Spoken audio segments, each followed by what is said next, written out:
Uller Uprising. By H. Bean Piper. Introduction by Dr. John D. Clark. The Silicon World. 1. The star and its most important planet. The planet is named Uller. It seems that when interstellar travel was developed, the names of Greek gods had been used up, so those of Norse gods were used. It is the second planet of the star Beta Hydrae, right-angled 023, declension -77:32, G0, solar, type star, of approximately the same size as Sol, distance from Earth, 21 light-years. Uller revolves around it in a nearly circular orbit, at a distance of 100 million miles, making it a little colder than Earth. A year is of the approximate length of that on Earth. A day lasts 26 hours. The axis of Uller is in the same plane as the orbit, so that at a certain time of the year the North Pole is pointed directly at the Sun, while at the opposite end of the orbit it points directly away. The result is highly exaggerated seasons.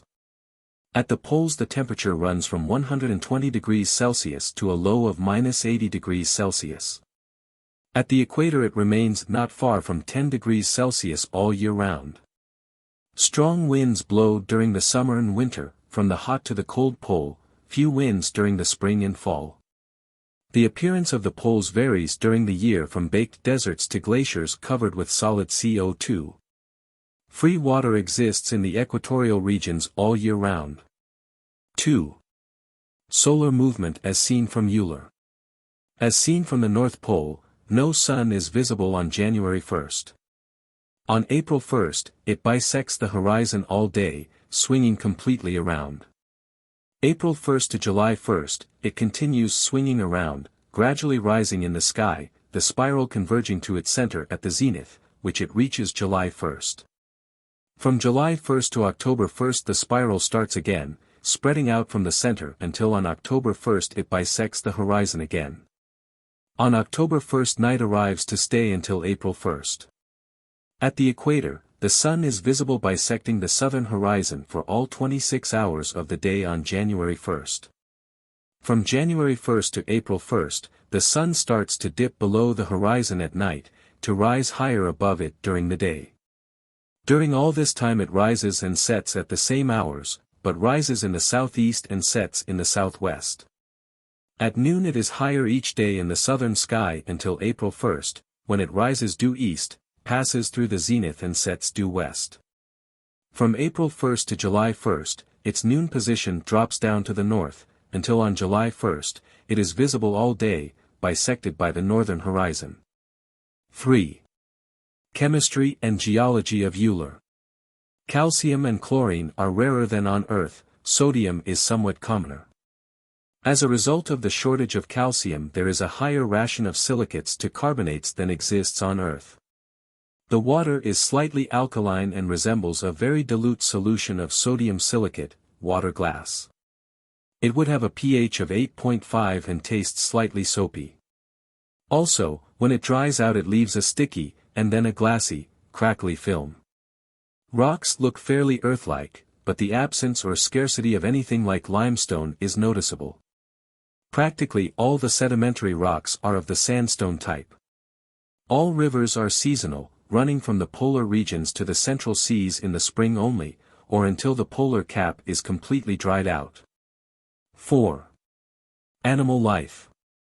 As on Earth life arose in the primitive waters and with a carbon base, but because of the abundance of silicone, there was a strong tendency for the microscopic organisms to develop silicate exoskeletons, like diatoms.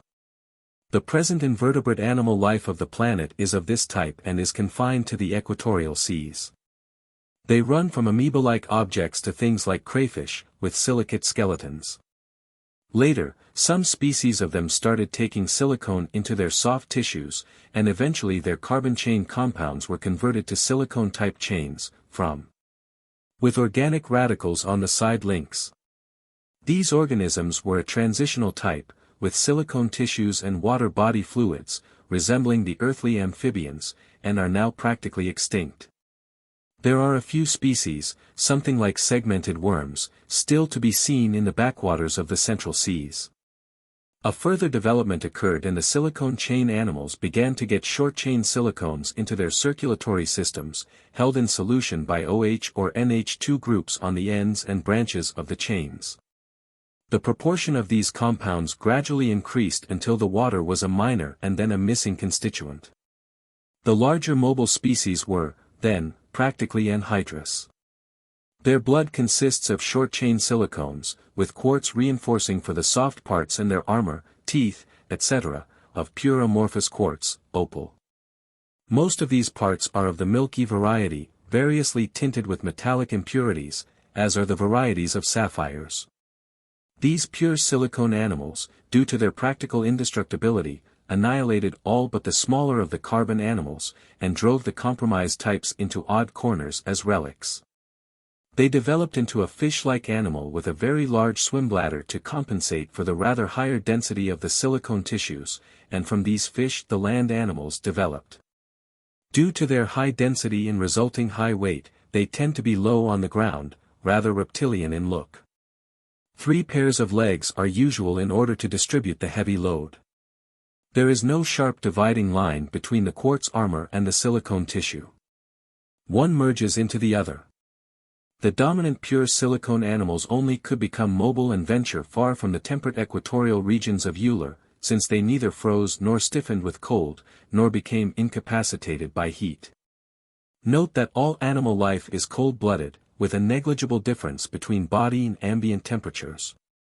Since the animals are silicones, they don't get sluggish like cold snakes. 5. Plant life. The plants are of the carbon metabolism, silicate shell type, like the primitive animals. They spread out from the equator as far as they could go before the baking polar summers killed them. They have normal seasonal growth in the temperate zones and remain dormant and frozen in the winter. At the poles there is no vegetation, not because of the cold winter, but because of the hot summer. The winter winds frequently blow over dead trees and roll them as far as the equatorial seas.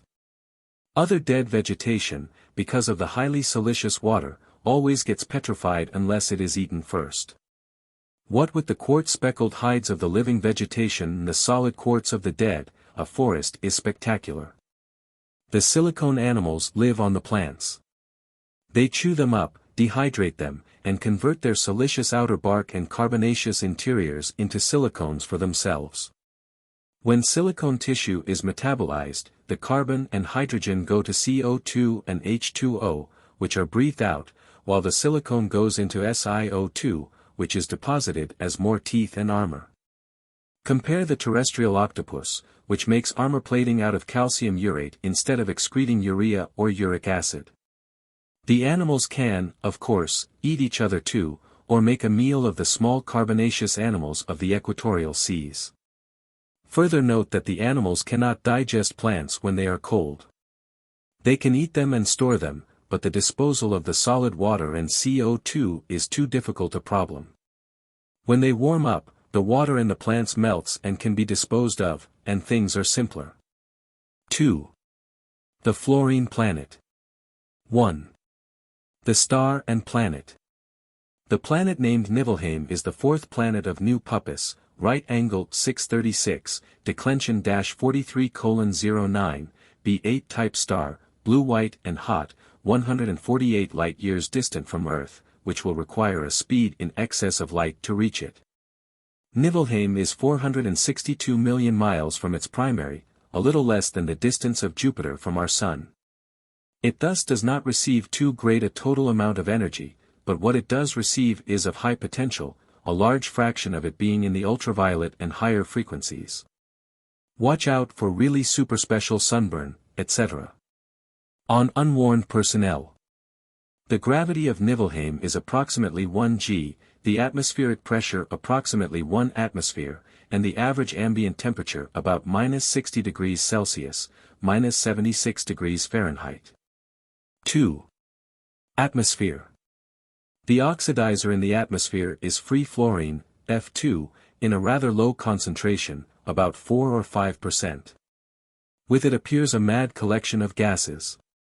There are a few inert diluents, such as N2, nitrogen, argon, helium, neon, etc. But the major fraction consists of CF4, carbon tetrafluoride, BF3, boron trifluoride, CF4, silicon tetrafluoride, PF5, phosphorus pentafluoride, SF6, sulfur hexafluoride, and probably others. In other words, the fluorides of all the nonmetals that can form fluorides. The phosphorus pentafluoride rains out when the weather gets cold. There is also free oxygen, but no chlorine. That would be liquid except in very hot weather. It sometimes appears combined with fluorine in chlorine trifluoride. The atmosphere has a slight yellowish tinge. 3. Soil and geology. Above the metallic core of the planet, the lithosphere consists exclusively of fluorides of the metals. There are no oxides, sulfides, silicates, or chlorides. There are small deposits of such things as bromine trifluoride, but these have no great importance. Since fluorides are weak mechanically, the terrain is flattish. Nothing tough like granite to build mountains out of. Since the fluoride ion is colorless, the color of the soil depends upon the predominant metal in the region. As most of the light metals also have colorless ions, the colored rocks are rather rare. 4. The waters under the earth. They consist of liquid hydrofluoric acid, HF. It melts at -83 degrees Celsius and boils at 19.4 degrees Celsius. In it are dissolved varying quantities of metallic and nonmetallic fluorides, such as boron trifluoride, sodium fluoride, etc. When the oceans and lakes freeze, they do so from the bottom up, so there is no layer of ice over free liquid. 5. Plants and plant metabolism. The plants function by photosynthesis, taking HF as water from the soil, and carbon tetrafluoride as the equivalent of carbon dioxide from the air to produce chain compounds. Such as. And at the same time liberating free fluorine. This reaction could only take place on a planet receiving lots of ultraviolet because so much energy is needed to break up carbon tetrafluoride and hydrofluoric acid. The plant catalyst, doubling for the magnesium in chlorophyll, is nickel. The plants are colored in various ways. They get their metals from the soil. 6. Animals and animal metabolism. Animals depend upon two main reactions for their energy, and for the construction of their harder tissues. The soft tissues are about the same as the plant molecules, but the hard tissues are produced by the reaction, resulting in a Teflon-boned and shelled organism. He's going to be tough to do much with. Diatoms leave strata of powdered Teflon. The main energy reaction is. The blood catalyst metal is titanium, which results in colorless arterial blood and violet venous, as the titanium flips back and forth between tri- and tetravalent states. 7. Effect on intruding items. Water decomposes into oxygen and hydrofluoric acid. All organic matter, earth type, converts into oxygen, carbon tetrafluoride, hydrofluoric acid, etc., with more or less speed. A rubber gas mask lasts about an hour. Glass first frosts and then disappears. Plastics act like rubber, only a little slower. The heavy metals, iron, nickel, copper, monel, etc., stand up well, forming an insoluble coat of fluorides at first and then doing nothing else. 8. Why go there? Large natural crystals of fluorides, such as calcium difluoride, titanium tetrafluoride, zirconium tetrafluoride, are extremely useful in optical instruments of various forms. Uranium appears as uranium hexafluoride, all ready for the diffusion process. Compounds of such nonmetals as boron are obtainable from the atmosphere in high purity with very little trouble. All metallurgy must be electrical. There are considerable deposits of beryllium, and they occur in high concentration in its ores. How do you find this book? Any thoughts about the book or the author? Any suggestion for improvement? Please take a moment to share your thoughts in a comment. If you like it, share it with your friends who might enjoy it as well. Subscribe to keep in touch. Visit CompleteAudiobooks.com for more quality content. Prologue. On Satan's Footstool. The big armor tender vibrated, gently and not unpleasantly, as the contragravity field alternated on and off, occasionally varying its normal rate of 500 to the second when some thermal updraft lifted the vehicle and the automatic radar altimeter control acted to alter the frequency and lower it again. Sometimes it rocked slightly, like a boat on the water, and, in the big screen which served in lieu of a window at the front of the control cabin, the dingy yellow landscape would seem to tilt a little. If unshielded human eyes could have endured the rays of New Puppis, Niflheim's primary, the whole scene would have appeared a vivid St. Patrick's Day green, the effect of the blue predominant light on the yellow atmosphere. The outside visor pickup, however, was fitted with filters which blocked out the gamma rays and X-rays and most of the ultraviolet rays, and added the longer light waves of red and orange which were absent, so that things looked much as they would have under the light of a G0 type star like Sol. The air was faintly yellow, the sky was yellow with a greenish cast, and the clouds were green-gray. 1,000 feet below, the local equivalent of a forest grew, the trees, topped with huge ragged leaves, looking like 100-foot stalks of celery. There would be animal life down there, too, little round things, 4 inches across, like 8-legged crabs, gnawing at the vegetation, and bigger things, 2 feet long, with articulated shell armor and 16 legs, which fed on the smaller herbivores. Beyond, in the middle ground, was open grassland, if one could so call a mat of worm-like colorless or pastel-tinted sprouts, and a river meandered through it. On the skyline, 50 miles away, was a range of low dunes and hills, none more than 1,000 feet high. No human had ever set foot on the surface, or breathed the air, of Niflheim. To have done so would have been instant death. The air was a mixture of free fluorine and fluoride gases, the soil was metallic fluorides, damp with acid rains, and the river was pure hydrofluoric acid. Even the ordinary spacesuit would have been no protection. The glass and rubber and plastic would have disintegrated in a matter of minutes. People came to Niflheim, and worked the mines and uranium refineries and chemical plants, but they did so inside power-driven and contragravity-lifted armor, and they lived on artificial satellites 2,000 miles off-planet.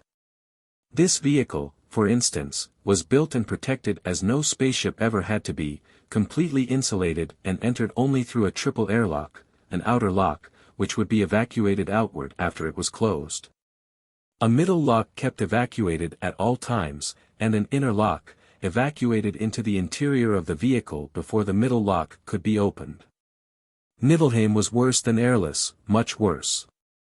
The chief engineer sat at his controls, making the minor lateral adjustments in the vehicle's position which were not possible to the automatic controls. One of the radio men was receiving from the orbital base, the other was saying, over and over, in an exasperatedly patient voice, "Dr. Murillo. Dr. Murillo. Please come in, Dr. Murillo." At his own panel of instruments, a small man with grizzled black hair around a bald crown, and a grizzled beard, chewed nervously at the stump of a dead cigar and listened intently to what was, or for what wasn't, coming into his headset receiver. A couple of assistants checked dials and refreshed their memories from notebooks and peered anxiously into the big screen. A large, plump-faced, young man in soiled khaki shirt and shorts, with extremely hairy legs, was doodling on his notepad and eating candy out of a bag. And a black-haired girl in a suit of coveralls 3 sizes too big for her, and, apparently, not much of anything else, lounged with one knee hooked over her chair arm, staring into the screen at the distant horizon. Dr. Murillo. Dar. Moore, the radioman broke off in mid-syllable and listened for a moment. "I hear you, Doctor, go ahead." Then, a moment later, "What's your position, now, Doctor?" "I can see them," the girl said, lifting a hand in front of her. "At 2 o'clock, about one of my hand's breadths above the horizon." The man with the grizzled beard put his face into the fur around the eyepiece of the telescopic visor and twisted a dial. "You have good eyes, Miss Quinton," he complimented. "Only 4 personal armors, Ahmed, ask him where the 5th is." "We only see 4 of your personal armors," the radioman said. "Who's missing, and why?" He waited for a moment, then lowered the hand phone and turned. The fifth one's inside the handling machine. One of the Ullerans. Gorkrink. The larger of the specks that had appeared on the horizon resolved itself into a handling machine, a thing like an oversized contragravity tank, with a bulldozer blade, a stubby derrick boom instead of a gun, and jointed claw-tipped arms to the sides. The smaller dots grew into personal armor, egg-shaped things that sprouted arms and grab hooks and pushers in all directions. The man with the grizzled beard began talking rapidly into his hand phone, then hung it up. There was a series of bumps, and the armor tender, weightless on contragravity, shook as the handling machine came aboard. "You ever see any nuclear bombing, Miss Quinton?" the young man with the hairy legs asked, offering her his candy bag. "Only by telecast, back Sol side," she replied, helping herself. "Test shots at the Federation Navy Proving Ground on Mars. I never even heard of nuclear bombs being used for mining till I came here, though. Well, if this turns out as well as the other job, 3 months ago, it'll be something to see," he promised. "These volcanoes have been dormant for, maybe as long as 1,000 years, there ought to be a pretty good head of gas down there. And the magma'll be thick, viscous stuff, like basalt on Terra. Of course, this won't be anything like basalt in composition, it'll be intensely compressed metallic fluorides, with a very high metal content. The volcanoes we shot 3 months ago yielded a fine flow of lava with all sorts of metals, nickel, beryllium, vanadium, chromium, indium, as well as copper and iron." "What sort of gas were you speaking about?" she asked. "Hydrogen. That's what's going to make the fireworks, it combines explosively with fluorine. The hydrogen-fluorine combination is what passes for combustion here, the result is hydrofluoric acid, the local equivalent of water. See, the metallic core of this planet is covered, much less thickly than that of Terra, with fluoride rock, fluorspar, and that sort of thing. There's nothing like granite here, for instance. That's why those big dunes, out there, are the best Niflheim has in the way of mountains. The subsurface hydrogen is produced when the acid filters down through the rock, combines with pure metals underneath. Dar. Murillo's inside, now, the radioman said. Just came out of the inner airlock. He'll be up as soon as he gets out of his pressure suit. As soon as he gets here, I'll touch it off, the bearded man said. Everything set, de John. Everything ready, Dr. Gomez, one of his assistants assured him. The door at the rear of the control cabin opened, and Juan Murillo, the seismologist, entered, followed by an assistant. Murillo was a big man, copper-skinned, barrel-chested. He looked like a 3rd or 4th generation Martian, of Andes Indian ancestry. He came forward and stood behind Gomez's chair, looking down at the instruments. His assistant stopped at the door. This assistant was not human. He was a biped, vaguely humanoid, but he had 4 arms and a face like a lizard's, and, except for some equipment on a belt, he was entirely naked. He spoke rapidly to Murillo, in a squeaking jabber. Murillo turned. Yes, if you wish, Gorkrink, he said, in the English-Spanish-Afrikaans-Portuguese mixture that was 6th century, A.E., lingua terra. Then he turned back to Gomez as the Ulleran sat down in a chair by the door. Well, she's all yours, Lorenzo, shoot the works. Gomez stabbed the radio detonator button in front of him. A voice came out of the PA speaker overhead, in 60 seconds, the bombs will be detonated, 30 seconds, 15 seconds. 10 seconds, 5 seconds, 4 seconds, 3 seconds, 2 seconds, 1 second.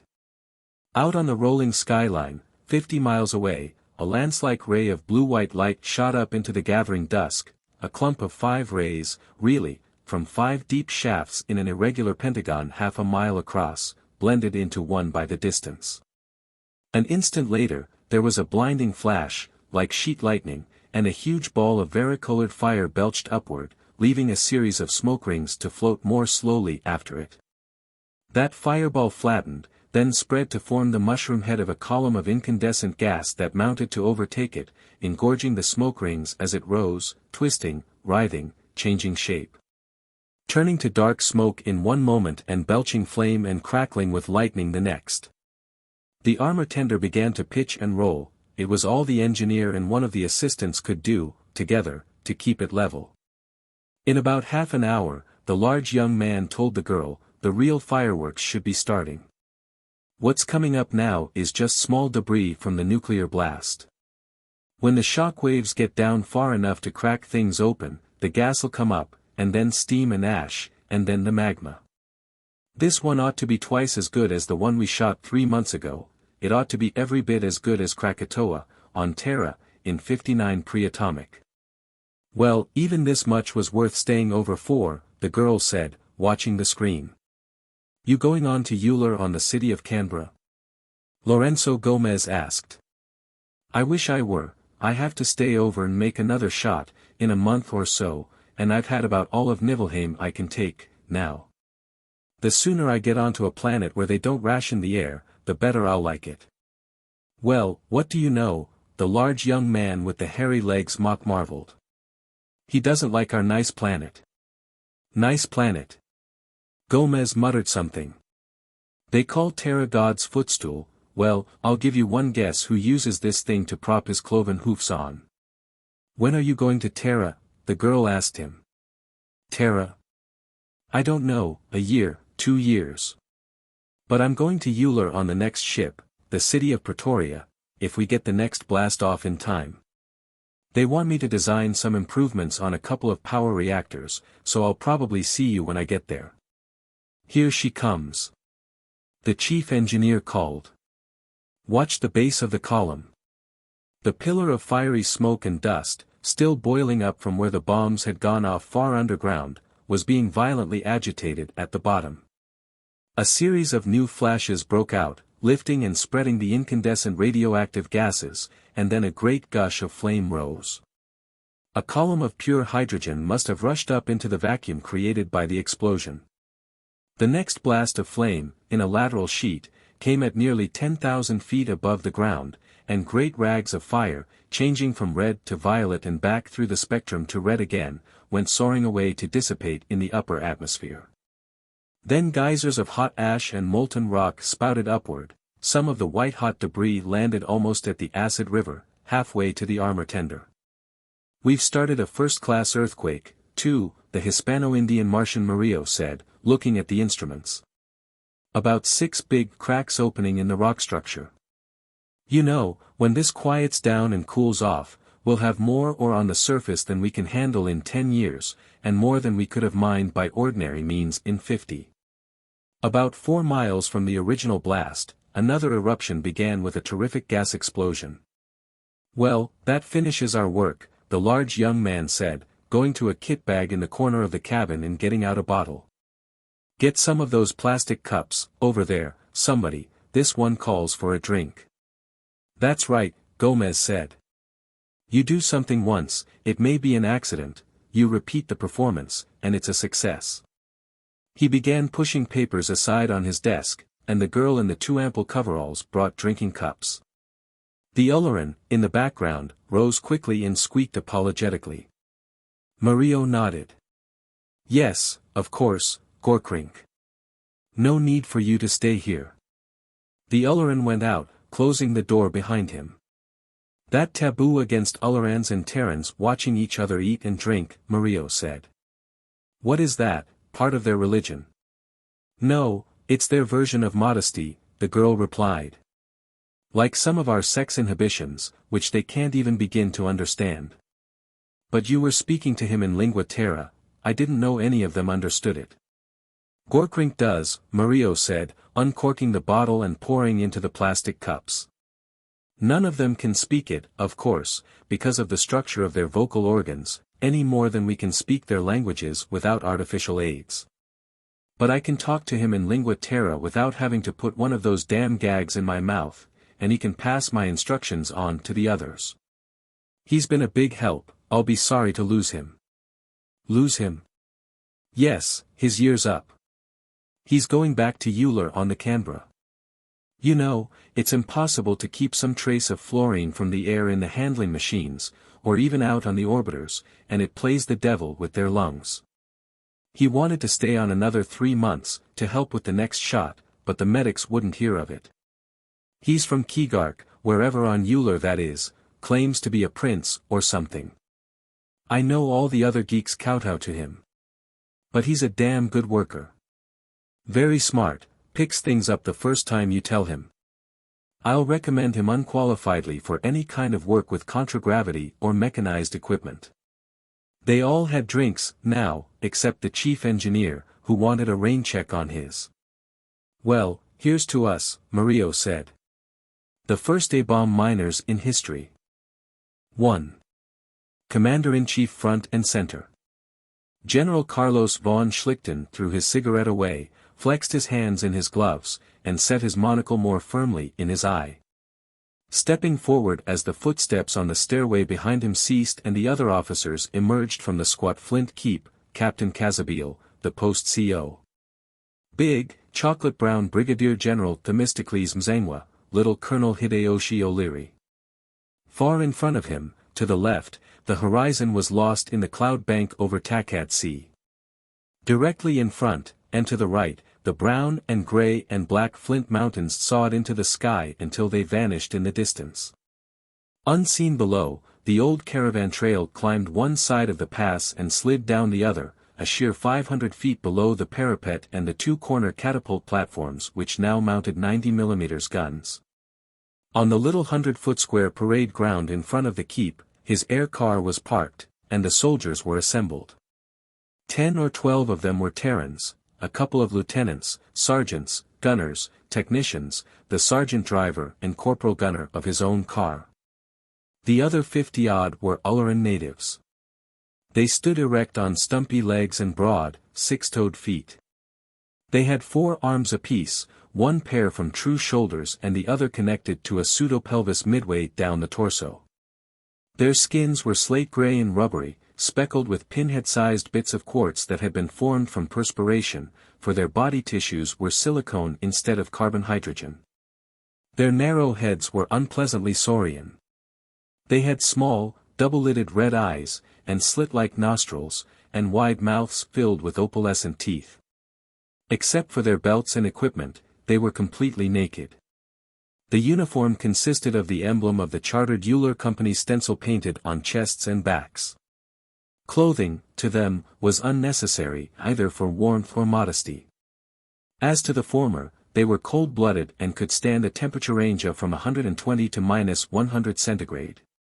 Von Schlichten had seen them sleeping in the open with their bodies covered with frost or freezing rain. He had also seen them wade through boiling water.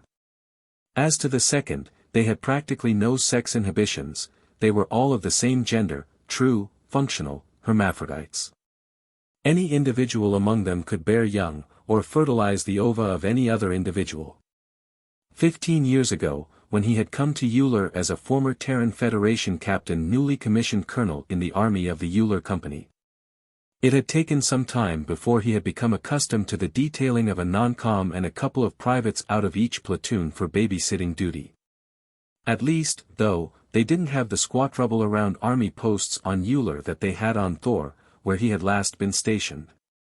An air jeep, coming in out of the sun, circled the crag-top fort and let down onto the terrace next to von Schlichten's command car.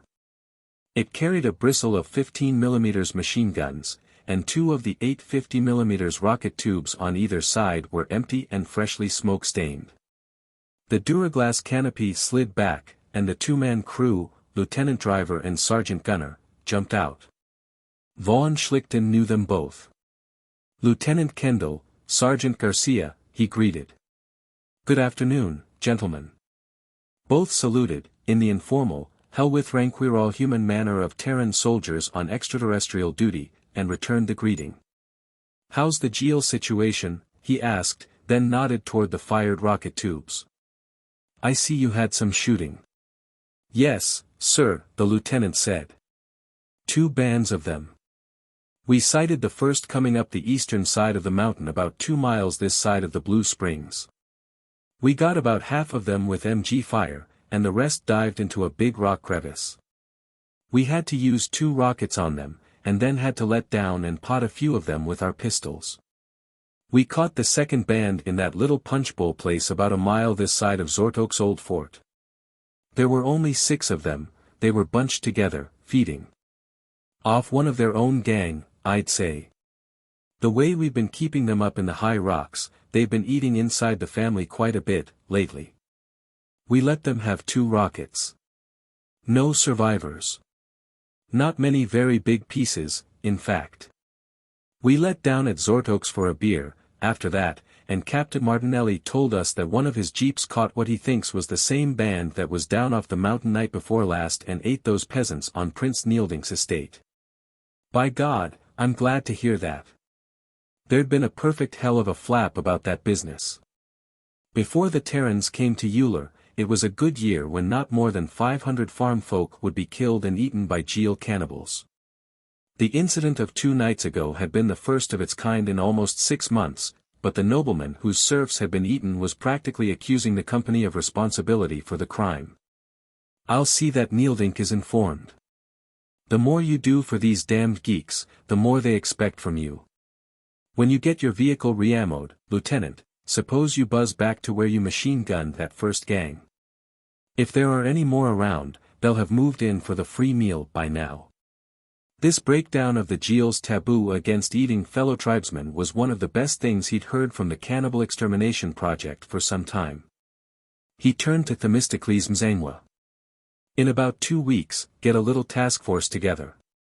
Say 10 combat cars, about 20 air jeeps, and a battalion of Kragan rifles in troop carriers. Oh, yes, and this good-for-nothing Konkruk Fencibles outfit of Prince Jazert's, they can be used for beaters, and to block escape routes. He turned back to Lieutenant Kendall and Sergeant Garcia. Good work, boys. And if the synchro photos show that any of that first bunch got away, don't feel too badly about it. These Geels can hide on the top of a pool table. He climbed into the command car, followed by Themistocles Mzangwa and Hideyoshi O'Leary. Sergeant Harry Kwong and Corporal Hassan Bogdanov took their places on the front seat. The car lifted, turned to nose into the wind, and rose in a slow spiral. Below, the fort grew smaller, a flat-topped rectangle of masonry overlooking the pass, a gun covering each approach, and 2 more on the square keep to cover the rocky hogback on which the fort had been built, with the flagpole between them. Once that pole had lifted a banner of ragged black marsh flopper skin bearing the device of the Kragan Reaver chieftain whose family had built the castle. Now it carried a neat rectangle of blue bunting emblazoned with the wreathed globe of the Terran Federation and, below that, the blue-gray pennant which bore the vermilion trademark of the chartered Uller Company. Where now, sir? Harry Kwong asked. He looked at his watch. 1700, there wasn't time for a visit to Zortok's old fort, 10 miles to the north at the next pass. Back to Konkruk, to the island. The nose of the car swung east by south. The cold jet rotors began humming and then the hot jets were cut in. The car turned from the fort and the mountains and shot away over the foothills toward the coastal plain. Below were forests, yellow-green with new foliage of the second growing season of the equatorial year, veined with narrow dirt roads and spotted with occasional clearings. Farther east, the dirty gray wood smoke of Uller marked the progress of the charcoal burnings.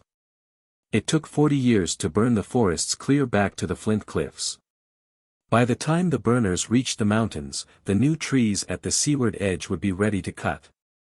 Off to the south, he could see the dark green squares, where the hemlocks and Norway spruce had been planted by the company. With a little chemical fertilizer, they were doing well, and they made better charcoal than the silicate-heavy native wood. That was the only natural fuel on Uller. There was no coal, of course, since fallen timber and even standing dead trees petrified in a matter of a couple of years. There was too much silica on Uller, and not enough of anything else. What would be coal seams on Terra were strata of silicified wood. And, of course, there was no petroleum. There was less charcoal being burned now than formerly. The Uller Company had been bringing in great quantities of synthetic thermoconcentrate fuel, and had been setting up nuclear furnaces and nuclear electric power plants, wherever they gained a foothold on the planet. Beyond the forests came the farmlands. Around the older estates, thick walls of flint and petrified wood had been built, and wide moats dug, to keep out the shellosaurs. But now the moats were dry, and the walls falling into disrepair. Some of the newer farms, land devoted to agriculture with the declining demand for charcoal, had neither moats nor walls. That was the company, too. The huge shell-armored beasts had become virtually extinct in the Conquest now, since the introduction of bazookas and recoilless rifles. There seemed to be quite a bit of power equipment working in the fields, and big contragravity lorries were drifting back and forth, scattering fertilizer, mainly nitrates from Mimir or Yggdrasil. There were still a good number of animal-drawn plows and harrows in use, however. As planets went, Uller was no bargain, he thought sourly. At times, he wished he had never followed the lure of rapid promotion and fantastically high pay and left the Federation regulars for the army of the Uller Company. If he hadn't, he'd probably be a colonel, at 5,000 souls a year, but maybe it would be better to be a middle-aged colonel on a decent planet, Odin, with its 2 moons, Hugin and Munin. And its wide grasslands and its evergreen forests that looked and even smelled like the pine woods of Terra, or Baldur, with snow-capped mountains, and clear, cold lakes, and rocky rivers dashing under great vine-hung trees, or Freya.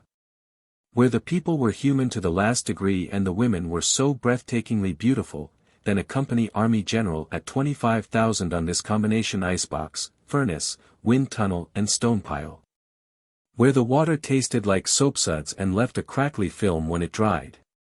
Where the temperature ranged, from pole to pole, between 215–150 Fahrenheit and the Beaufort scale ran up to 30.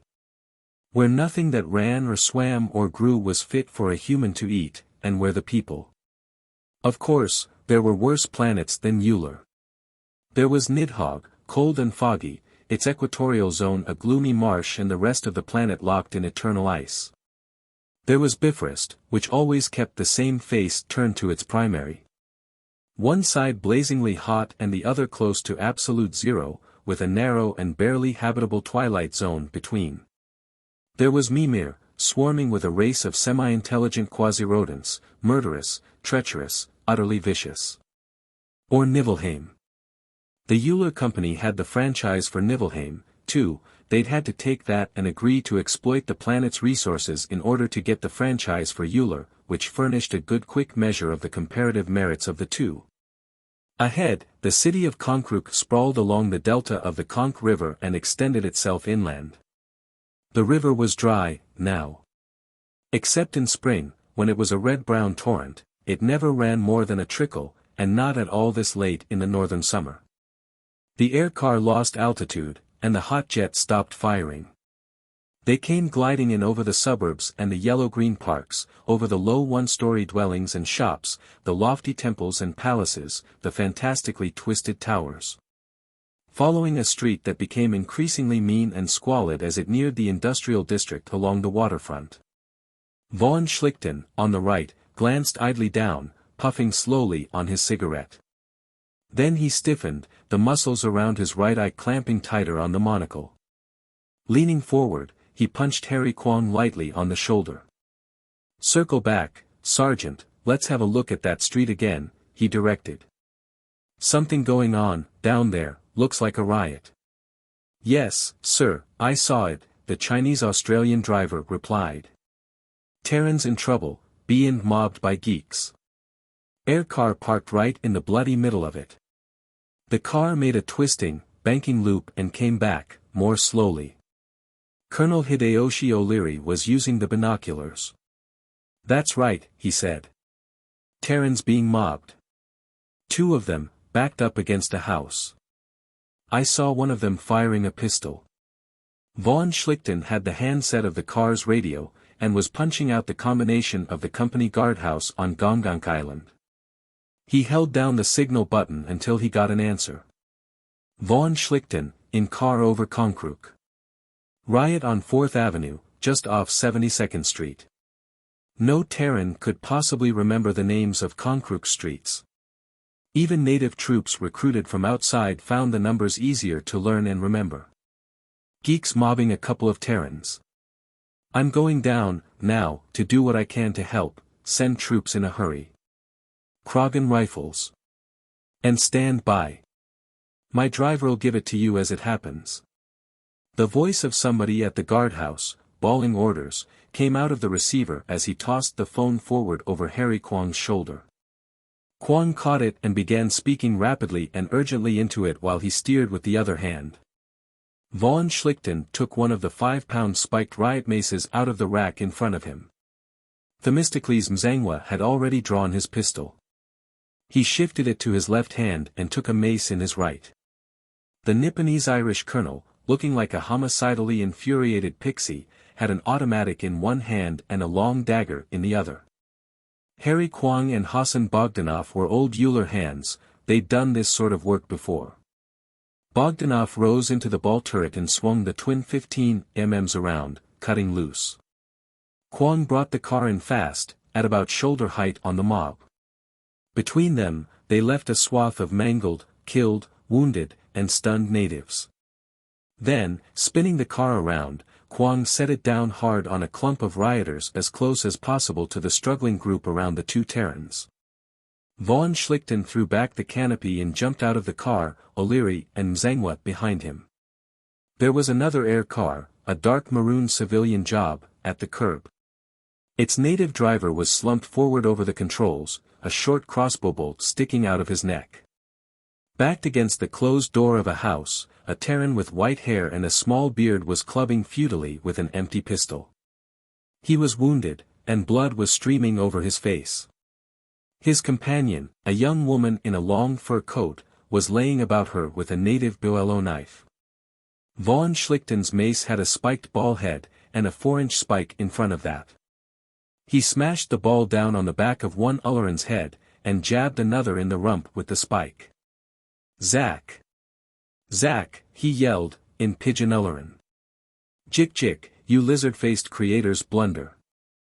The Ulleran whirled, swinging a blade somewhere between a big butcher knife and a small machete. His mouth was open, and there was froth on his lips. Znid Sedabit, he screamed. Von Schlichten parried the cut on the steel shaft of his mace. Sedabit yourself, you geek bastard, he shouted back, ramming the spike end into the opal-filled mouth. And znid you, too, he added, recovering and slamming the ball head down on the narrow saurian skull.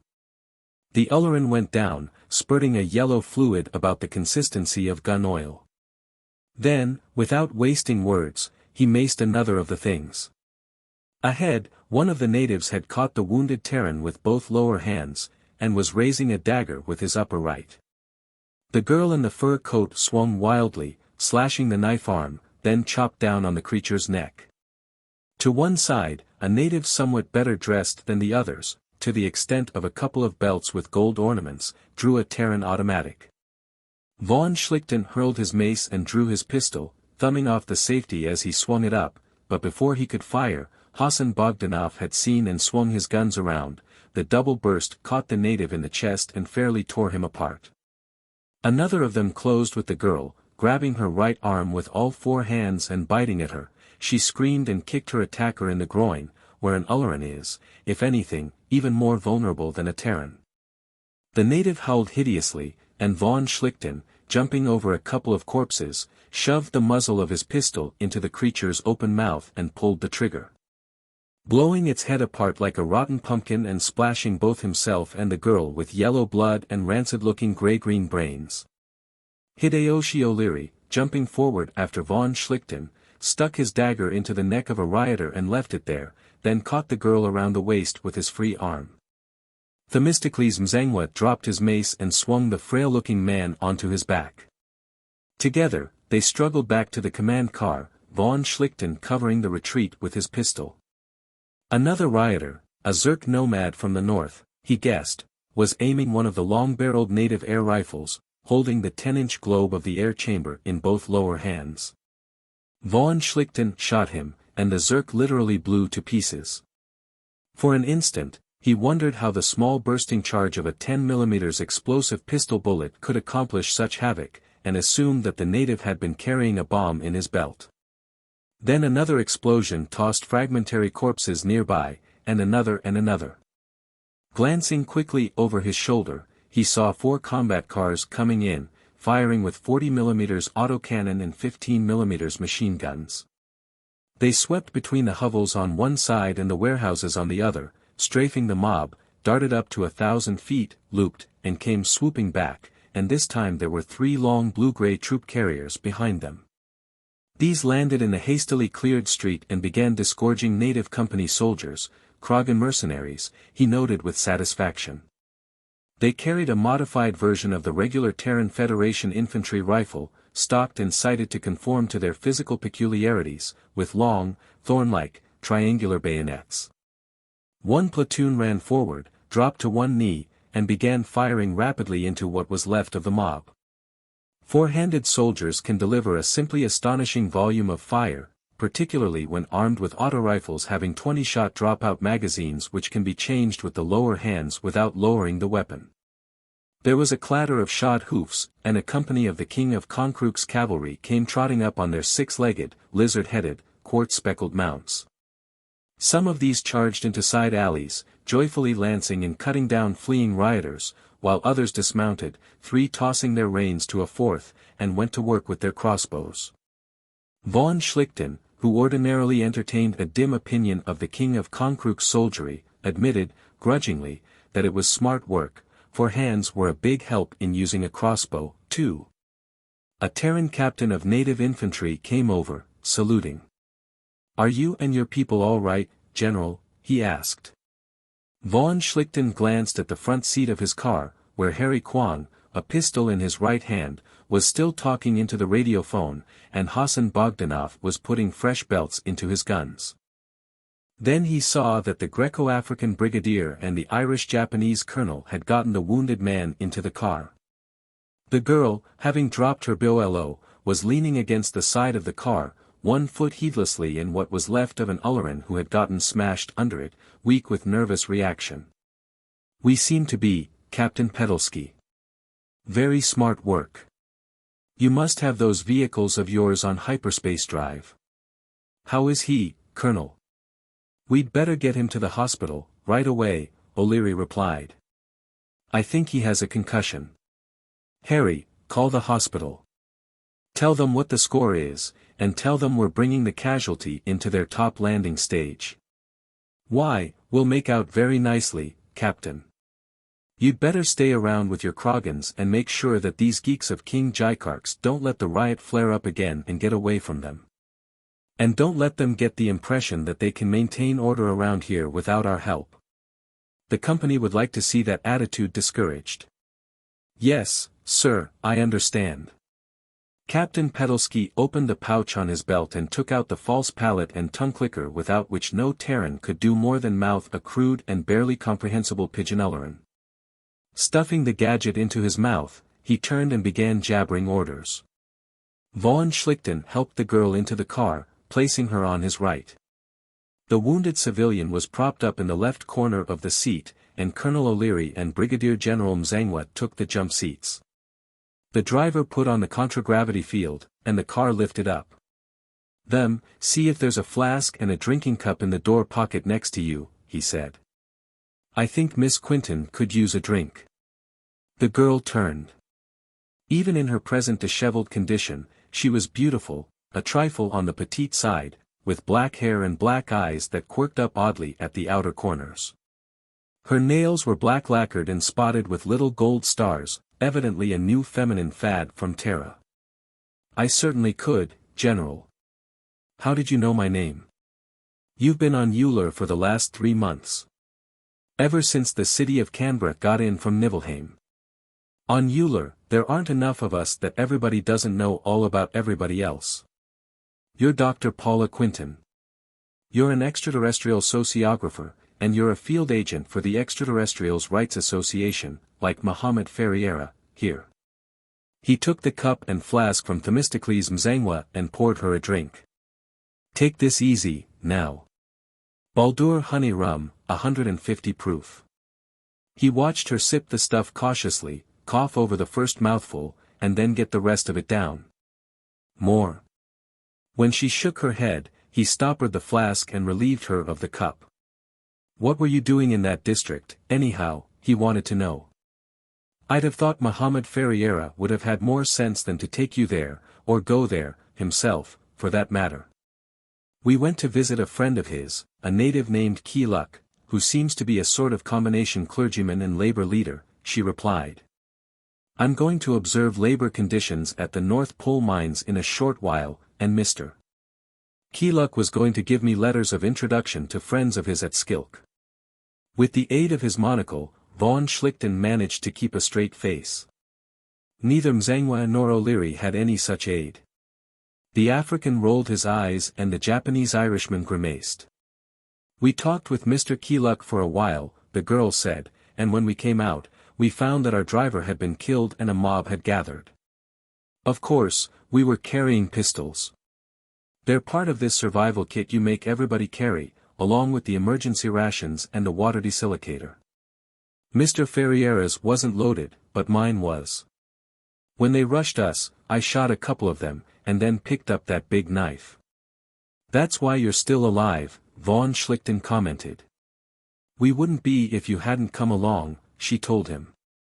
I never in my life saw anything as beautiful as you coming through that mob swinging that war club. Well, I never saw anything much more beautiful than those 40 MMs beginning to land in the mob, von Schlichten replied. The air car swung out over Konkrook Channel and headed toward the blue-gray company buildings on Gongdonk Island, and the company airport, swarming with lorries and airboats, where the 10,000-ton Paul Kruger had just come in from Keeluk. And the company's one real warship, the cruiser Procyon, was lifting out for Grank, in the north.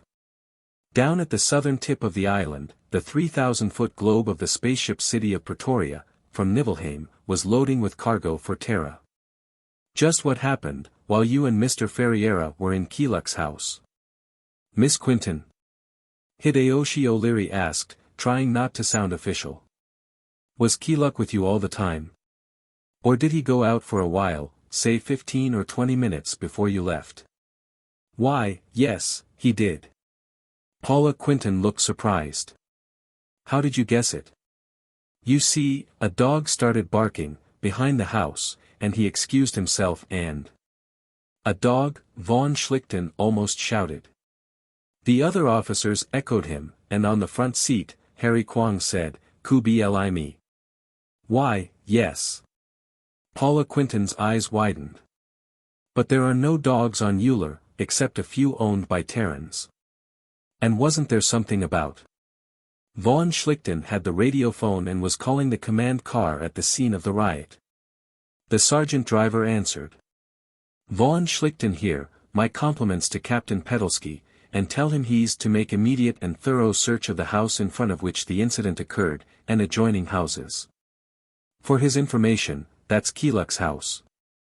Tell him to look for traces of Governor General Harrington's collie, or any of the other terrestrial animals that have been disappearing, that goat, for instance, or those rabbits.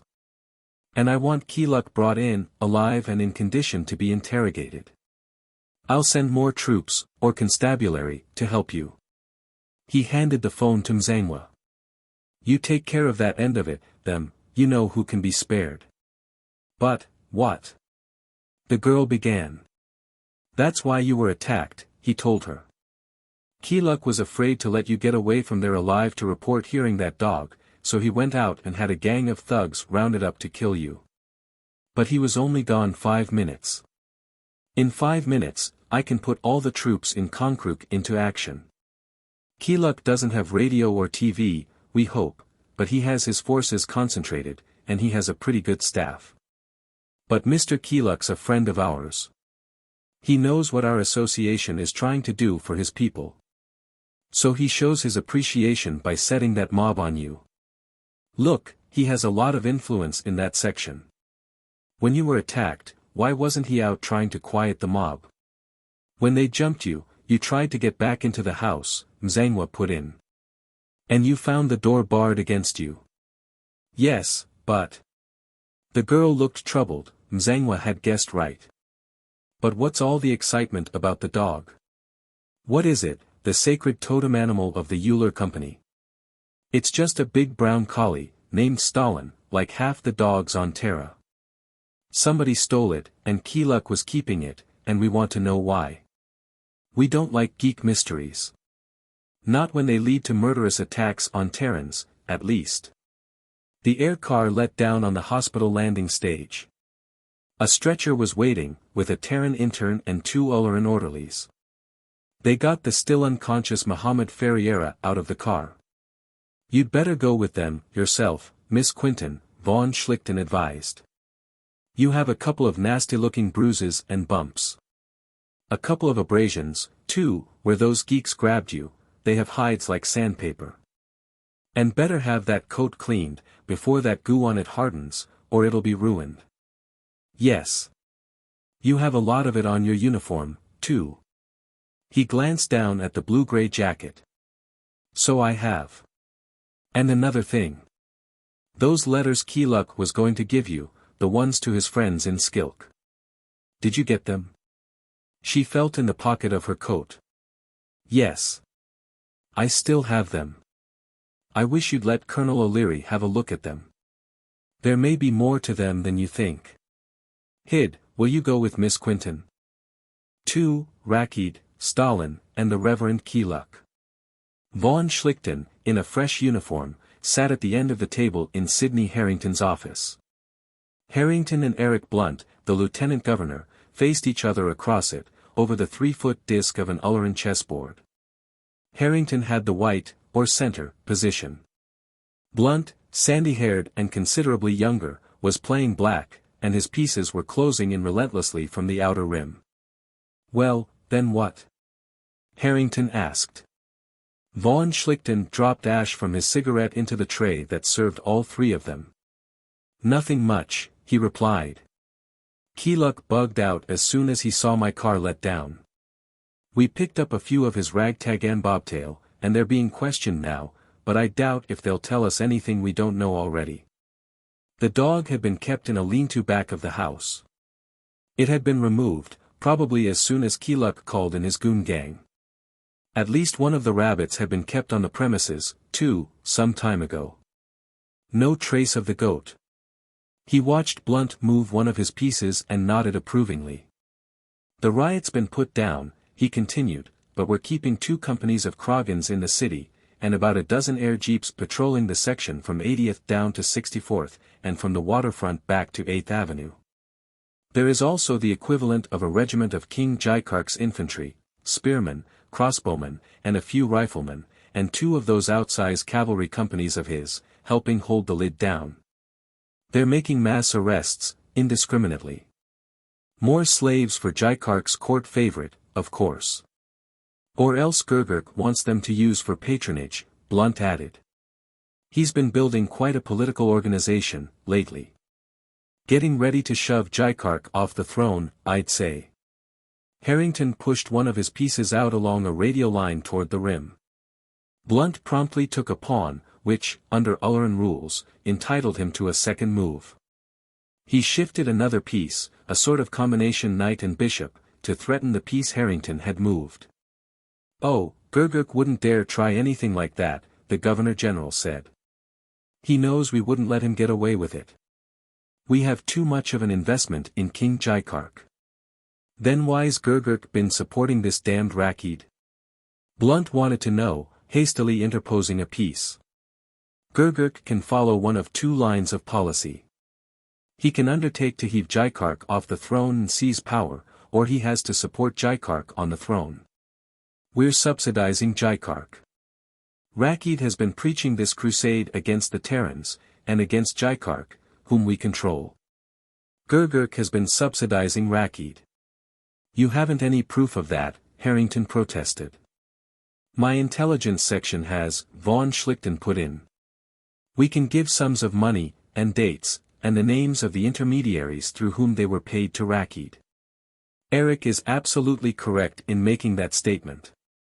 Personally, I think Gurgurk's plan is something like this: Rakkeed will stir up anti-Terran sentiment here in Konkrook, and direct it against our puppet, Jaikark, as well as against us, Blunt said.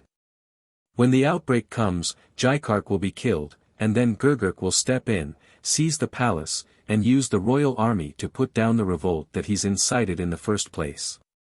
That will put him in the position of the friend of the company, and most of his dupes will be rounded up and sold as slaves, and King Gurgurk will pocket the proceeds. The only question is, will Rakkeed let himself be used that way? I think Rakkeed's bigger than Gurgurk ever can be. And more of a threat to the company.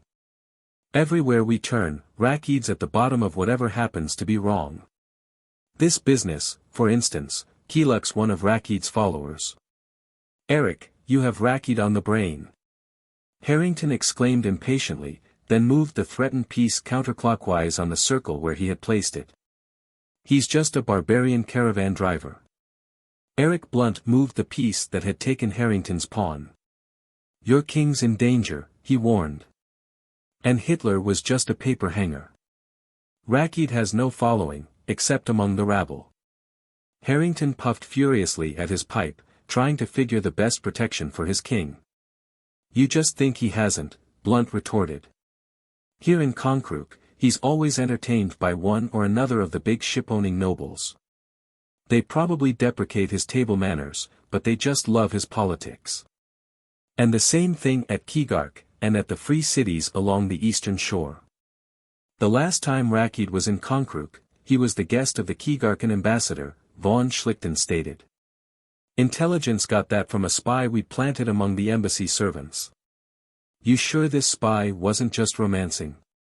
Harrington asked. You get so confounded many wild stories about Rakkeed. 3 days after he was reported here at Konkrook, he was reported at Skilk, 5,000 miles away, said to be having an audience with King Firkt. No mystery to that, von Schlichten said. He travels on our ships, in disguise, coolie class, on the Geek deck. Be a good idea if he could be caught at it, some time, Blunt said, making another move. One of the lower deck loading ports could be left unlocked, by carelessness, and he could blunder overboard at about 5,000 feet. He watched Harrington make a deceptively pointless-looking move. Sid, this damn dog business worries me. Worries me, too. I'm fond of that mutt, and God only knows what sort of stuff he's been getting to eat. And I hate to think of why those geeks stole him, too. Well, at risk of seeming heartless, I'm not so much worried for Stalin as I am about why Keeluk was hiding him, and why he was willing to murder the only 2 Terrans in Konkrook who trust him, to prevent our finding out that he had him.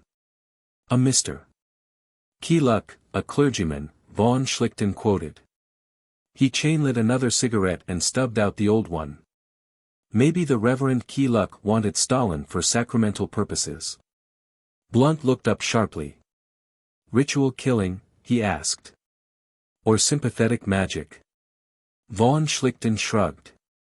Take your choice. Maybe Rakkeed wanted the dog, to kill before a congregation of his followers, killing us by proxy, or in effigy. Or maybe they think we worship Stalin, and getting control of him would give them power over us. I wish we knew a little more about Ulleran psychology. That wasn't the first time he'd made that wish. Even if sex weren't the paramount psychological factor the ancient Freudians believed, it was an extremely important one, and on Uller most of the fundamental terms of Terran psychology were meaningless.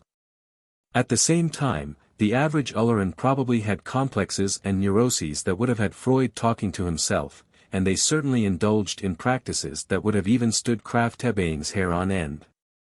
One thing, Blunt said. It doesn't take any Ulleran psychologist to know that about 80% of them hate us poisonously. Oh, rubbish. Harrington blew the exclamation out around his pipe stem with a gush of smoke. A few fanatics hate us, and a few merchants who lost money when we replaced this primitive barter economy of theirs, but 9/10 of them have benefited enormously from us, and continue to benefit. And hate us more deeply with each new benefit, Blunt added. They resent everything we've done for them. Yes, this spaceport proposition of King Orgzild of Keegark looks like it, now doesn't it?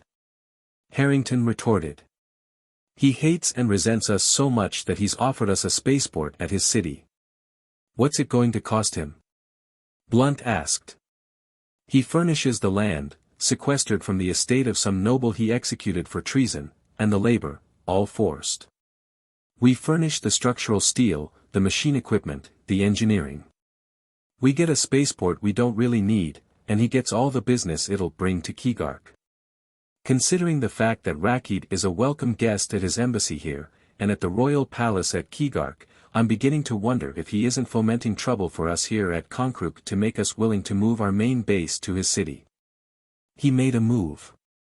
Instantly, Harrington slashed out from the middle of the board with one of his heavy-duty, all-purpose pieces and took a piece, then moved again. Now look whose king's threatened, he crowed.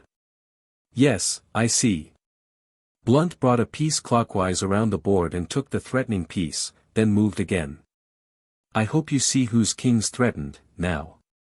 Harrington swore, reached out to move a piece, and then jerked his hand back as though the piece were radioactive.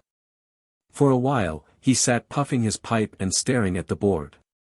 In fact, Orgzild's so sure that we're going to accept his offer that he started building 2 new power reactors, to handle the additional power demand that'll result from the increased business, Blunt continued.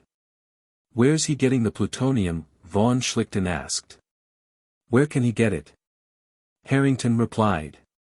He just bought 4 tons of it from us, off the city of Pretoria. That's a hell of a lot of plutonium, Blunt said. I wonder if he mightn't have some idea of what else plutonium can be used for, beside generating power. Oh, God, I hope not. Harrington exclaimed. You're going to get me started seeing burglars under the bed, next. Maybe there are burglars, Blunt said, pointing with his cigarette holder to Harrington's threatened king. Can't you do something about that, Sid? Then he turned to von Schlichten. Before we get off the subject, how about those letters the Reverend Keeluk gave to the Quinton girl? All addressed to Skilkans known to be Rakkeed disciples and rabidly anti-Terran, von Schlichten replied. We radioed the list to Skilk. Colonel Chingley, our intelligence man there, teleprinted us back a lot of material on them that looks like the Newgate calendar. We turned the letters themselves over to Doc Petrie, the Ulleran philology sharp, who is a pretty fair cryptanalyst. He couldn't find any indications of cipher, but there was a lot of gossip about Keeluk's friends and parishioners which might have arbitrary code meanings. I'm going to explain the situation to Miss Quinton, and advise her to have nothing to do with any of the people Keeluk gave her letters to. Harrington had gotten his king temporarily out of danger, losing a piece doing it. Think she'll listen to you? He asked. These extraterrestrials' rights association people are a lot of blasted fanatics, themselves. We're a gang of bloody-handed, flint-hearted, imperialistic sons of bitches in their book, and anything we say's sure to be a Hitler-sized lie. Oh, they're not as bad as all that. I never met the girl before today, but old Mohammed Ferriera's a decent bloke. And their association's really done a lot of good. For one thing, they put an end to the peonage system on Yggdrasil, and I know what conditions were like, there, before they did. A calculating look came into Harrington's eye. He puffed slowly at his pipe and slid a piece from the center toward the sector of the board nearest him. Blunt whistled softly and made a quick rearrangement. Carlos, did you say she told you she was going to Skilk, in the near future? Harrington asked.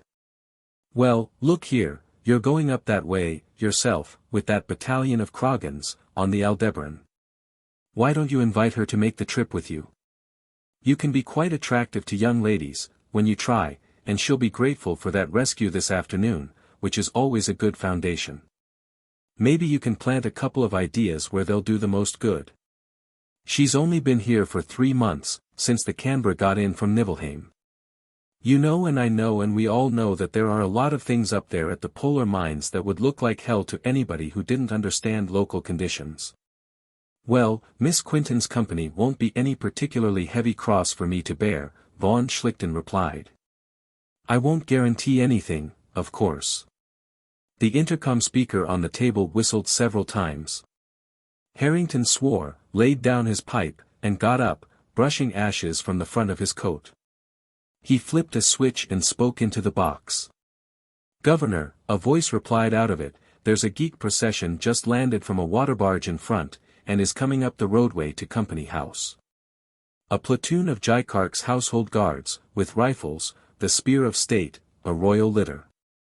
About 30 geek nobles, on foot, a gift litter, another platoon of riflemen, if you say the last syllable quick enough. That'll be Gurgurk, coming to tell us how unhappy his sodden and inebriated geekship is about that fracas on 72nd Street, Harrington said. The gift litter will contain the customary indemnity, at the current market quotation. Have Gurgurk and party admitted, all but the rifle platoons, give him an honor guard of our Kragans, and keep his own gun-toters outside. Take them to the reception hall, and hold them there till I signal from the audience hall, and then herd them in." He came back and made a move. Immediately, Blunt took one of his pieces, moved again, took another, and made the third move to which he was entitled. "I'll make you in 4 moves," he predicted. "Want to play it out, before we go down?" "Sure, what's time to a geek? Gurgurk think we were worried about something if we didn't keep him waiting." "Good lord. You do have me over a barrel, Eric." 3, 4 geek heads. Governor General Sidney Harrington sat on the comfortably upholstered bench on the dais of the audience hall, flanked by von Schlichten and Eric Blunt. He didn't look particularly regal, even on that high seat, with his ruddy outdoorsman's face and his ragged grey mustache and his old tweed coat spotted with pipe ashes. He might have been any of the dozen-odd country gentlemen neighbors of von Schlichten's boyhood in the Argentine. But then, to a Terran, any of the kings of Uller would have looked like a freak birth in a lizard house at a zoo. It was hard to guess what impression Harrington would make on an Ulleran.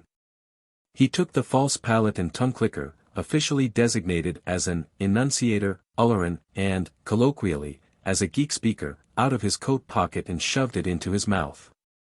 Von Schlichten and Blunt put in theirs, and Harrington pressed the floor button with his toe. After a brief interval, the wide doors at the other end of the hall slid open, and the Konkrookan notables, attended by a dozen company native officers and a guard of Kragan rifles, entered. The honor guard advanced in 2 columns. Between them marched an unclad and heavily armed native carrying an ornate spear with a 3-foot blade upright in front of him with all 4 hands. It was the Konkrookan spear of state. It represented the proxy presence of King Jaikark. Behind it stalked Gurgurk, the Konkrookan equivalent of Prime Minister or Grand Vizier.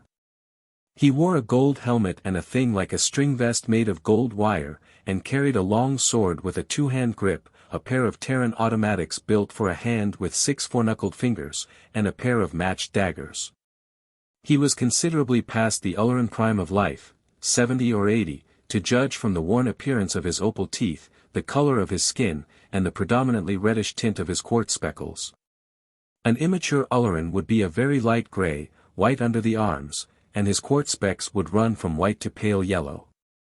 The retinue of nobles behind Gurgurk ran through the whole spectrum, from a princeling who was almost oyster-gray to old Grogrank, the Keegarkan ambassador, who was even blacker and more red-speckled than Gurgurk. All of them carried about as much ironmongery as the Prime Minister. The pistols were all Terran, and the swords and daggers were mostly made either on Terra or at the Terran-operated steelworks on Volland. 4 slaves brought up the rear carrying an ornately inlaid box on poles. When the spear-bearer reached the exact middle of the hall, he halted and grounded his regalia weapon with a thump. Gurgurk came up and halted a couple of paces behind and to the left of the spear, and all the other nobles drew up in 2 curved lines some 10 paces to the rear, with considerable pushing and jostling and a sotto voce argument, with overtones of weapon fingering, about precedence. All, that is, but Grogrank and another noble, who came up and planted themselves beside Gurgurk. Von Schlichten regarded the assemblage sourly through his monocle. Maybe Sid Harrington did look regal, after all. The Governor-General rose slowly and descended from the dais, advancing to within 10 paces of the spear, Von Schlichten and Blunt accompanying him.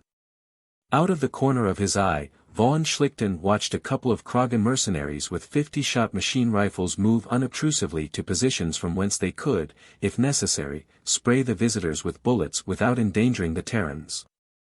"Welcome, Gurgurk," Harrington gibbered through his false palate.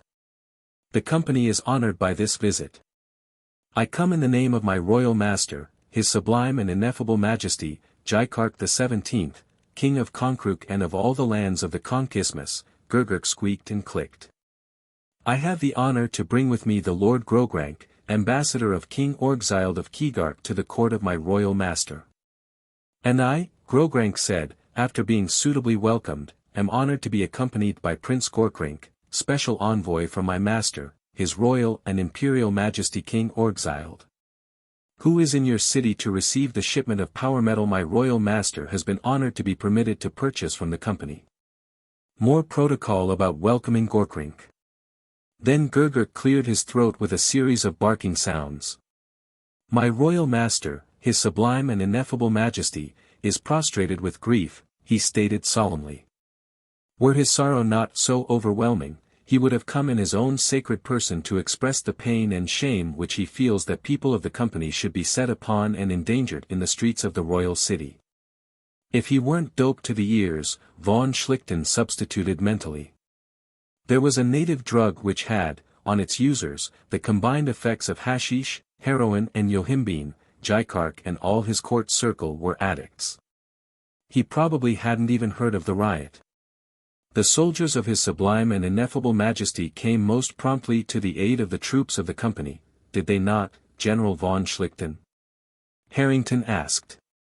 Within minutes, Your Excellency, von Schlichten replied gravely. Their promptness, valor, and efficiency were most exemplary. Gurgurk spoke at length, expressing himself as delighted, on behalf of his royal master, at hearing such high praise from so distinguished a soldier. Eric Blunt then contributed a short speech, beseeching the gods that the deep and beautiful friendship existing between the chartered Uller Company and his sublime etc. would continue unimpaired. And that his sublime etc. would enjoy long life and peaceful reign, managing, by a trick of Konkrukan grammar, to imply that the second would be conditional upon the first. The Keegarkan ambassador then spoke his piece, expressing on behalf of King Orgzild the deepest regret that the people of the company should be so molested, and managing to hint that things like that simply didn't happen at Keegark. The Prince Gorkrink then spoke briefly, in sympathy for the great and good friend of all Ulleran peoples, Muhammad Ferriera, who had been injured, and hoping that he would soon enjoy full health again. He also managed to convey King Orgzild's pleasure at having obtained the plutonium. Von Schlichten noticed that a few of his more recent quartz specks were slightly greenish in tinge, a sure sign that he had, not long ago, been exposed to the fluorine-tainted air which men and geeks alike breathed on Niflheim.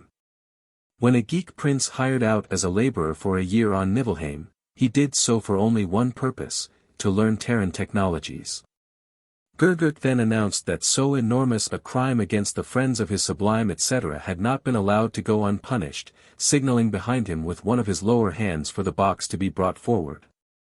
The slaves carried it to the front, set it down, and opened it, taking from it a rug which they spread on the floor. On this, from the box, they placed 24 newly severed opal grinning heads, in 4 neat rows. They had all been freshly scrubbed and polished, but they still smelled like crushed cockroaches. The 3 Terrans looked at them gravely. A double dozen heads was standard payment for an attack in which no Terran had been killed. Ostensibly, they were the heads of the ringleaders. In practice, they were usually lopped from the first 24 prisoners or overage slaves at hand, without regard for whether the victims had even heard of the crime which they were expiating. If the Extraterrestrials' Rights Association were really serious about the rights of these geeks, they'd advocate booting out all these native princes and turning the whole planet over to the company. That had been the Terran Federation's idea, from the beginning. Why else give the company's chief representative the title of Governor-General? There was another long speech from Gurgurk, with the nobles behind him murmuring antiphonal agreement, standard procedure, for which there was a standard pun, geek chorus, and a speech of response from Sid Harrington. Standing stiffly through the whole rigmarole, von Schlichten waited for it to end, as finally it did. They walked back from the door, whence they had escorted the delegation, and stood looking down at the saurian heads on the rug. Harrington raised his voice and called to a Kragan sergeant whose chevrons were painted on all 4 arms. Take this carrion out and stuff it in the incinerator, he ordered. If any of you think you can clean up this rug and this box, you're welcome to them. Wait a moment, von Schlichten told the sergeant. Then he disgorged and pouched his geek speaker. See that head, there, he asked, rolling it over with his toe. I killed that geek, myself, with my pistol, while them and Hid were getting Ferriera into the car. Miss Quinton killed that one with the bolo, see where she chopped him on the back of the neck? The cut that took off the head was a little low, and missed it. And Hid O'Leary stuck a knife in that one. He walked around the rug, turning heads over with his foot. This was cut-rate head payment. They just slashed off 24 heads at the scene of the riot. I don't like this butchery of worn-out slaves and petty thieves any better than anybody else, but this I don't like either. 6 months ago, Gergurk wouldn't have tried to pull anything like this. Now he's laughing up his non-existent sleeve at us. That's what I've been preaching, all along, Eric Blunt took up after him. These geeks need having the fear of Terra thrown into them. Oh, nonsense, Eric, you're just as bad as Carlos, here. Harrington tut-tutted. Next, you'll be saying that we ought to depose Jaikark and take control ourselves. Well, what's wrong with that, for an idea, von Schlichten demanded. Don't you think we could? Our Kragans could go through that army of Jaikarks like fast neutrons through toilet paper. My God! Harrington exploded. Don't let me hear that kind of talk again. We're not conquistadores, we're employees of a business concern, here to make money honestly, by exchanging goods and services with these people. He turned and walked away, out of the audience hall, leaving von Schlichten and Blunt to watch the removal of the geek heads. You know, I went a little too far, von Schlichten confessed. Or too fast, rather. He's got to be conditioned to accept that idea. We can't go too slowly, either, Blunt replied. If we wait for him to change his mind, it'll be the same as waiting for him to retire. And that'll be waiting too long. Von Schlichten nodded seriously. Did you notice the green specks in the hide of that Prince Gorkrink? He asked. He's just come back from Niflheim. Not on the Pretoria, I don't think. Probably on the Canberra, 3 months ago. And he's here to get that plutonium, and ship it to Keeluk on the Paul Kruger, Blunt considered. I wonder just what he learned, on Niflheim. I wonder just what's going on at Keeluk, von Schlichten said. Orgzilds pulled down a regular first-century model iron curtain. You know, 4 of our best native intelligence operatives have been murdered in Keeluk in the last 3 months, and 6 more have just vanished there. Well, I'm going there in a few days, myself, to talk to Orgzild about this spaceport deal, Blunt said. I'll have a talk with Hendrik Lemoyne and McKinnon. And I'll see what I can find out for myself. Well, let's go have a drink, von Schlichten suggested, consulting his watch. About time for a cocktail. 4, if you read it in Stanley-Browne. Von Schlichten and Blunt entered the bar together, the Broadway room, decorated in gleaming plastics and chromium in enthusiastic if slightly inaccurate imitation of a first-century New York nightclub. There were no native servants to spoil the illusion, such as it was, the service was fully automatic. Going to a bartending machine, von Schlichten dialed the cocktail they had decided upon and inserted his key to charge the drinks to his account, filling a 4-portion jug. As they turned away, they almost collided with Hideyoshi O'Leary and Paula Quinton. The girl wore a long-sleeved gown to conceal a bandage on her right wrist, and her face was rather heavily powdered in spots. Otherwise she looked none the worse for recent experiences. Well, you seem to have gotten yourself repaired, Miss Quinton, he greeted her. Feel better, now? Miss Quinton, this is Lieutenant Governor Blunt. Eric, Miss Paula Quinton. Delighted, Miss Quinton, Blunt said. Carlos tells us he found you standing over poor Mohammed Ferriera, fighting like a commando. How is Mohammed, by the way? No danger, I hope, we all like him.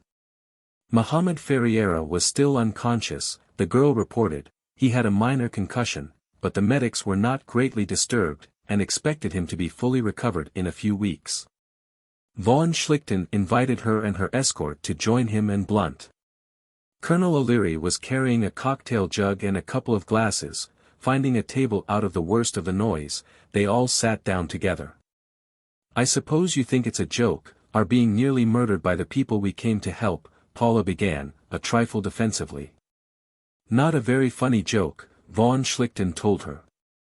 "It's been played on us till it's lost its humor." "Yes, geek ingratitude's an old story to all of us," Blunt agreed. "You stay on this planet very long and you'll see what I mean." "You call them that, too?" she asked, as though disappointed in him.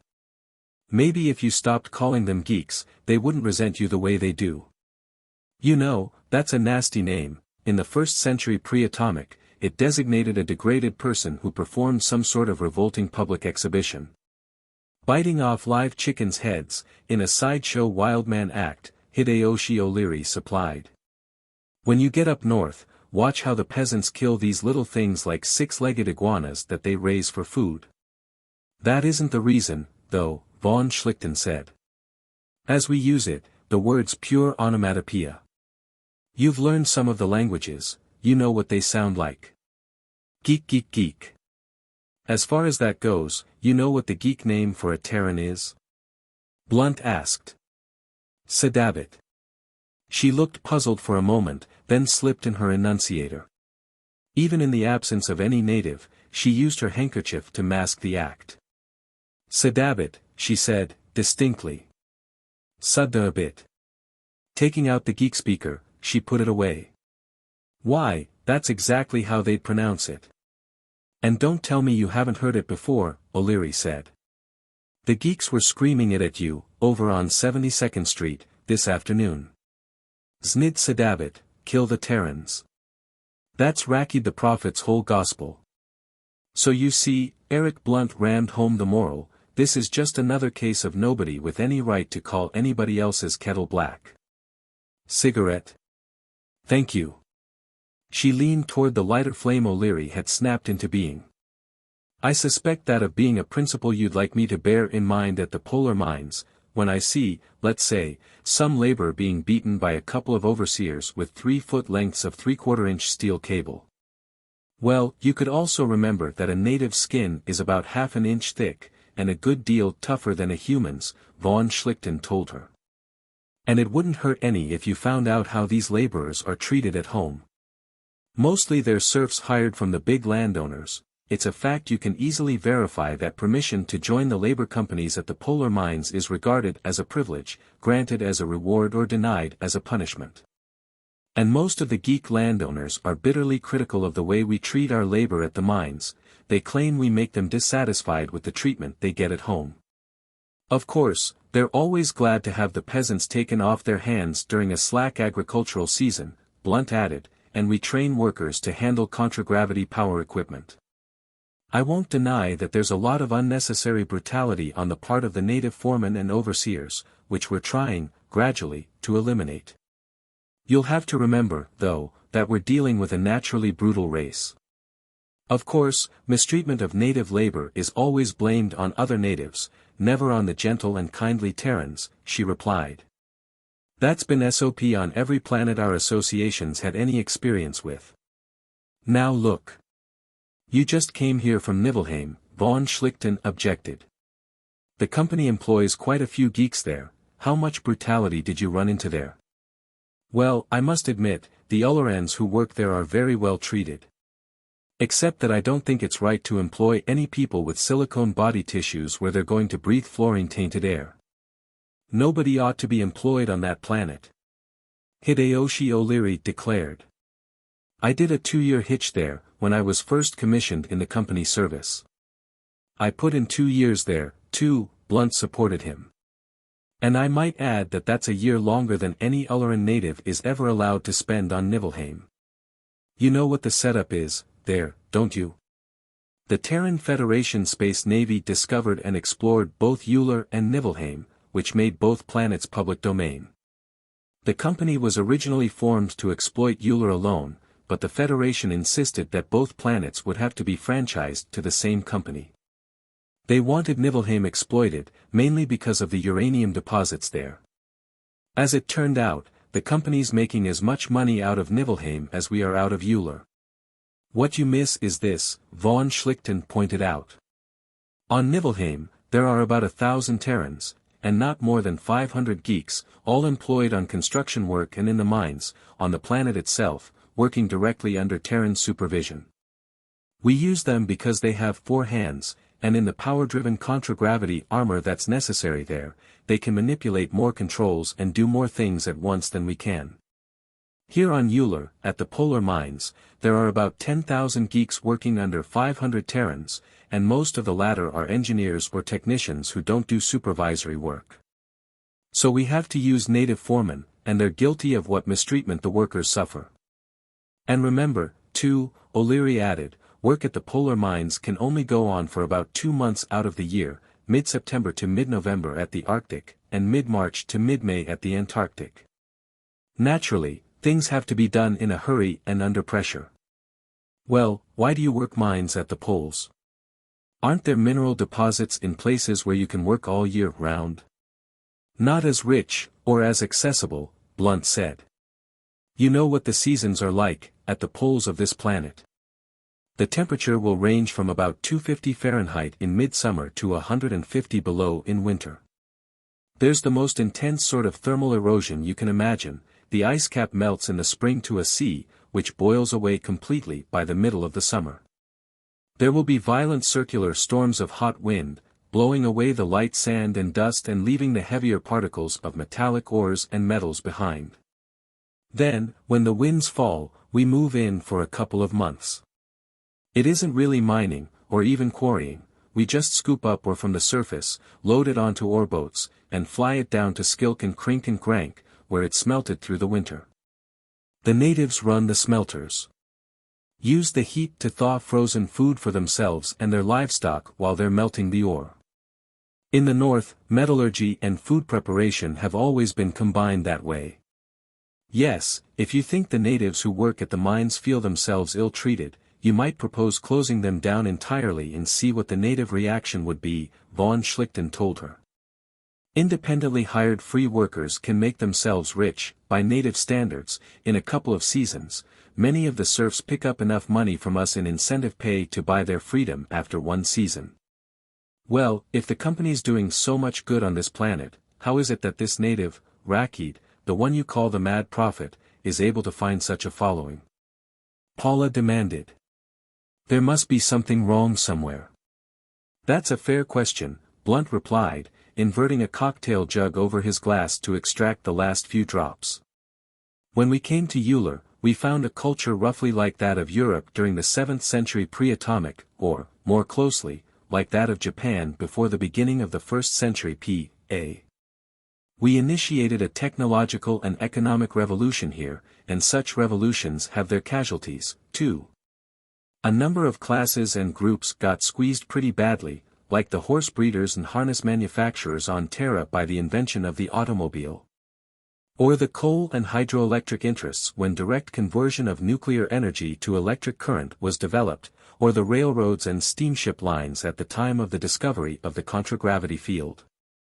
Naturally, there's a lot of ill feeling on the part of merchants and artisans who weren't able or willing to adapt themselves to changing conditions. They're all backing Rakkeed and yelling Znid Sedabit, now. You know, it's a shame that Geek Messiah isn't a smart crook. Instead of an honest fanatic, he could take in the equivalent of a couple of million souls a year off the North Uller merchants and the Equatorial Zone shipowners. But it is a fact, which not even Rakkeed can successfully deny, that we've raised the general living standard of this planet by about 200%. Rakkeed is a Zerk, von Schlichten said. They're the nomads who hire out to the northern merchants as caravan drivers, and also prey, or used to prey, on the caravans as brigands. Since our air freighters got into operation, neither caravan driving or caravan raiding has been a paying business, and our air patrols have made caravan raiding suicidal as well. So the Zerks don't like us. The only thing they know or are willing to learn is handling these 6-legged riding in pack animals we call hipposaurs. We employ a few of them as cavalry, and a few more of them work as the local equivalent of gauchos, and the rest just sit around and listen to Rakkeed's sermons. Both jugs were empty. Colonel O'Leary, as befitted his junior rank, picked them up.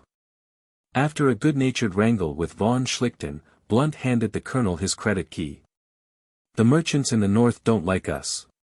Besides spoiling the caravan trade, we're spoiling their local business, because the land-owning barons, who used to deal with them, are now dealing directly with us.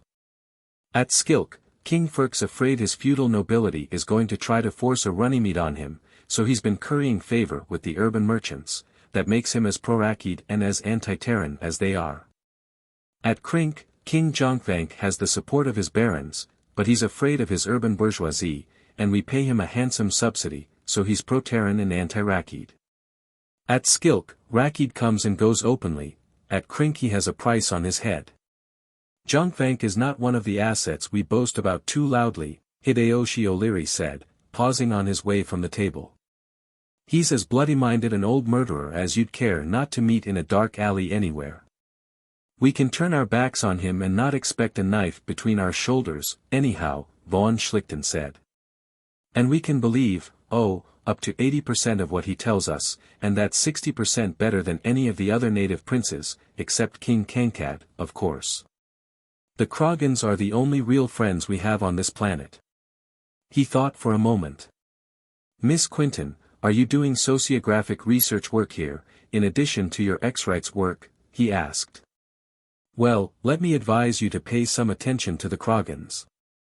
You'll only find them treated at any length at all in that compendium of misinformation, Willard Stanley-Browne's short sociographic history of Beta Hydri II, and 90% of what Stanley-Browne says about them is completely erroneous.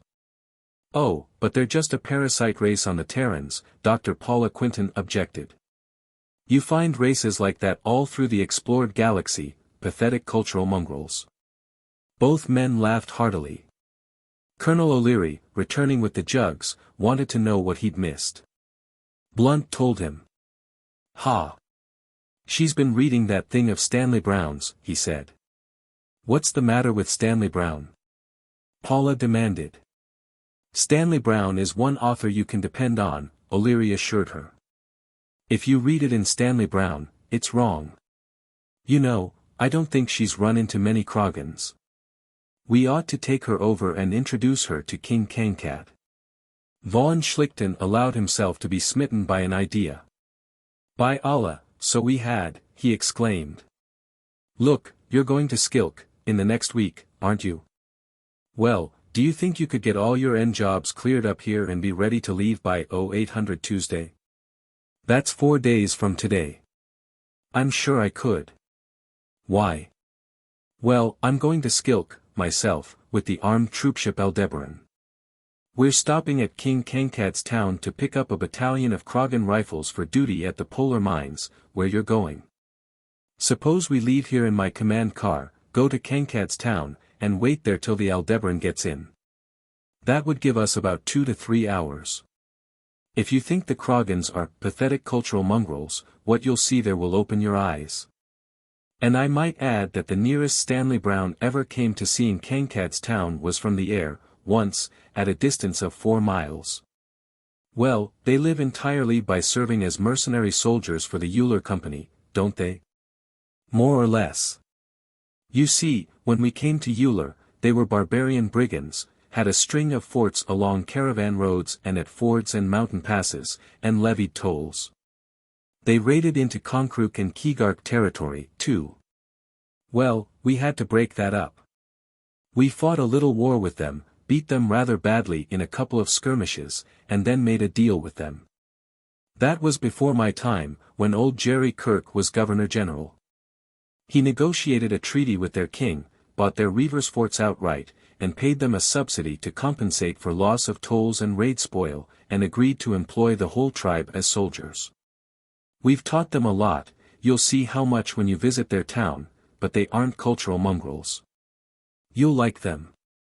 Well, General, I'll take you up, she said. But I warn you. If this is some scheme to indoctrinate me with the Uller Company's side of the case and blind me to unjust exploitation of the natives here, I don't propagandize very easily. Fair enough, as long as you don't let fear of being propagandized blind you to the good we're doing here, or impair your ability to observe and draw accurate conclusions. Just stay scientific about it and I'll be satisfied. Now, let's take time out for lubrication, he said, filling her glass and passing the jug. 2 hours and 5 cocktails later, they were still at the table, and they had taught Paula Quinton some 20 verses of the heathen geeks. They were no breaks, including the 4 printable ones. 5. You can depend on it it's wrong. Gongonk Island, with its blue-gray company buildings, and the Terran green of the farms, and the spaceport with its ring of mooring pylons empty since the city of Pretoria had lifted out, 2 days before. Fort Terra was dropping away behind. Von Schlichten held his lighter for Paula Quinton, then lit his own cigarette. I was rather horrified, Friday afternoon, at the way you and Colonel O'Leary and Mr. Blunt were blaspheming against Stanley-Browne, she said. His book is practically the sociographer's Quran for this planet. But I've been checking up, since, and I find that everybody who's been here any length of time seems to deride it, and it's full of the most surprising misstatements. I'm either going to make myself famous or get burned at the stake by the Extraterrestrial Sociographic Society after I get back to Terra. In the last 3 months, I've been really too busy with X-Right's work to do much research, but I'm beginning to think there's a great deal in Stanley-Browne's book that will have to be reconsidered. How'd you get into this, Miss Quinton? He asked. You mean sociography, or X-Rights? Well, my father and my grandfather were both extraterrestrial sociographers, anthropologists whose subjects aren't anthropomorphic, and I majored in sociography at the University of Montevideo. And I've always been in sympathy with extraterrestrial races. One of my great-grandmothers was a Freyan. The deuce, I'd never have guessed that, as small and dark as you are. Well, another of my great-grandmothers was Japanese, she replied. The family name's French. I'm also part Spanish, part Russian, part Italian, part English, the usual modern Argentine mixture. I'm an Argentino, too. From La Rioja, over along the Sierra de Velasco. My family lived there for the past 5 centuries. They came to the Argentine in the year 3, atomic era. On account of the Hitler bust-up? Yes. I believe the first one, also a General von Schlichten, was what was then known as a war criminal. That makes us partners in crime, then, she laughed. The Quintons had to leave France about the same time. They were what was known as collaborationists. That's probably why the Southern Hemisphere managed to stay out of the Third and Fourth World Wars, he considered.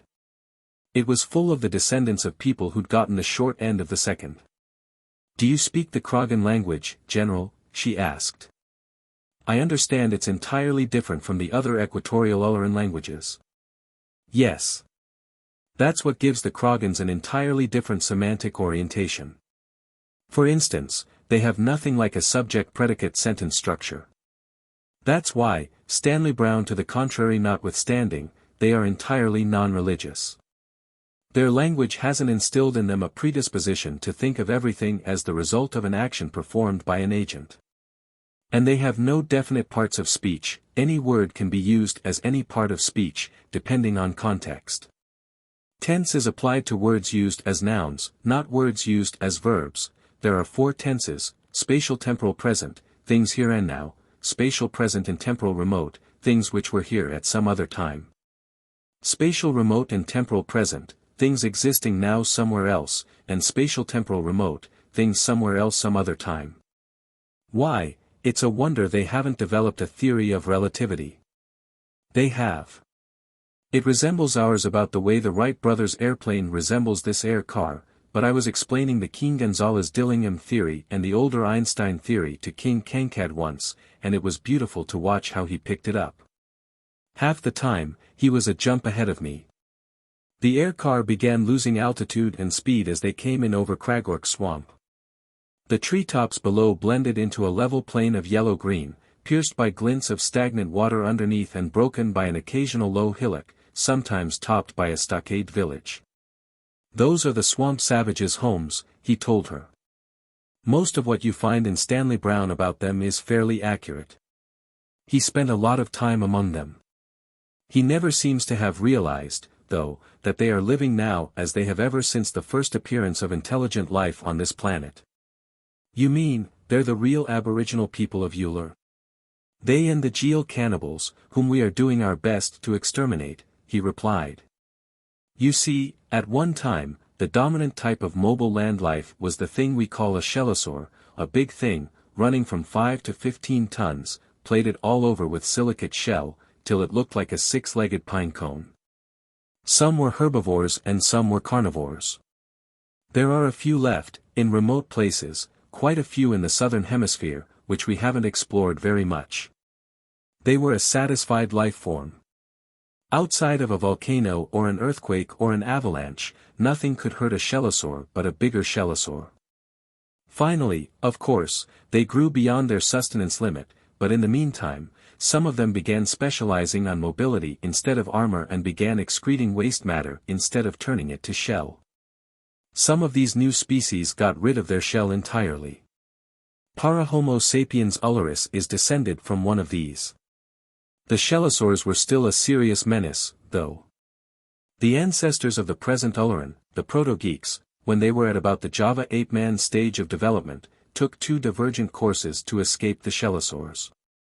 Some of them took to the swamps, where the shellosaurs would sink if they tried to follow.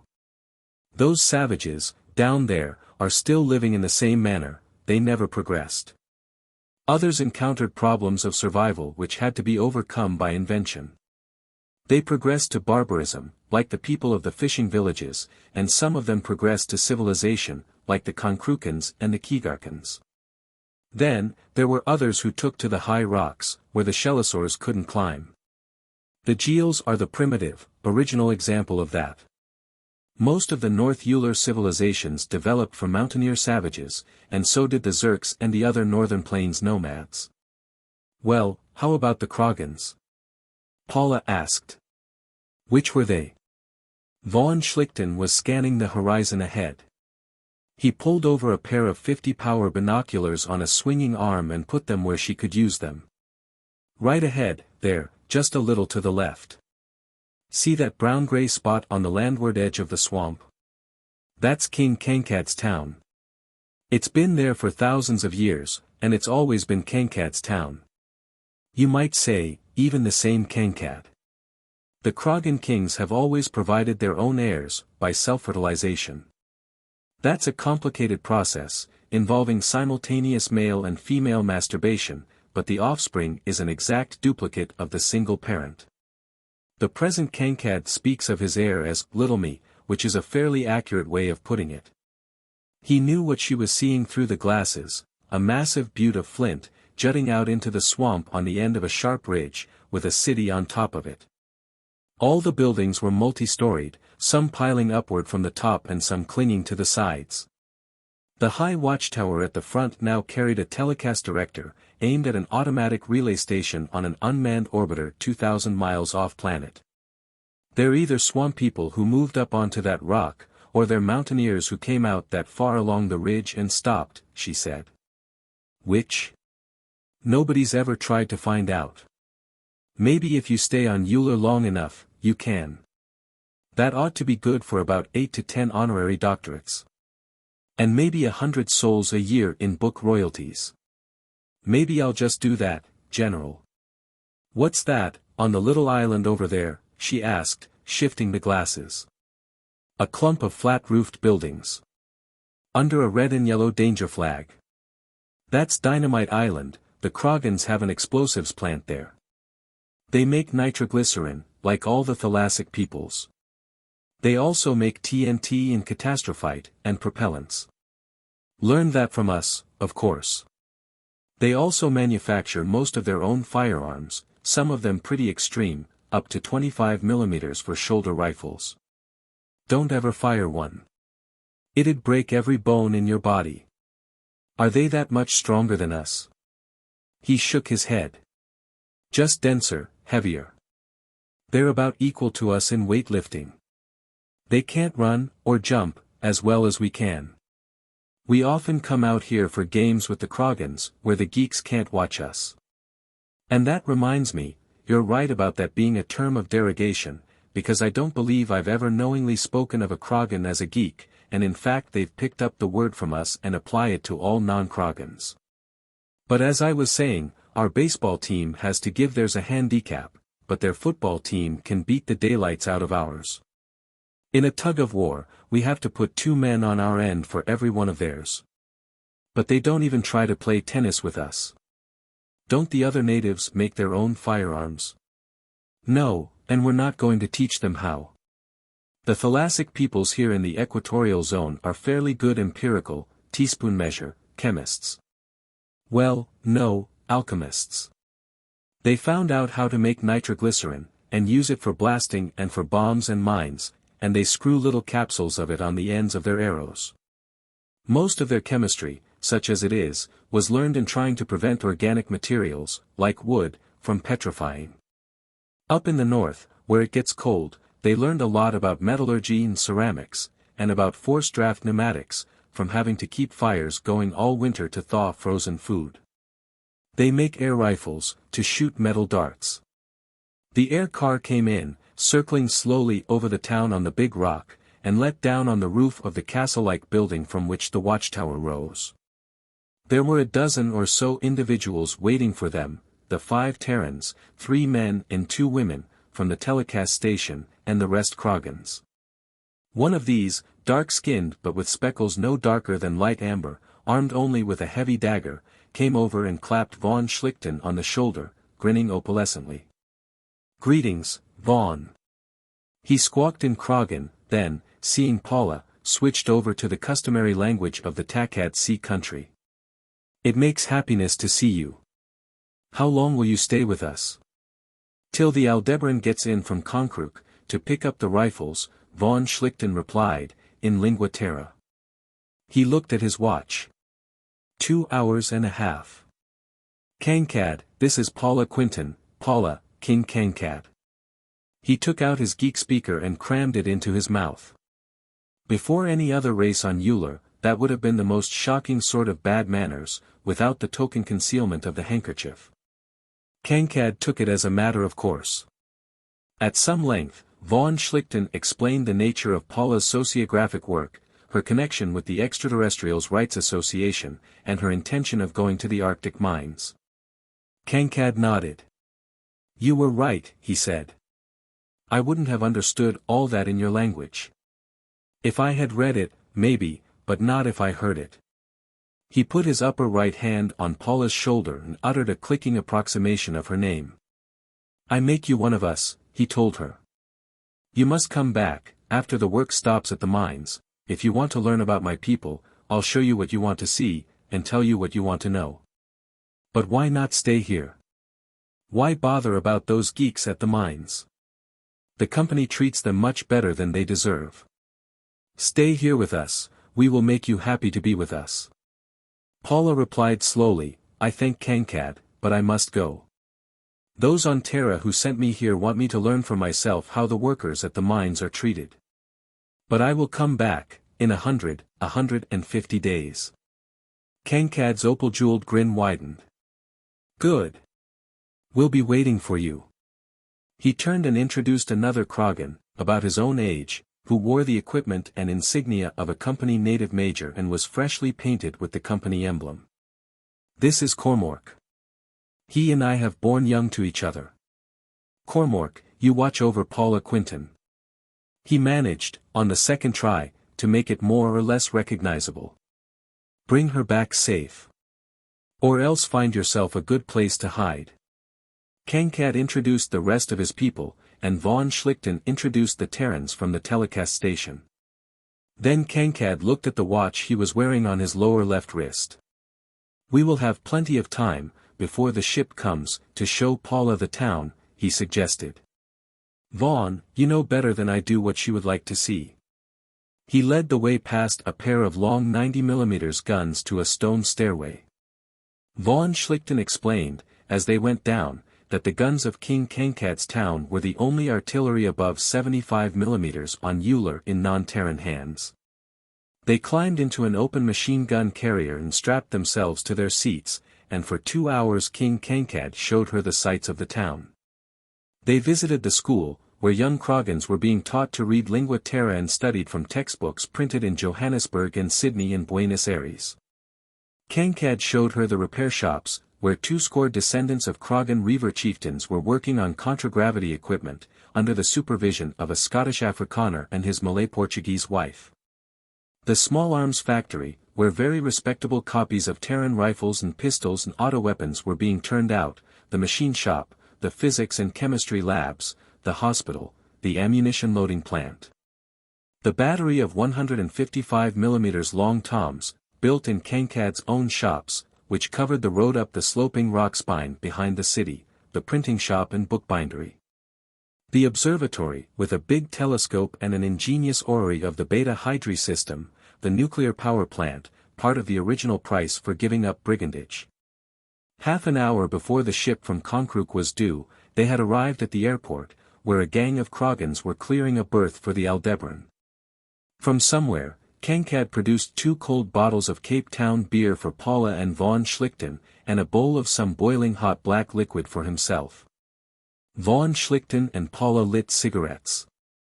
Between sips of his bubbling hellbrew, Kankad gnawed on the stalk of some swamp plant. Paula seemed as much surprised at Kankad's disregard for the eating taboo as she had been at Von Schlichten's open flouting of the convention of concealment when he had put in his geek speaker.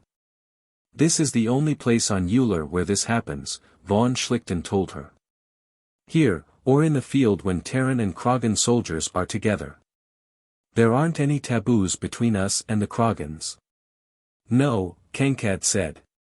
"We cannot eat each other's food, and because our bodies are different, we cannot be the fathers of each other's young. But we have been battle comrades, and work sharers, and we have learned from each other, my people more from yours than yours from mine. Before you came, my people were like children, shooting arrows at little animals on the beach, and climbing among the rocks at Dare Me and I Do, and playing war with toy weapons. But we are growing up, and it will not be long before we will stand beside you, as the grown son stands beside his parent, and when that day comes, you will not be ashamed of us." It was easy to forget that Kankad had 4 arms and a rubbery, quartz-speckled skin, and a face like a lizard. "I have always wished that some of your people could come to Terra, to study," Von Schlichten said. "I was talking about it with Sid Harrington, only a short while ago. He thinks it would be a good thing, for your people and for mine." "Yes. I want little me, when he's old enough to travel, to visit your world," Kankad said. "And some of the other young ones. And when little me is old enough to take over the rule of our people, I would like to go to Terra, myself.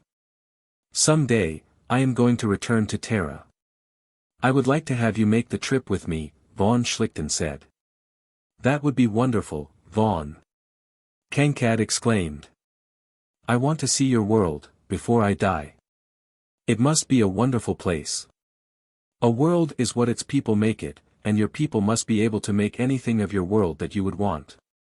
We almost made a lifeless desert, like the poles of Uller, out of our world, once," Von Schlichten told him. 400 and more years ago, we fought great wars among ourselves, with weapons such as I hope will never even be thought of on Uller. Our whole northern hemisphere, where our greatest nations were, was devastated. Much of it is wasteland to this day. But we put an end to that folly in time, we made one nation out of all our people, and swore never to commit such crimes again, and then we built the ships that took us out to the stars. But I want you to see our world, and some of the other worlds that we have visited, I think you would like it. I know I would. And with you to tell me what the things I would see meant." Kankad was silent for a moment. Then he spoke again, changing the subject abruptly. "I hope Paula will pardon me, but isn't Paula the kind of Terran that bears young?" "That's right, Kankad. I never bore any, yet, but that's the kind of Terran I am." "I like Paula," Kankad said. "She has come all the way from Terra to help us, and to learn about us. Of course, the Kragans don't need that kind of help, and the Geeks, who would stick a knife in her as soon as she turned her back on them, don't deserve it. But she wants to learn about us, just as I want to learn about Terra. Vaughn, why don't you and Paula have young? He asked. I think that would be fine. Then, little Paula Vaughn and little me could be friends, long after the three of us are dead and gone. 6. The bad news came after the coffee. The last clatter of silverware and dishes ceased as the native servants finished clearing the table. There was a remaining clatter of cups and saucers. Liqueur glasses tinkled, and an occasional cigarette lighter clicked. At the head table, the voices seemed louder. Don't like it a millisol's worth, Brigadier General Barney Mordkovitz, the Skilk military CO, was saying to the lady on his right. They're too confounded meek. Nowadays, nobody yells Znid Sedavit at you. Nobody sticks all four thumbs in his mouth and waves his fingers. Nobody commits nuisance on the sidewalk in front of you. They just stand and look at you like a farmer looking at a turkey the week before Christmas, and that I don't like. Oh, bosh. Jules Keaveney, the Skilk resident agent, at the head of the table, exclaimed. You soldiers are all alike, begging your pardon, General von Schlichten, he nodded in the direction of the guest of honor. If they don't bow and scrape to you and get off the sidewalk to let you pass, you say they're insolent and need a lesson. If they do, you say they're plotting insurrection. What I said, Mordkovitz repeated, was that I expect a certain amount of disorder, and a certain minimum show of hostility toward us from some of these geeks, to conform to what I know to be our unpopularity with many of them. When I don't find it, I want to know why. I'm inclined, von Schlichten came to his subordinate's support, to agree. This sudden absence of overt hostility is disquieting. Colonel Chengley, he called on the local intelligence officer and constabulary chief. This fellow Rakkeed was here, about a month ago.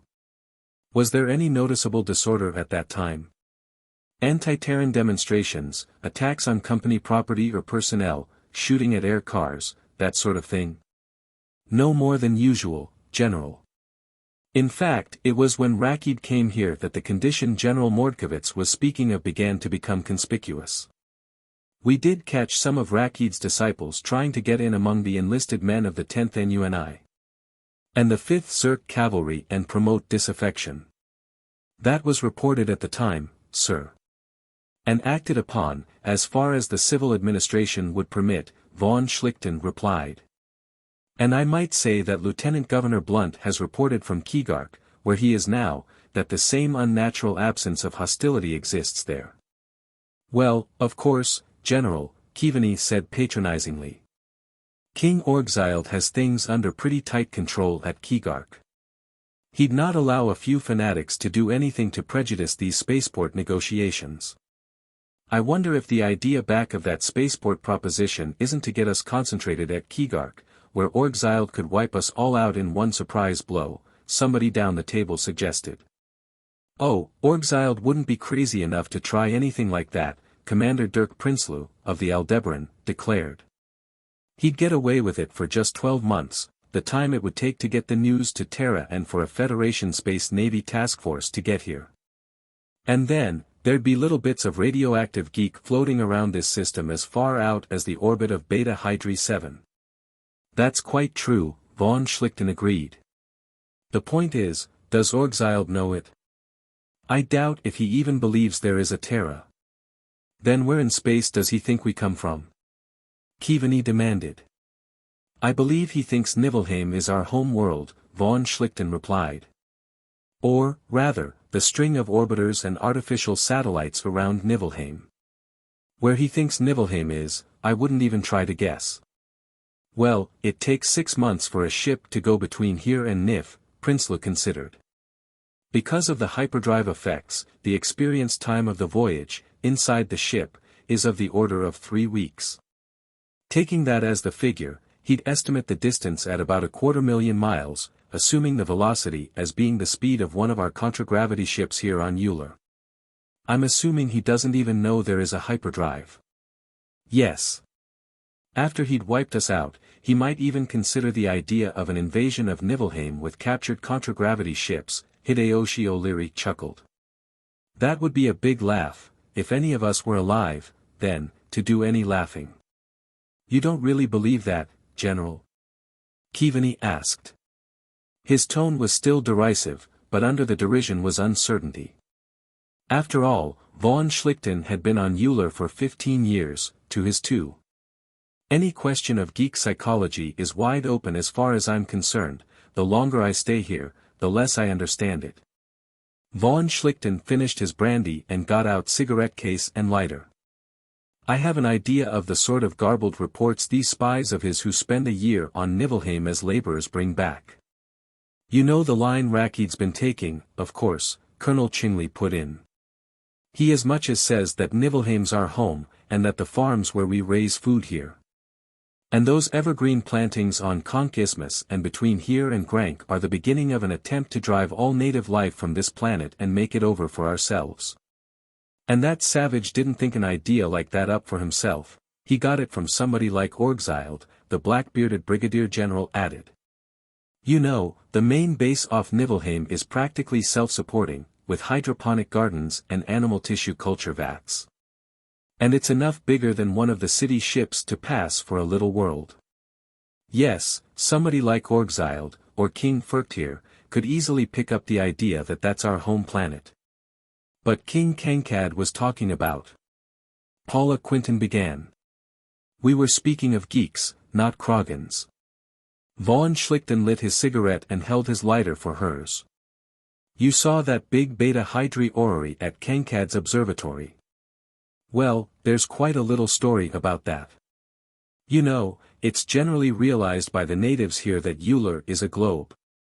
The North Zerks have ridden all the way around it, on Hipposaurback, in the high latitudes, and the thalassic peoples at the equator have sailed all the 5 equatorial seas and portaged all the isthmuses between. But, of course, Uller is the center of the universe, the sun travels around it, on a rather complicated double spiral track. As a theory, it explains most of what they're able to observe, and any minor effects that don't conform to it are just ignored. They have a model, a most ingenious affair run by clockwork, at the University of Konkrook, to show the apparent movement and position of Beta Hydri in the sky. It does so fairly accurately. Well, some of our astronomers constructed this orrery, and exhibited it to a gathering of the leading native scholars, who are also the high priests of the local religion. Sort of combined Academy of Arts and Sciences and College of Cardinals.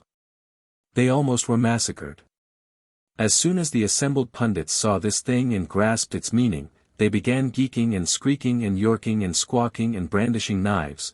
It was blasphemous, and sacrilegious, and undermined the faith. And invalidated the whole logic system.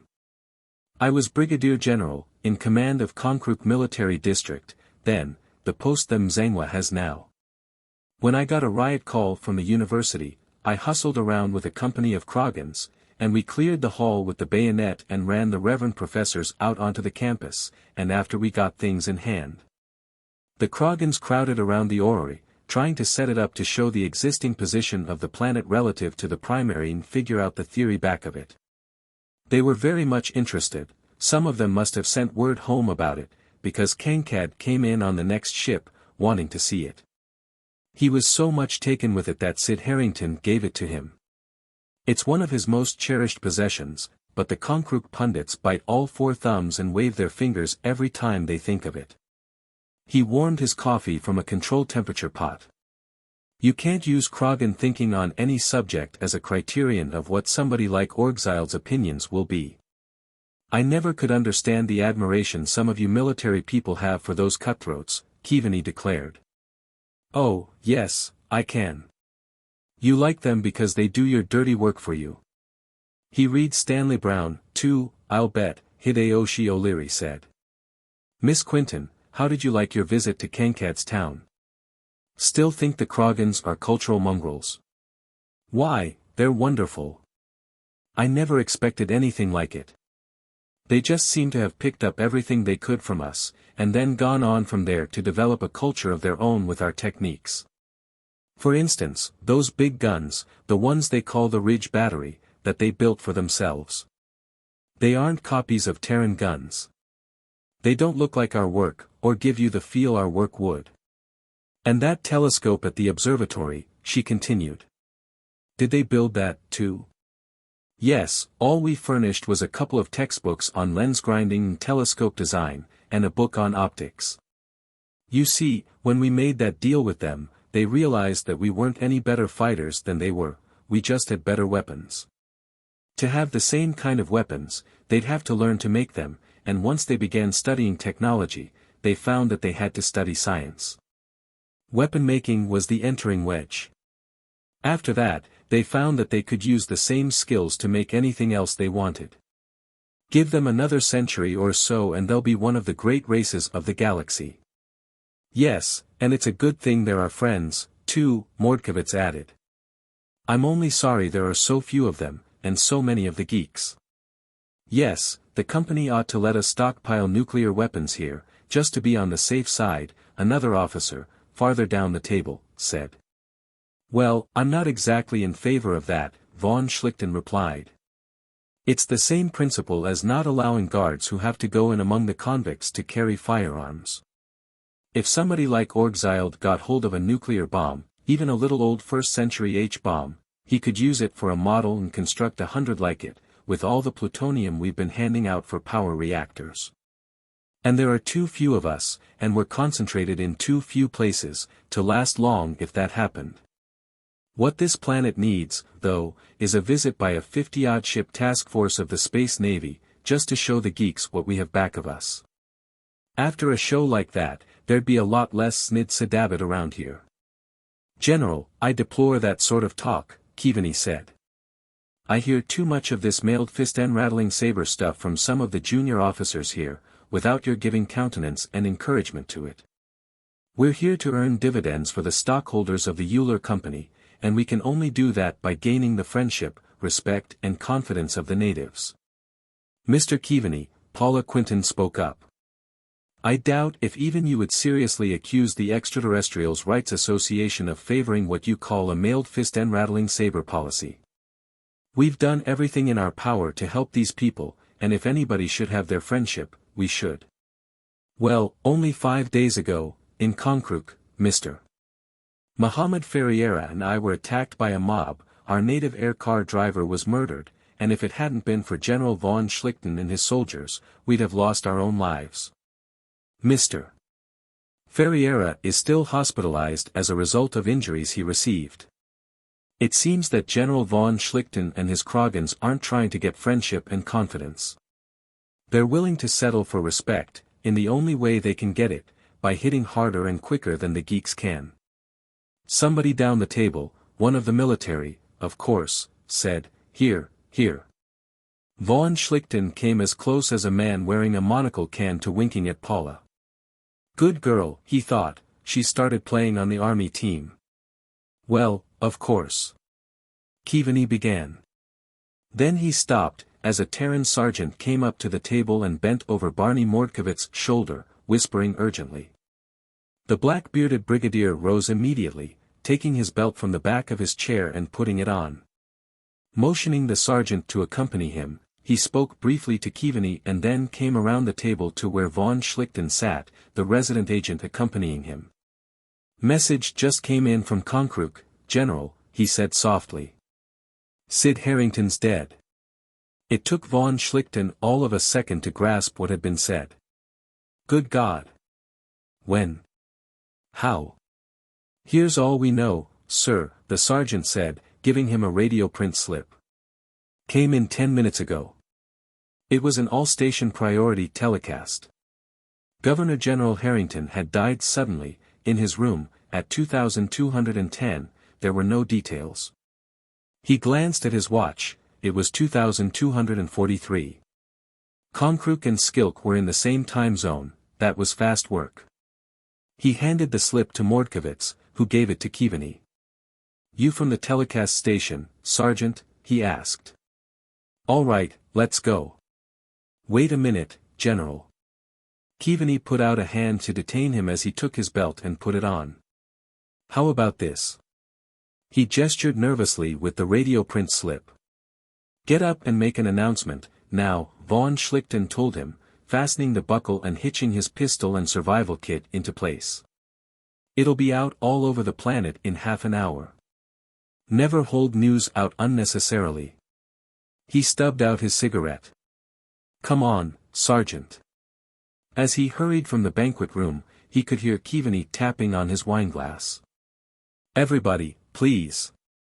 Let me have your attention. There has just come in a piece of the most tragic news. 7. Bismillah.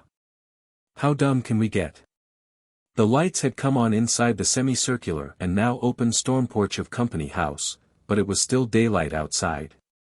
The sky above the mountain to the west was fading from crimson to burnt orange, and a couple of the brighter stars were winking into visibility. Von Schlichten and the sergeant hurried 100 yards down the street between low, thick-walled office buildings to the telecast station, next to the administration building. A woman captain met him just inside the door of the big soundproofed room. We have a wavelength open to Konkruk, General, she said. In booth 3. He nodded. Thank you, Captain. We've all lost a true friend, haven't we? Another girl, a tech sergeant, was in the booth. On the screen was the image of a third young woman, a lieutenant, at Konkruk station. The sergeant rose and started to leave the booth. Stick around, Sergeant, von Schlichten told her. I'll want you to take over when I'm through. He sat down in front of the combination visiscreen and pickup. Now, Lieutenant, just what happened, he asked. How did he die? We think it was poison, General. General Mzangwa has ordered autopsy and chemical analysis.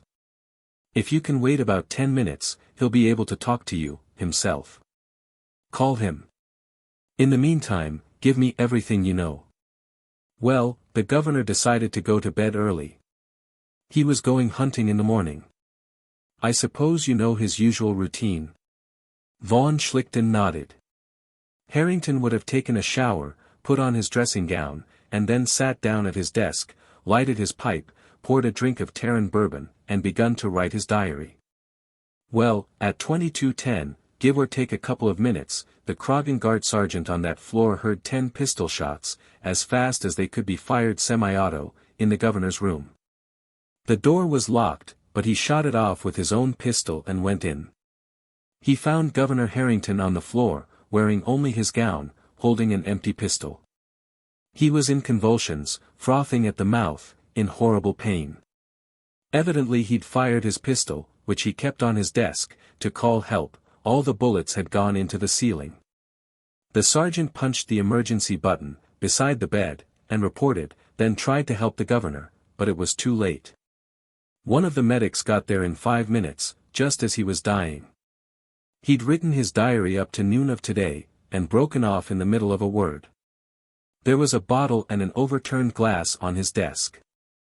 The constabulary got there a few minutes later, and then Brigadier General Mzangwa took charge. A white rat, given 15 drops from the whiskey bottle, died with the same symptoms in about 90 seconds. Who had access to the whiskey bottle? A geek servant, who takes care of the room. He was caught, an hour earlier, trying to slip off the island without a pass. They were holding him at the guardhouse when Governor Harrington died. He's now being questioned by the Kragans. The girl's face was bleakly remorseless. I hope they do plenty to him. I hope they don't kill him before he talks. Wait a moment, General, we have General Mzangwa, now, the girl said. I'll switch you over. The screen broke into a kaleidoscopic jumble of color, then cleared. The chocolate-brown face of Themistocles Mzangwa was looking out of it. I heard what happened, how they found him, and about that geek chamber valet being arrested, von Schlichten said. Did you get anything out of him? He's admitted putting poison in the bottle, but he claims it was his own idea. But he's one of Father Keeluk's parishioners, so. Keeluk. God damn, so that was it, von Schlichten almost shouted. Now I know what he wanted with Stalin, and that goat, and those rabbits. 5,000 miles away, in Konkruk, Themistocles Mzangwa whistled. Bismillah. How dumb can we get, he cried. Of course they'd need terrestrial animals, to find out what would poison a Terran. Wait a minute. I'll make a note of that, to spring on this geek. if the Kragans haven't finished him by now. Von Schlichten watched Mzangwa pick up a stenophone and whisper into it for a moment. All right, Carlos, what else? Has Eric been notified? We called Keeluk, but he's in audience with King Orgzild, and we can't reach him. Well, who's in charge at Konkruk, now? Not much of anybody. Laviola, the fiscal secretary, and Hans Meyer-Stein, the banking cartel's lawyer, and Howlett, the personnel chief, and Berman, the commercial secretary, have made up a sort of quadrumvirate and are trying to run things. I don't know what would happen if anything came up suddenly.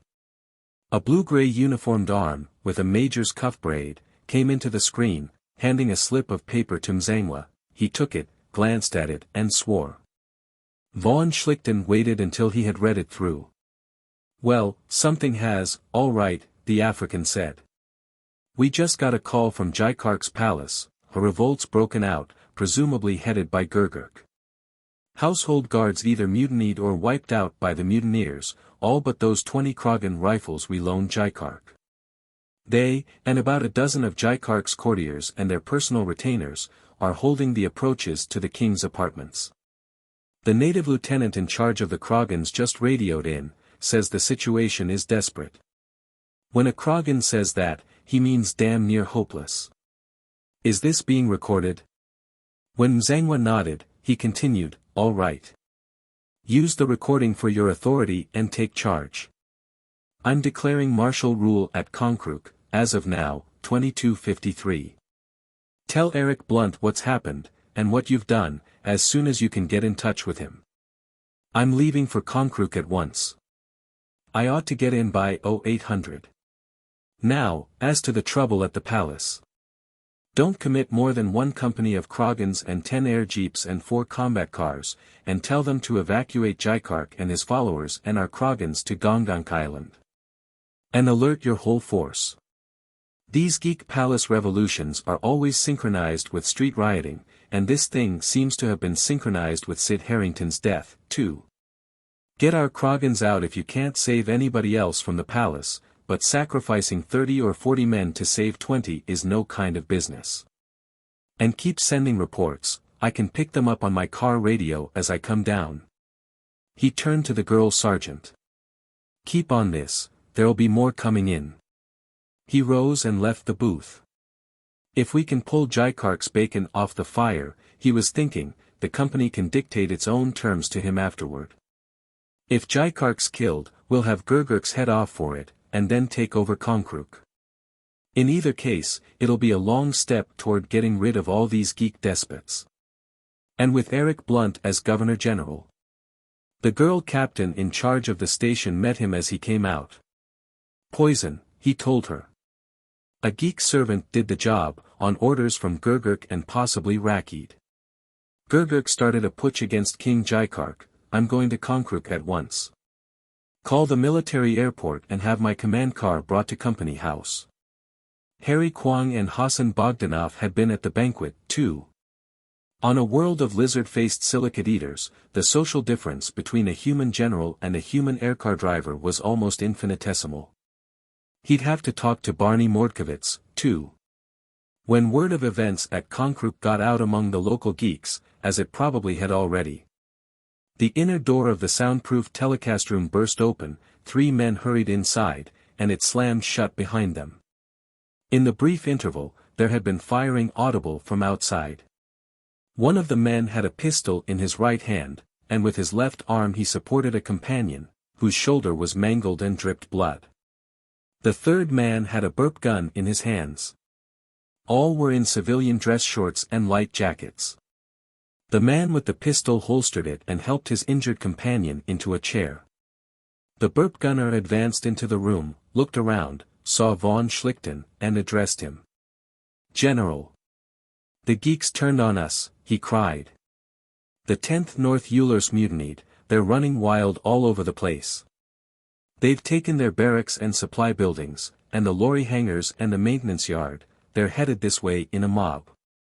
Some of the Zerk cavalries joined them. How about the Kragans? The 18th Rifles? They're with us. I saw a party of them firing into the mob. I saw some of the 10th NUNI tossing a dead Kragan on their bayonets. Have any ammo left for that burp gun? Come on, then, let's see what it's like at Company House, von Schlichten said. Captain Malavez, you know what to do about defending this station. Get busy doing it. And have that girl in booth 3 tell Konkruk what's happened here, and say that I won't be coming down, as planned, just yet. He opened the door, and the rattle of shots outside became audible again. The civilian with the burp gun knew better than to let a general go out first. Elbowing von Schlichten out of the way, he crouched over his weapon and dashed outside. Drawing his pistol, von Schlichten followed, pulling the door shut after him. Darkness had fallen, while he had been inside. Now the whole company reservation was ablaze with electric lights. Somebody at the power plant, either the regular staff, if they were still holding, or the mutineers, if they had taken it, had thrown on the emergency lights. There was a confused mass of gray-skinned figures in front of Company House, reflected light twinkling on steel over them. From the direction of the native troops' barracks more natives were coming on the run. On the roof of a building across the street, 2 machine guns were already firing into the mob. A group of Terrans came running out of a roadway between 2 buildings, from the direction of the repair shops.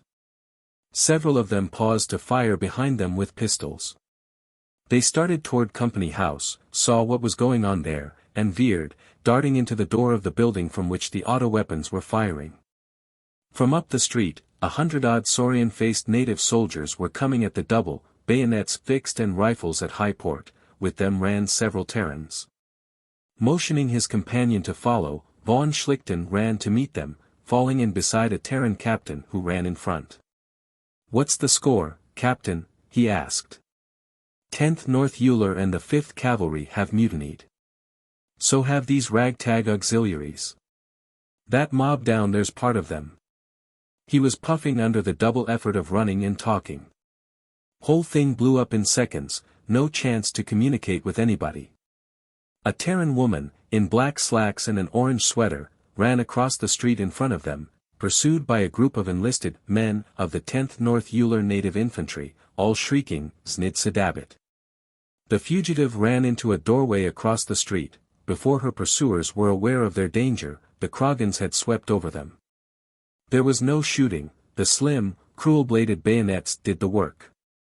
From behind him, as he ran, von Schlichten could hear Kragan voices in a new cry, "Znid Geek! Znid Geek!" The mob were swarming up onto the steps and into the semi-rotunda of the storm porch.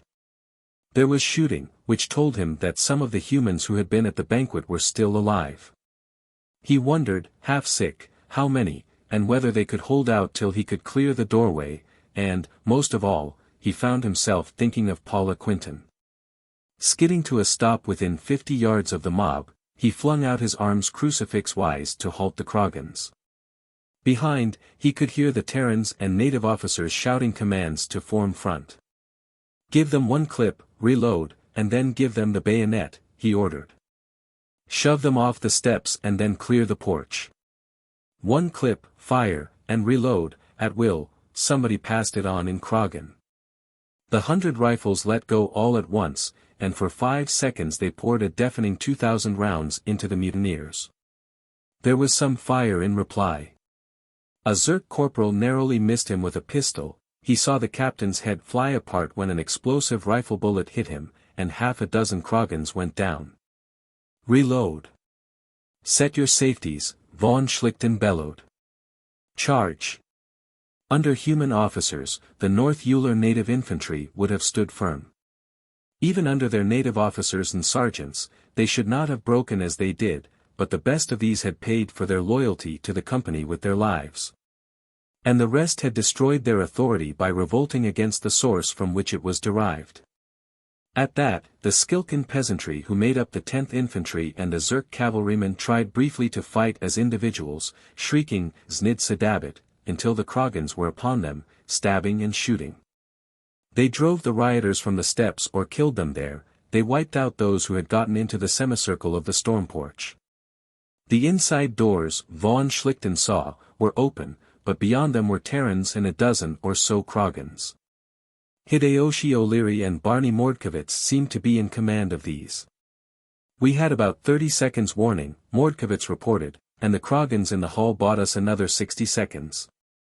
Of course, we all had our pistols. Hey! These storm doors are wedged, somebody discovered. Those goddamn geek servants.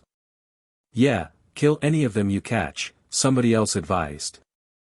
If we could have gotten these doors closed. The mob, driven from the steps, was trying to reform and renew the attack. From up the street, the machine guns, silent during the bayonet fight, began hammering again. The mob surged forward to get out of their fire, and were met by a rifle blast and a hedge of bayonets at the steps. They surged back, and the machine guns flailed them again. They started to rush the building from whence the automatic fire came, and there was a fusillade and a shriek of "Znid Geek" from up the street. They turned and fled in the direction from whence they had come, bullets scourging them from 3 directions at once. For a moment, von Schlichten and the 3 Terrans and 80-odd Kragans who had survived the fight stood on the steps, weapons poised, seeking more enemies. The machine guns up the street stuttered a few short bursts and were silent. From behind, the beleaguered Terrans and their Kragan guards were emerging. He saw Jules Keaveney and his wife, Commander Princedoms of the Aldebaran, Harry Kwong and Bogdanov. Ah, there she was. He heaved a breath of relief and waved to her. The Kragans were already setting about their after-battle chores. About 20 of them spread out on guard. The others, by 4s, went into the street, one covering with his rifle while the other 3 checked on their own casualties, used the short, leaf-shaped swords they carried to slash off the heads of enemy wounded. And collected weapons and ammunition. A couple of hundred more Kragans, led by native Major Cormork, the co-parent of Young with King Kankad, came up at the double and stopped in front of Company House. We were in quarters, aboard the Aldebaran and in the guest house at the airport, Cormork reported. We were attacked, 15 minutes ago, by a mob. We took 10 minutes beating them off, and 5 more getting here. I sent native Captain Zirjeek and the rest of the force to retake the supply depot and the shops and lorry hangars, which had been taken, and relieve the military airport, which is under attack. There was still firing from the commercial airport and the smaller military airfield. Once there was a string of heavy explosions that sounded like 80mm rockets. Good enough. I hope you didn't spread yourself out too thin. What's the situation at the commercial airport?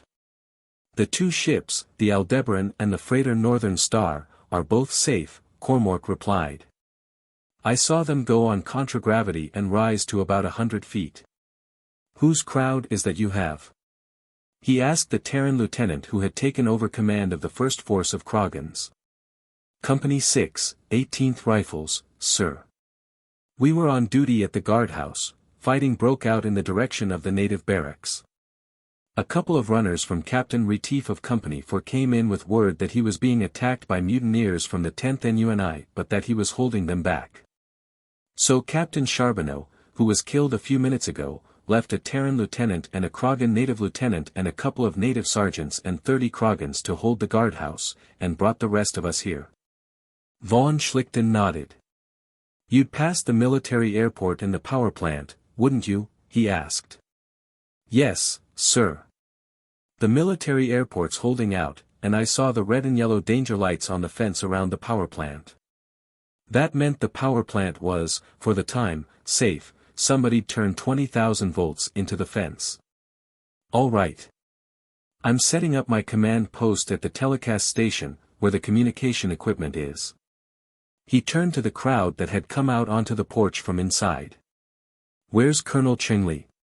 Here, General. The intelligence and constabulary officer pushed through the crowd. I was on the phone, talking to the military airport, the commercial airport, ordnance depot, spaceport, ship docks and power plant. All answer. I'm afraid Pop Good, at the city power plant, is done for.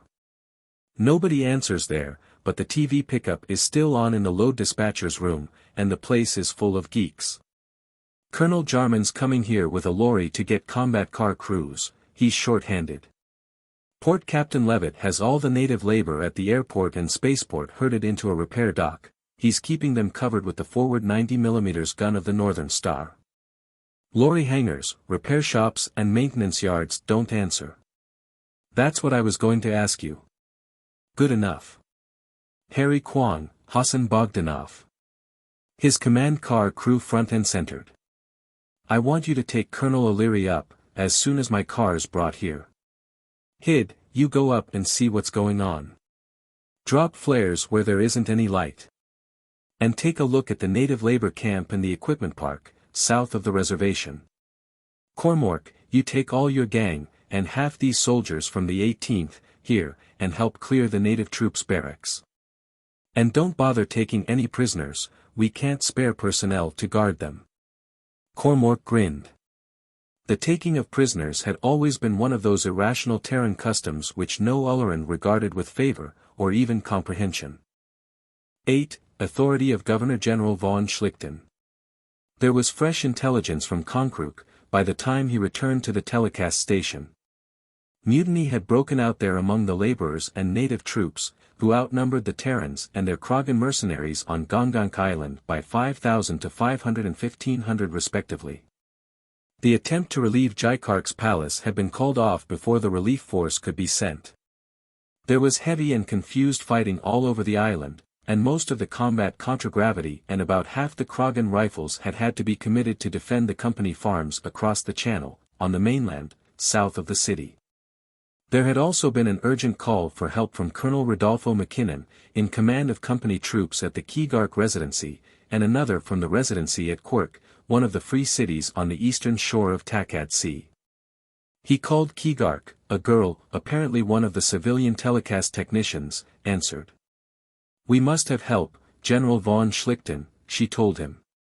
The native troops, all but 200 Kragans, have mutinied. They have everything here except company house, docks, airport, everything. We're trying to hold out, but there are thousands of them. Our Takkad native infantry, soldiers of King Orgzild's army, and townspeople. They all seem to have firearms. What happened to Eric Blunt and your resident agent, Mr. Lemoyne? We don't know.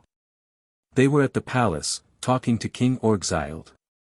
We've tried to call the palace, but we can't get through, General, we must have help. A call came in, a few minutes later, from Krink, 500 miles to the northeast across the mountains. The resident agent there, one Francis Xavier Shapiro, reported rioting in the city and an attempted palace revolution against King Jonkvank, and that the residency was under attack. By way of variety, it was the army of King Jonkvank that had mutinied. The 6th North Uller native infantry in the 2 companies of Zerk cavalry at Krink were still loyal, along with the Kragans. There was a pattern to all this. Von Schlichten stood staring at the big map, on the wall, showing the Takkad Sea area at the equatorial zone, and the country north of it to the pole, the area of Uller occupied by the company.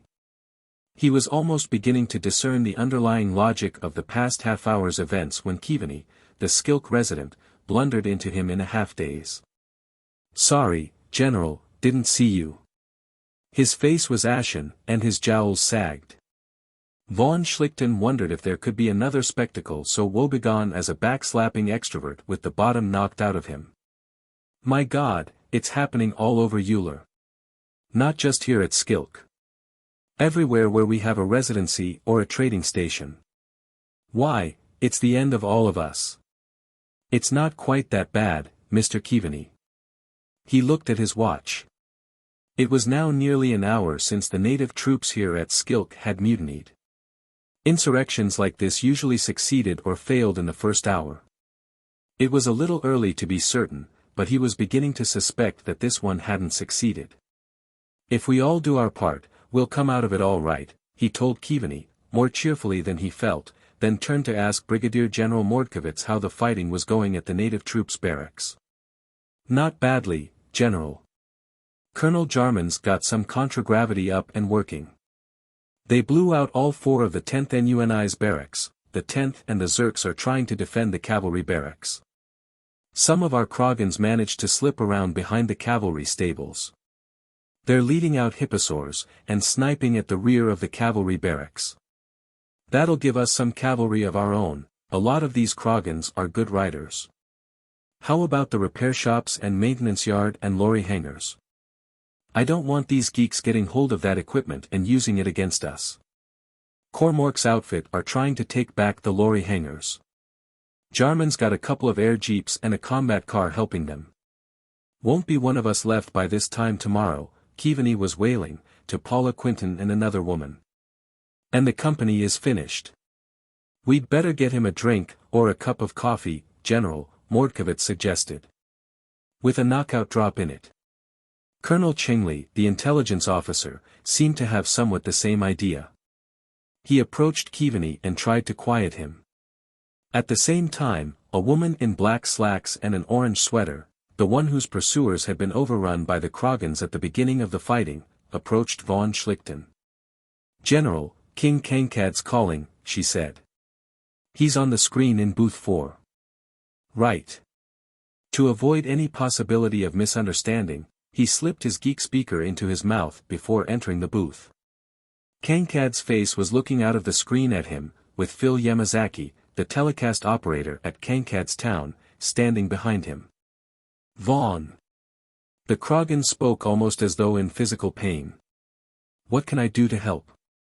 I have 20,000 of my people here who are capable of bearing arms, all with firearms, but I have transport for only 500. Where shall I send them? Von Schlichten thought quickly. Keegark was finished. The residency stood in the middle of the city, surrounded by 200,000 of King Orgzild's troops and subjects. Since Ullerans were bisexual, the total population, less the senile, crippled, and very young, was the military potential. Sending Kankad's 500 warriors and his meager contragravity there would be the same as shoveling them into a furnace. The people at Keegark would have to be written off, like the 20 Kragans at Jaikark's palace. Send them to Konkruk, he decided. The Mzangwa's in command, there, he'll need help to hold the company farms. Maybe he can find additional transport for you. I'll call him. I'll send off what force I can, at once, Kankad promised. How does it go with you at Skilk? We're holding, so far, he replied.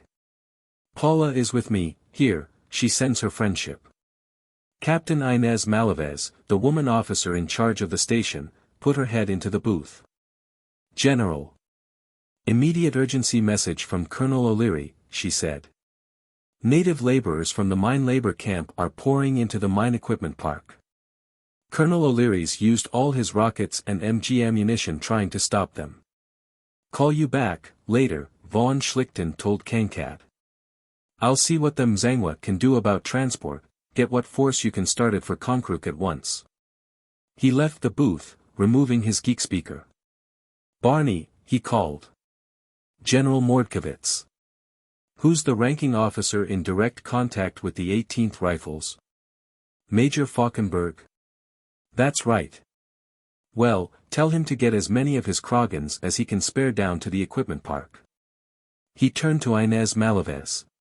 You call Jarman. Tell him what O'Leary reported, and tell him to get cracking on it.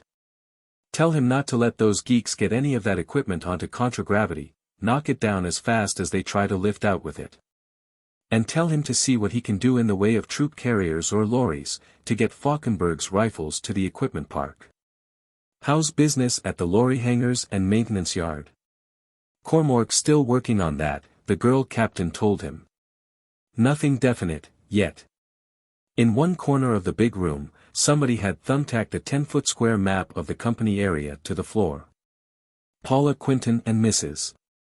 Jules Keaveny were on their knees beside it, pushing out handfuls of little pink and white pills that somebody had brought in 2 bottles from the dispensary across the road, each using a billiard bridge.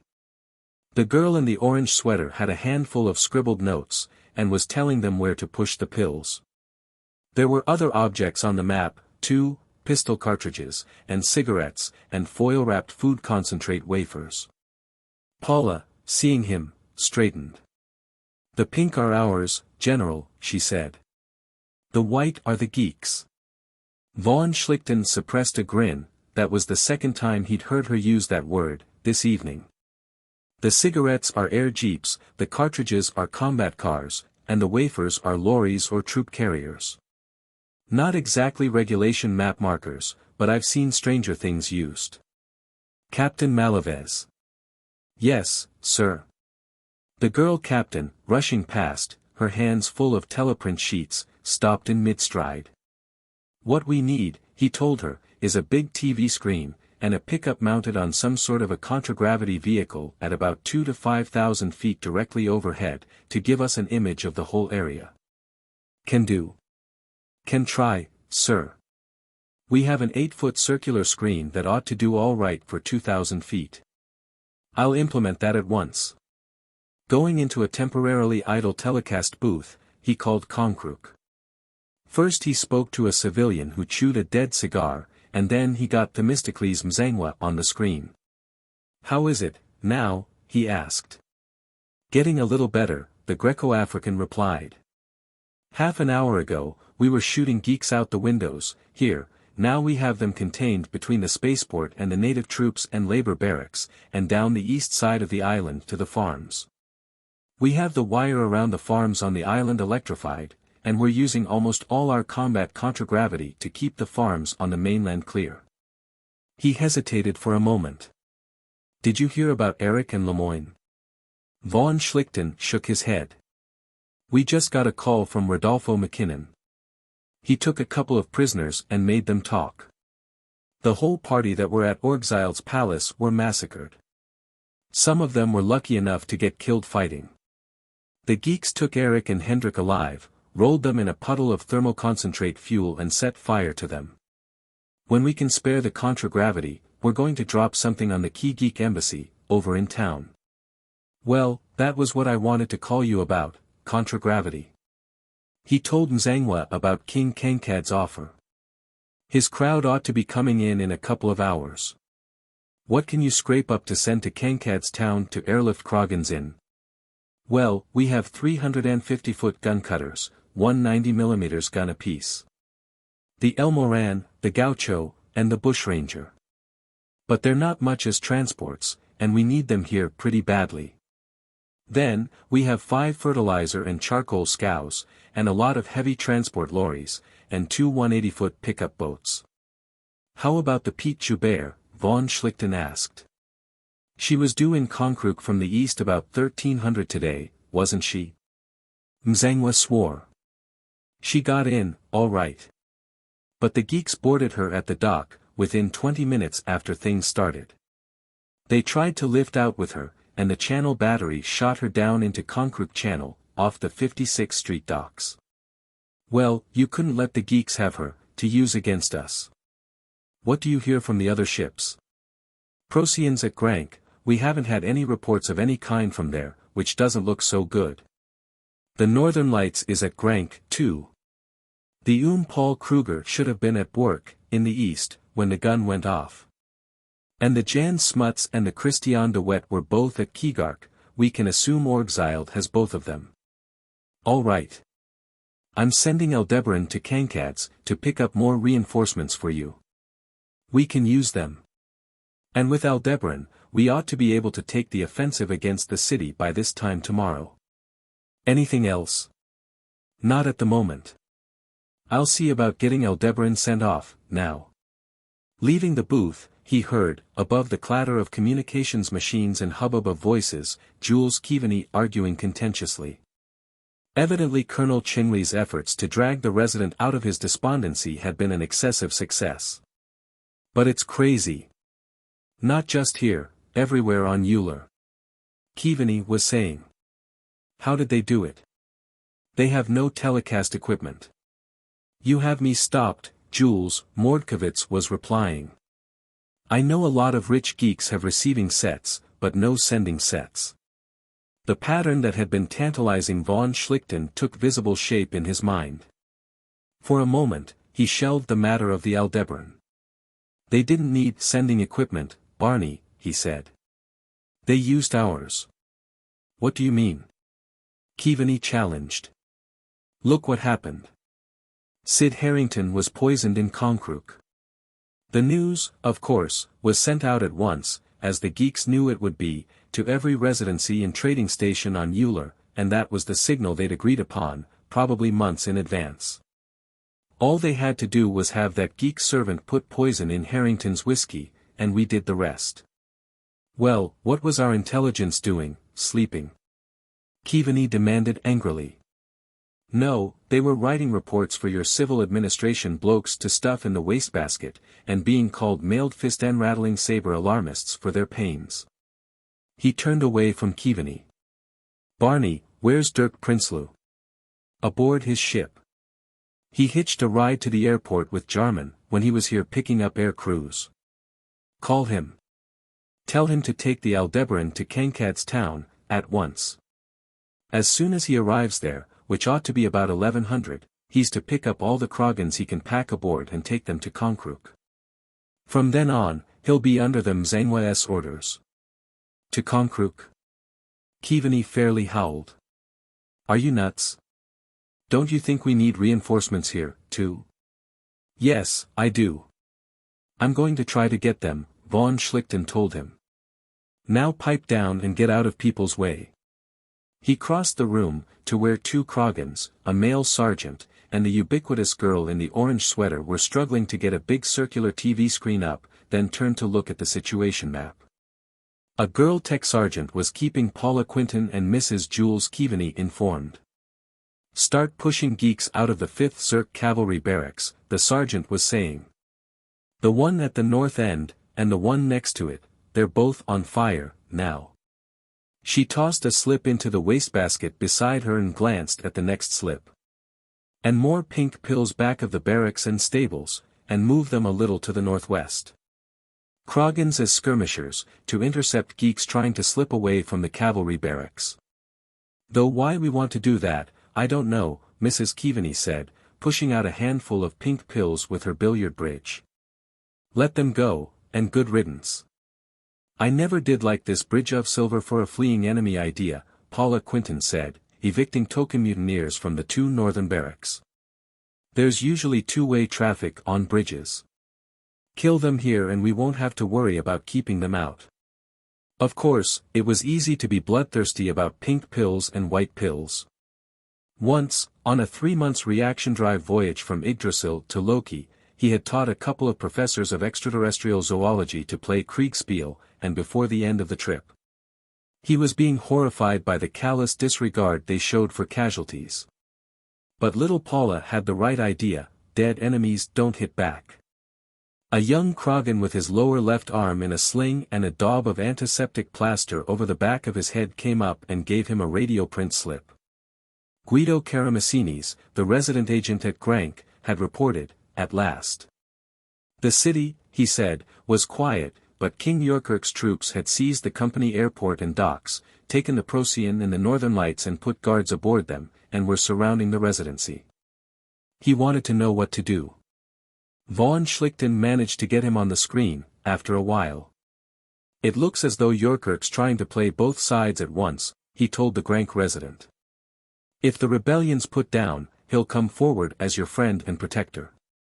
If we're wiped out elsewhere, he'll yell, Znid Sedabit, and swamp you.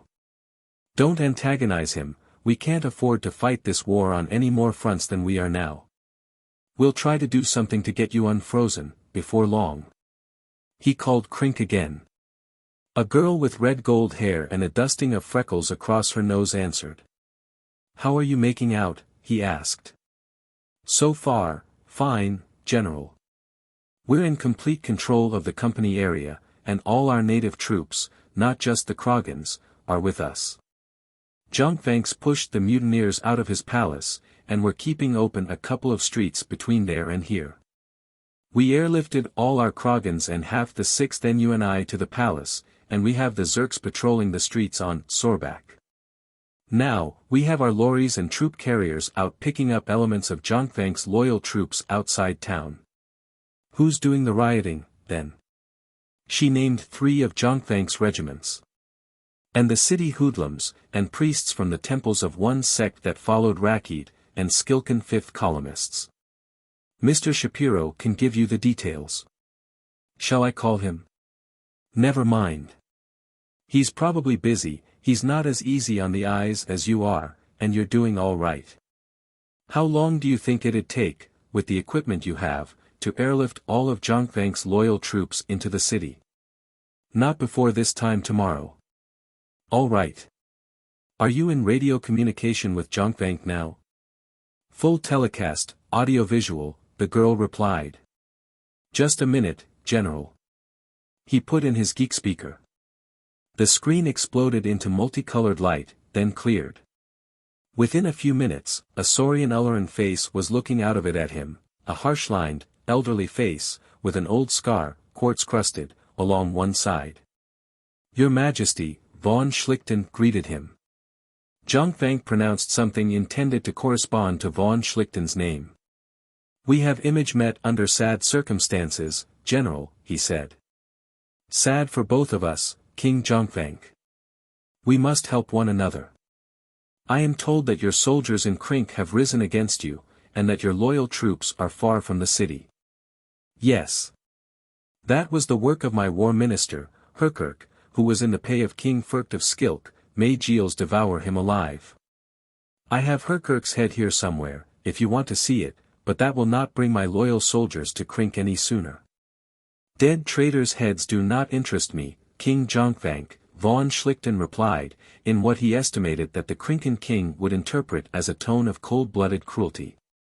There are too many traitors' heads still on traitors' shoulders. What regiments are loyal to you, and where are they now? Zhongfang began naming regiments and locating them, all at minor provincial towns at least 100 miles from Krink. Herkirk did his work well. I'm afraid you killed him too mercifully, von Schlichten said. Well, I'm sending the Northern Star to Krink. She can only bring in one regiment at a trip, the way they're scattered. Which one do you want first? Zhongfang's mouth, until now compressed grimly, parted in a gleaming smile. He made an exclamation of pleasure which sounded rather like a boy running along a picket fence with a stick. Good, General. Good, he cried. The first should be the regiment murderers, at Fernk. They all have rifles like your soldiers. Have them brought to the great square, at the palace here. And then, the regiment fearmakers, at Gielsnid, and the regiment corpse reapers, at. Let that go until the murderers are in, von Schlichten advised. They're at Fernk, you say? I'll send the Northern Star there, directly. Oh, good, General. I will not soon forget this. And as soon as the work is finished here, I will send soldiers to help you at Skilk. There shall be a great pile of the heads of those who had part in this wickedness, both here and there. Good. Now, if you will pardon me, I'll go to give the necessary orders. As he left the booth, he saw Hideyoshi O'Leary in front of the situation map, and hailed him. Harry and Hassan are getting the car re-ammoed, they dropped me off here. Want to come up with us and see the show? No, I want you to go to Krink, as soon as Harry brings the car here again. He told O'Leary what he intended doing. You'll probably have to go around ahead of the Star and alert these regiments. And as soon as things stabilize at Krink, prod Zhongfang into airlifting troops here. You're authorized, in my name, to promise Zhongfang that he can assume political control at Skilk, after we've stuffed Firk's head in the dustbin. Jules Keaveney, who always seemed to be where he wasn't wanted, heard that and fairly screamed. General von Schlichten. That is a political decision. You have no authority to make promises like that. That is a matter for the Governor-General, at least. Well, as of now, and until a successor to Sid Harrington can be sent here from Terra, I'm Governor-General, von Schlichten told him, mentally thanking Keaveney for reminding him of the necessity for such a step. Captain Malavez. You will send out an all-station telecast, immediately. Military Commander-in-Chief Carlos von Schlichten, being informed of the deaths of both Governor-General Harrington and Lieutenant Governor Blunt, assumes the duties of Governor-General. As of 0001 today. He turned to Keaveney. Does that satisfy you? He asked. No, it doesn't. You have no authority to assume a civil position of any sort, let alone the very highest position. Von Schlichten unbuttoned his holster and took out his authority, letting Keaveney look into the muzzle of it. "Here it is," he said. "If you're wise, don't make me appeal to it." Keaveney shrugged. "I can't argue with that," he said. "But I don't fancy the Uller Company is going to be impressed by it." "The Uller Company," Von Schlichten replied, "is 6.5 parsecs away. It takes a ship 6 months to get from here to Terra, and another 6 months to get back. A radio message takes a little over 21 years, each way." He holstered the pistol again. "You were bitching about how we needed reinforcements, a while ago. Well, here's where we have to reverse Clausewitz and use politics as an extension by other means of war." "That brings up another question, General," one of Keaveney's subordinates said. "Can we hold out long enough for help to get here from Terra?" "By the time help could reach us from Terra," Von Schlichten replied, "we'll either have this revolt crushed, or there won't be a live Terran left on Uller." He felt a brief sadistic pleasure as he watched Keaveney's face sag in horror. "What do you think we'll live on, for a year?" he asked. "On this planet, there's not more than a 3-month supply of any sort of food a human can eat. And the ships that'll be coming in until word of our plight can get to Terra won't bring enough to keep us going. We need the farms and livestock and the animal tissue culture plant at Konkruk, and the farms at Krink and on the plateau back of Skilk, and we need peace and native labor to work them." Nobody seemed to have anything to say after that, for a while. Then Keaveney suggested that the next ship was due in from Niflheim in 3 months, and that it could be used to evacuate all the Terrans on Uller. "And I'll personally shoot any able-bodied Terran who tries to board that ship," Von Schlichten promised. "Get this through your heads, all of you. We are going to break this rebellion, and we are going to hold Uller for the Company and the Terran Federation." He looked around him. "Now, get back to work, all of you," he told the group that had formed around him and Keaveney. "Miss Quinton, you just heard me order my adjutant, Colonel O'Leary, on detached duty to Krink. I want you to take over for him. You'll have rank and authority as colonel for the duration of this war." She was thunderstruck. "But I know absolutely nothing about military matters.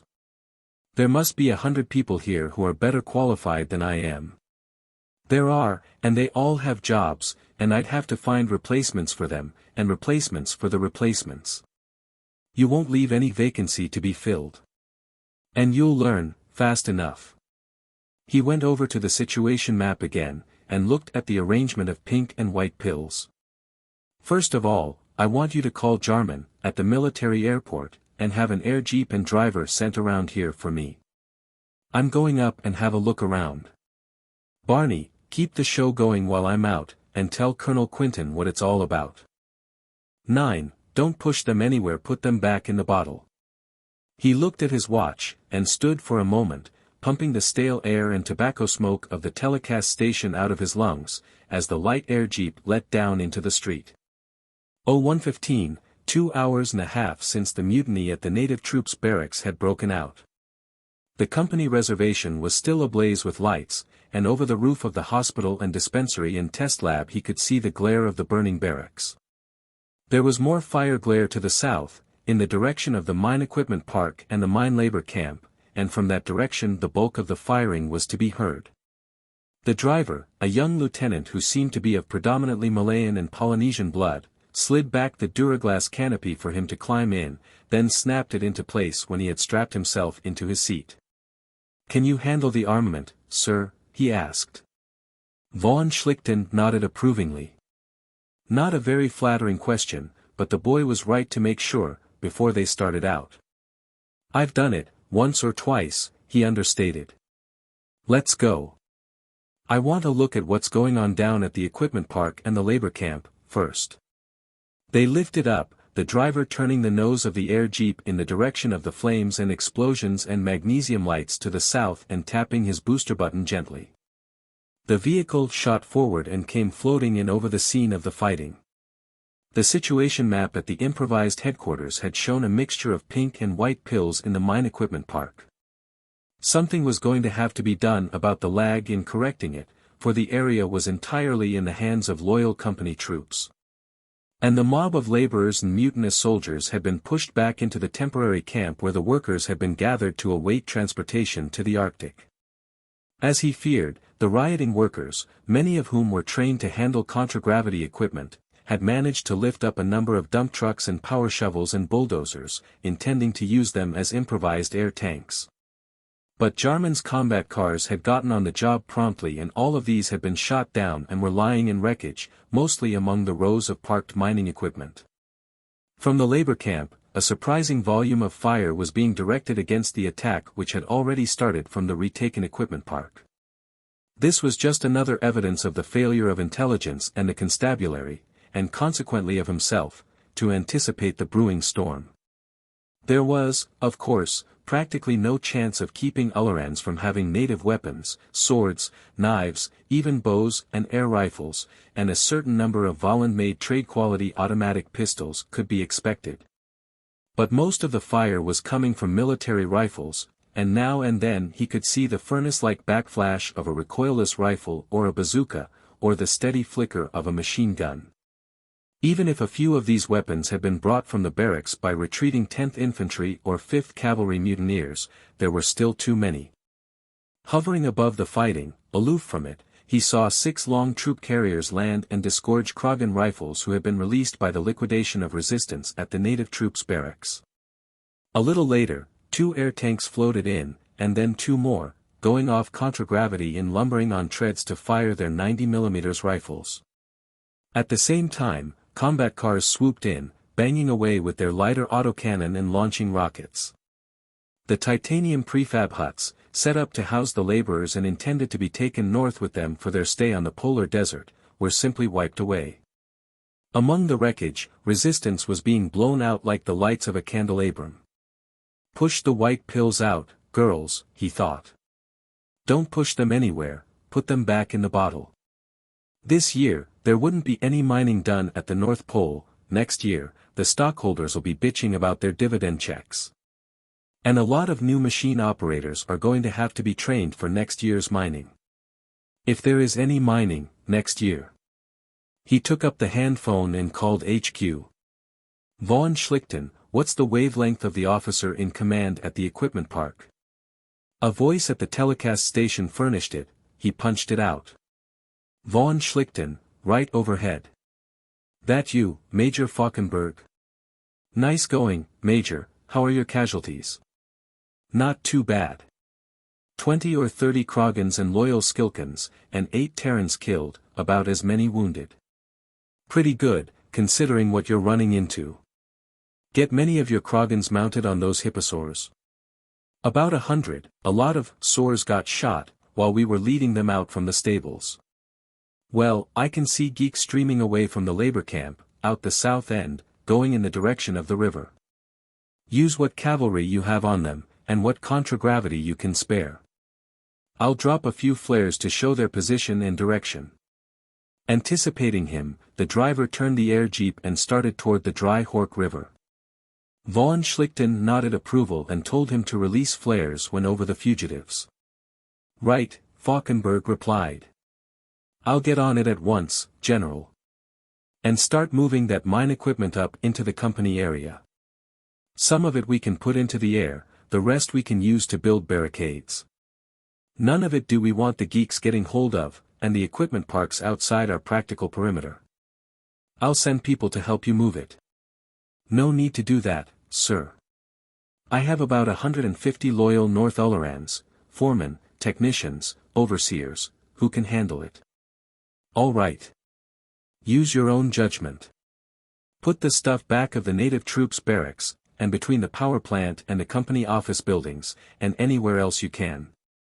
The lieutenant nudged him and pushed a couple of buttons on the dashboard. Here go the flares, now.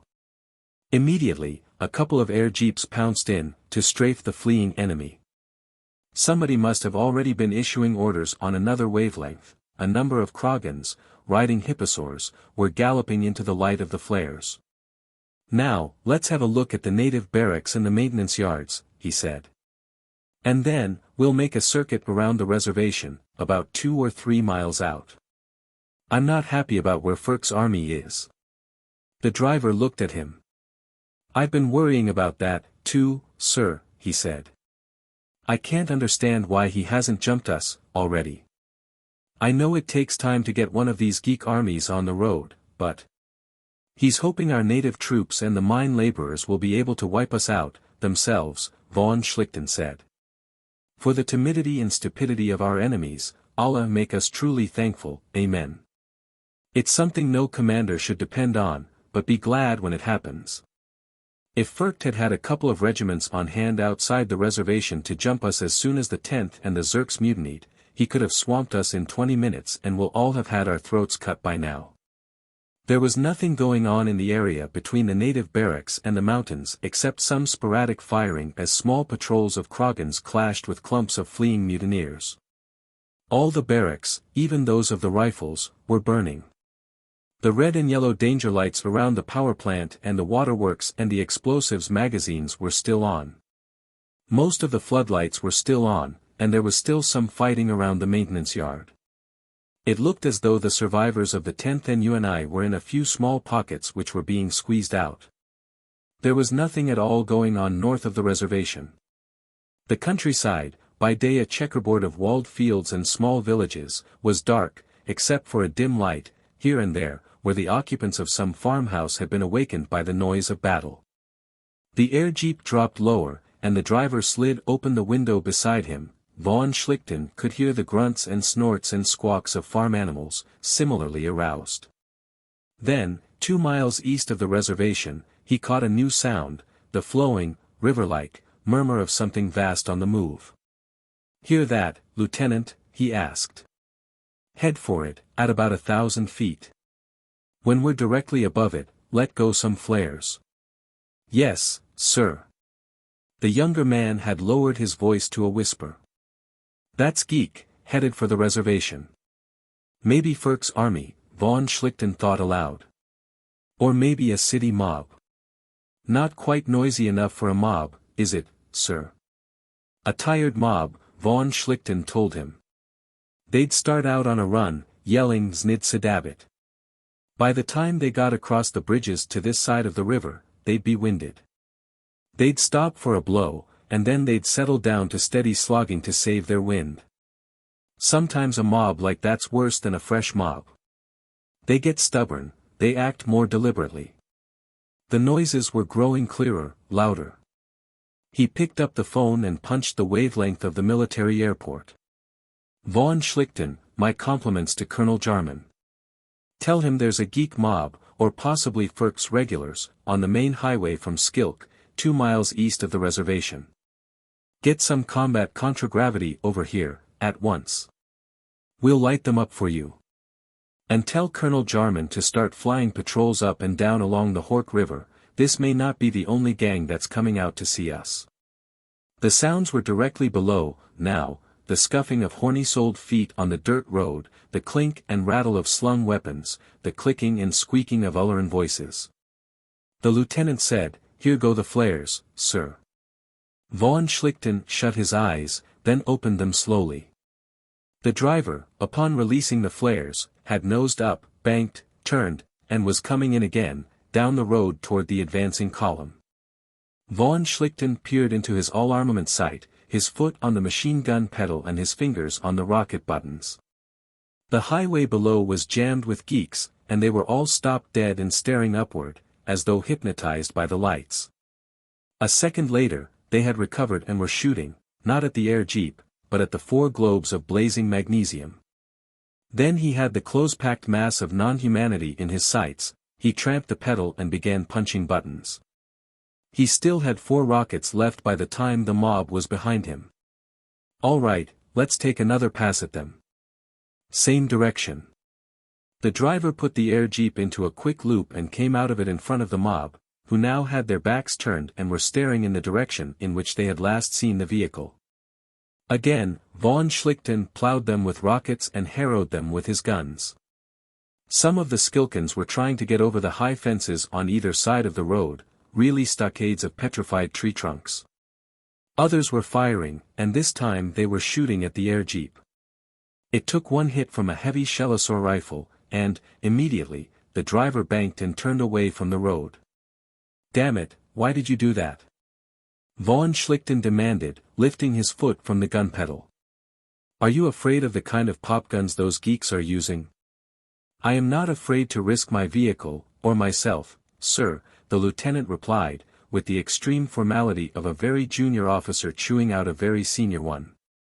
I am, however, afraid to risk my passenger. Generals are not expendable, sir. Neither are they issued for use as clay pigeons. He was right, of course. Von Schlichten admitted it. I'm too old to play cowboy, like this, he said. Back to the reservation, telecast station. Looking back over his shoulder, he saw 8 or 10 more flares alight, and the ground flashes of exploding shells and rockets. The air above the road was sparkling with gun flames. Jarman must have had some contragravity ready to be sent off on the instant.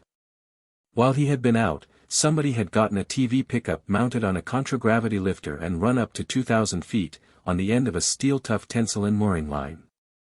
The big circular screen was lit, showing the whole company reservation, with the surrounding countryside foreshortened by perspective to the distant lights of Skilk.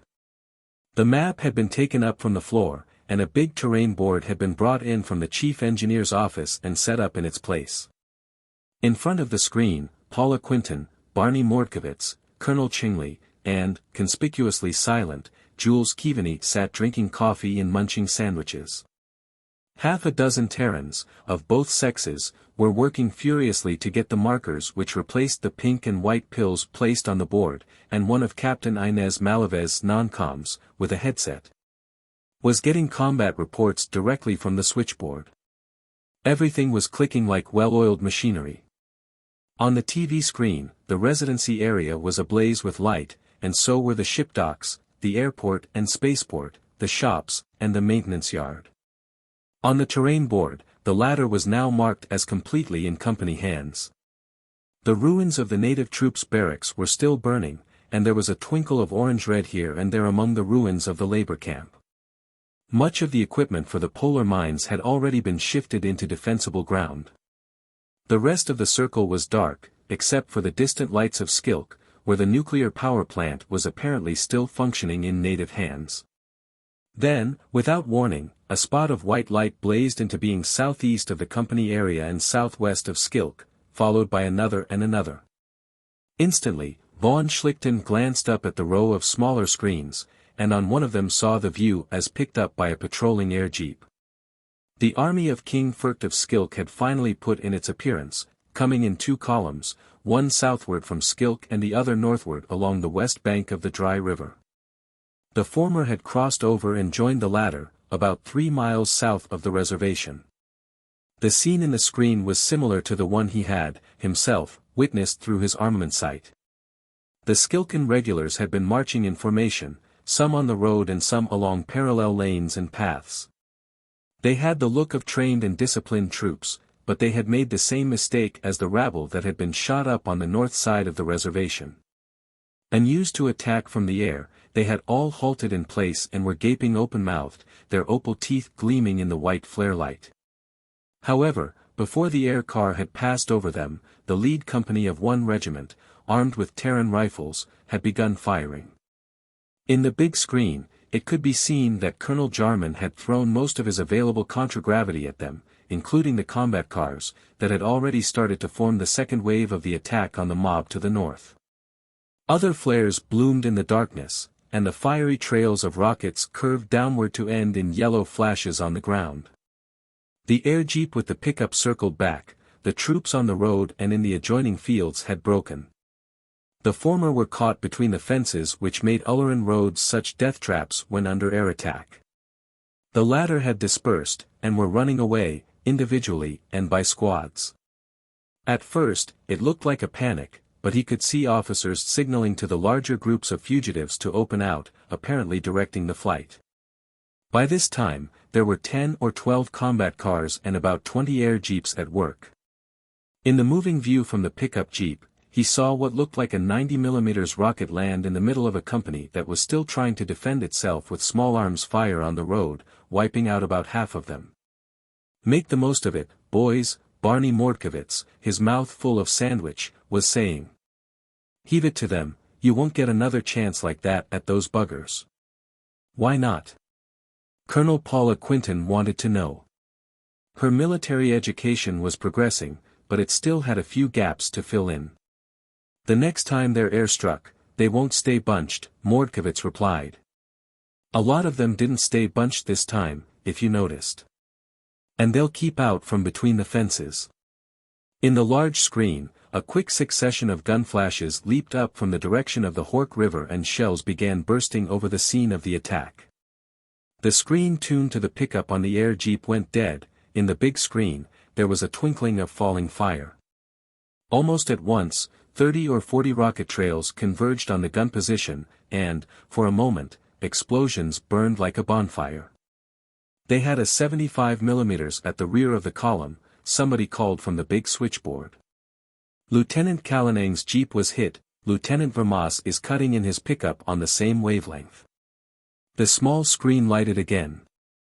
In the big screen, a cluster of magnesium lights appeared above where the Schlichten gun had been. In the small screen, there was a stubbled grain field, pocked with craters, and the bodies of 15 or 20 natives, all rather badly mangled. An overturned and apparently destroyed 75 mm gun lay on its side. 5 or 6 fairly large fires had broken out, by this time, around the point of attack. Von Schlichten nodded approvingly. I was wondering how long it'd take somebody to think of that, he said. Granaries and forage stacks on some of these farms. They'll burn for half an hour, at least. He looked at his watch. And by that time, it'll be daylight. As far as we know, that was the only 75 mm gun Furcht had, Colonel Chingley said. He has at least 6, possibly 10, 40 mm. It's a wonder we haven't seen anything of them. Well, there's no way of being sure, Jules Keaveney said, but I have an idea they're all at or around the palace. Furcht knows about how much contragravity we have. He's probably wondering why we aren't bombing him, now. He doesn't know we've sold the palace to King Jonkvank for an army, von Schlichten said. And that reminds me, how much contragravity could Furcht scrape together, for an attack on us? I've been expecting a Geek Luftwaffe over here, at any moment. Colonel Chingley studied the smoking tip of his cigarette for a moment. Well, Furcht owns, personally, 3 10-passenger air cars, a thing like a troop carrier that he transports some of his courtiers around in, for air jeeps armed with a pair of 15 mm machine guns apiece, and 2 big lorries.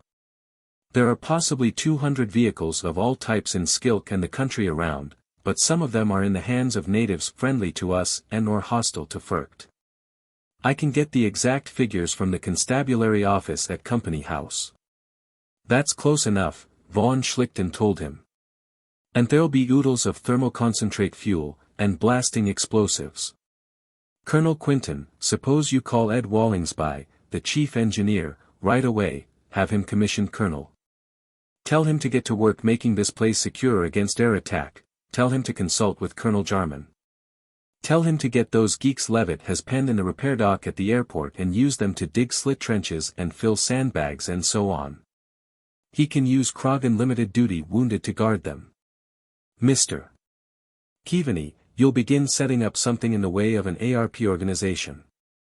You'll have to get along on what nobody else wants. You will also consult with Colonel Jarman, and with Colonel Wallingsby. Better get started on it now. Just think of everything around here that could go wrong in case of an air attack, and try to do something about it in advance. 10. The Geek Luftwaffe and the Kragan Airlift. At 0245, an attack developed on the northwestern corner of the reservation, in the direction of the explosives magazines. It turned out to be relatively trivial. Remnants of the mob that had been broken up by air attack on the road had gotten together and were making rushes in small bands, keeping well spread out. Beating them off took considerable ammunition, but it was accomplished with negligible casualties to the defenders. They finally stopped coming around daylight. In the meantime, Themistocles Mzengwa called from Konkruk, appearing in the screen with his left arm in a freshly white sling. What the hell have you been doing to yourself? Von Schlichten wanted to know. Crossbow bolt, about half an hour ago. A couple of inches lower and acting Brigadier General Colbert have been talking to you, now, instead of me. Lucky it didn't have a nitro capsule on the end. How are you making out? Have Kankad's people started coming in, yet? Oh, yes, about 600 of them have gotten in already, in the damnedest collection of vehicles you ever saw. Kankad must be using every scrap of contragravity he has. It's a regular airborne Dunkirk in reverse. Kankad sent word that he's coming here in person, as soon as he has things organized at his place. And the geeks here have scraped together an air force of their own, farm lorries, air cars, that sort of thing, and they're using them to bomb us here and at the mainland farm, mostly with nitroglycerin. We've shot down about 20 of them, but they're still coming. They tried a boat attack across the channel, that's how I got this. We've been doing some bombing, ourselves. We made a down payment for Eric Blunt and Hendrik Lemoyne. Took a 50-ton tank off a fuel lorry, fitted it with a detonator, filled it with thermoconcentrate, and ferried it over on the Elmoran and dumped it on the Keegarkan embassy. It must have landed in the middle of the central court. In about 15 seconds, flames were coming out every window in the place. His face became less jovial. We had something pretty bad happen here, too, he said. That Konkrook Fencibles rabble of Prince Jazard's mutinied, along with the others. They got into the hospital and butchered everybody in the place, patients and staff. The Kragans got there too late to save anybody, but they wiped out the Fencibles. Jazard himself was the only one they took alive, and he didn't stay that way very long. How are you making out with your civil administration crowd? Mzangwa grimaced. I haven't had to put any of them under actual arrest, so far, but we've had to keep Berman away from the communications equipment by force. He wanted to call you up and chew you out for not evacuating everybody in the north to Konkrook. Is he crazy? No, just scared. He says you're going to get everybody on Uller massacred by detail, when you could save Konkrook by bringing them all here. You tell him I'm going to hold this planet, not just one city. Tell him I have a sense of my duty to the company and its stockholders. If he hasn't, put it in those terms and he may understand you. Yes, I'll try that out on Meyerstein, too. He's in a hell of a state about the losses the banking cartel are taking on this deal. Well, I'll call you when there's anything new. By 03:30, it was daylight, the attacks against the northwest corner of the perimeter stopped entirely. Wallingsby had the 300-odd Skilken laborers at work, he had gathered up all the tarpaulin he could find, and had the 2 sewing machines in the tentmaker's shop running on sandbags. Jules Keaveney, to von Schlichten's agreeable surprise, had taken hold of his ARP assignment, and was doing an efficient job in organizing for firefighting, damage control and first aid. Colonel Jarman had his air jeeps and combat cars working in ever-widening circles over the countryside, shooting up everything in sight that even looked like contragravity equipment. Some of these patrols had to be recalled, around 10:30, when sporadic nuisance sniping began from the side of the mountain to the west. And, along with everything else, Paula Quinton managed, along with her other work, to get a complete digest prepared of the situation elsewhere in the Terran-occupied parts of the planet. The situation at Konkrook was brightening steadily. The second wave of Kankad's improvised airlift, reinforced by contragravity from Konkrook, had come in. There were now close to 2,000 fresh Kragans on Gongonk Island and the mainland farms, Kankad himself with them. The Aldebaran had reached Kankad's town, and was loading another 1,000 Kragans. There was nothing more from Keegark. A message from Colonel McKinnon had come in at dawn, to the effect that the geeks had penetrated his last defenses and that he was about to blow up the residency. Thereafter Keegark went off the air. By 07:30, the Northern Star had landed the regiment Murderers, armed with first-quality Terran infantry rifles and a few machine guns and bazookas, at the palace at Krink, and by 08:45 she had returned with another regiment, the Geelfeeders. The 3-lane street connecting the palace and the residency had been widened to 6, and then to 8. Guido Karamessinis, at Grank, was still at uneasy peace with King Yurkirk, who was still undecided whether the rebels or the company were going to be the eventual victors, and afraid to take any irrevocable step in either direction. 8 men and 4 women, the survivors of a trading station on the eastern shore of Takkad Sea, reached Konkruk in a lorry.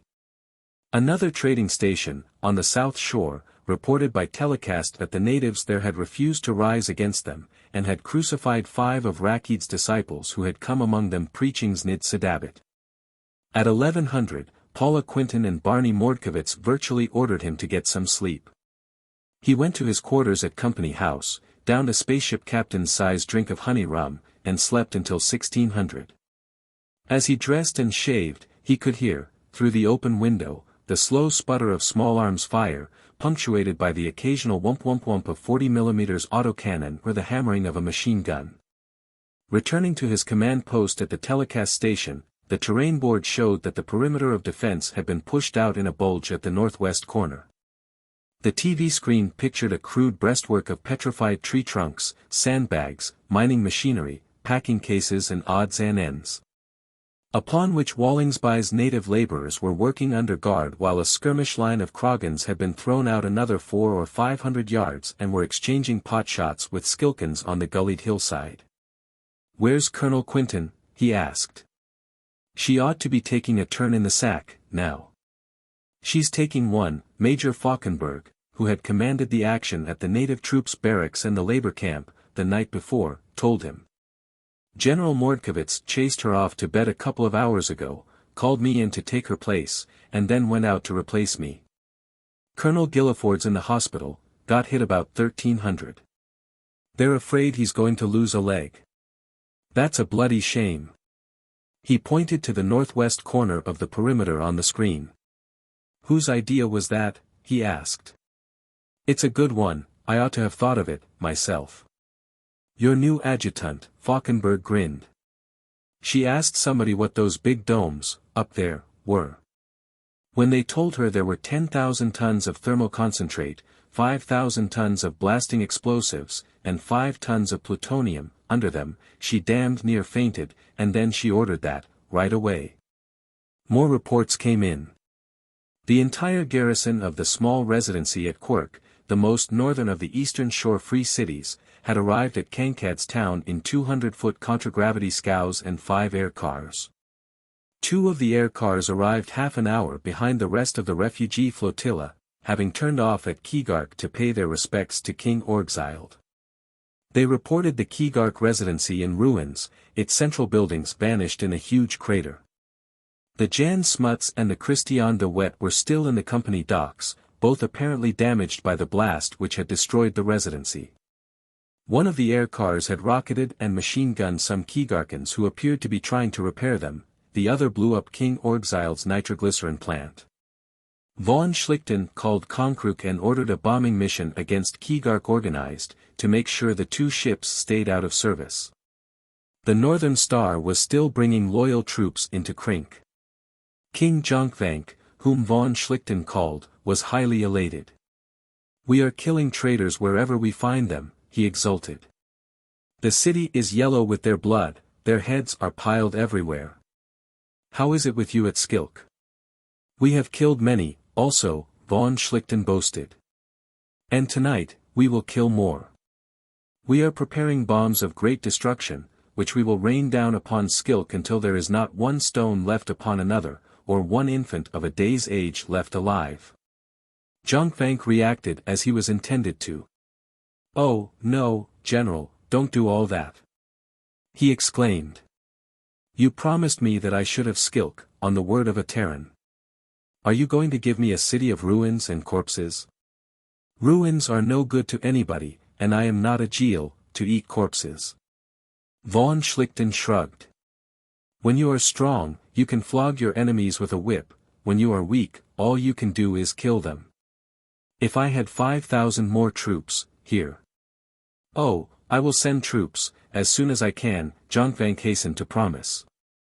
"All my best regiments, the murderers, the Jeel feeders, the corpse reapers, the devastators, the fear-makers. But, now that we have stopped this sinful rebellion, here, I can't take chances that it will break out again as soon as I strip the city of troops." Von Schlichten nodded. Zhongfang's argument made sense. He would have taken a similar position, himself. Well, get as many as you can over here, as soon as possible, he said. We'll try to do as little damage to Skilk as we can, but... At 18:30, Paula joined him for her breakfast, while he sat in front of the big screen, eating his dinner. There had been light ground action along the southern end of the perimeter.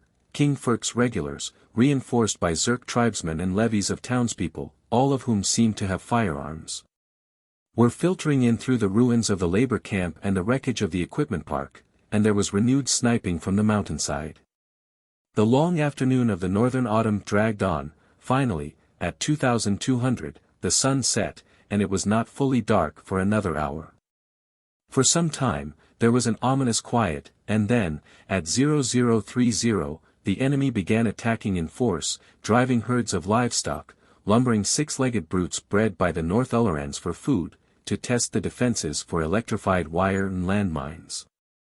Most of these were shot down or blown up, but a few got as far as the wire, which, by now, had been strung and electrified completely around the perimeter. Behind them came parties of Skilkan regulars with long-handled insulated cutters. A couple of cuts were made in the wire, and a section of it went dead. The line, at this point, had been rather thinly held.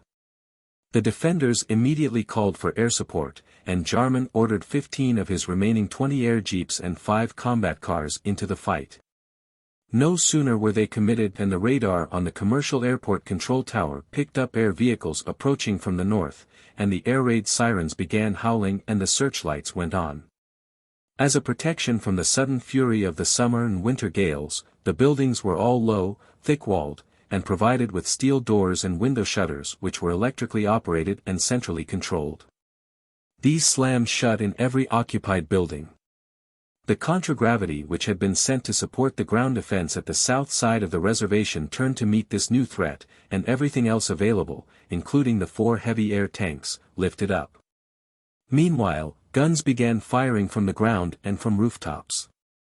There had been 4 air cars, ordinary passenger vehicles equipped with machine guns on improvised mounts, and 10 big lorries converted into bombers, in the attack.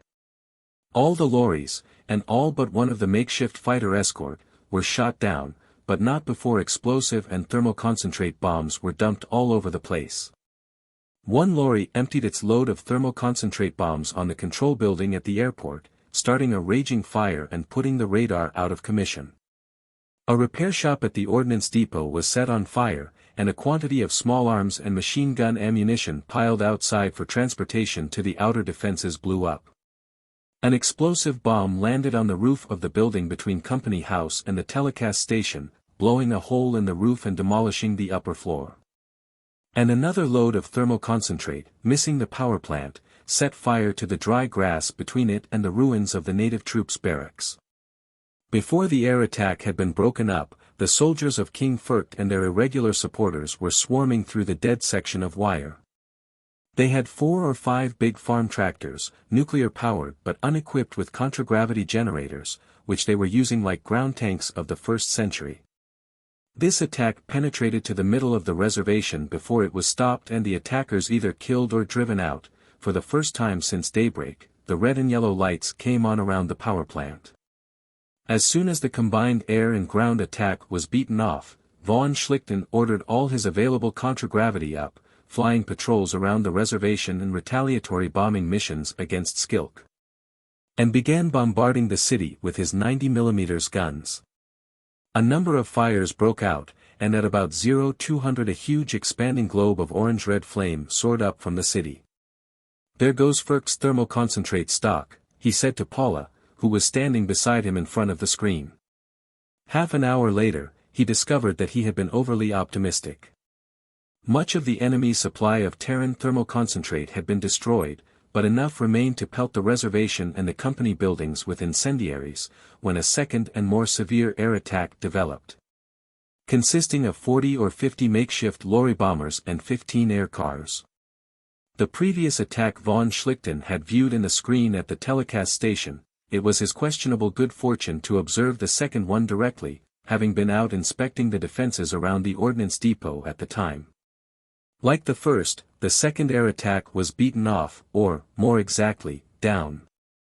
Most of the enemy contragravity was destroyed, at least 24 vehicles crashed inside the reservation. As in the first instance, there was a simultaneous ground attack from the southern side, with a demonstration attack at the north end. For a while, von Schlichten found himself fighting hand-to-hand, first with his pistol and then, when his ammunition was gone, with a picked-up rifle and bayonet. It was full daylight before the last of the attackers was either killed or driven out.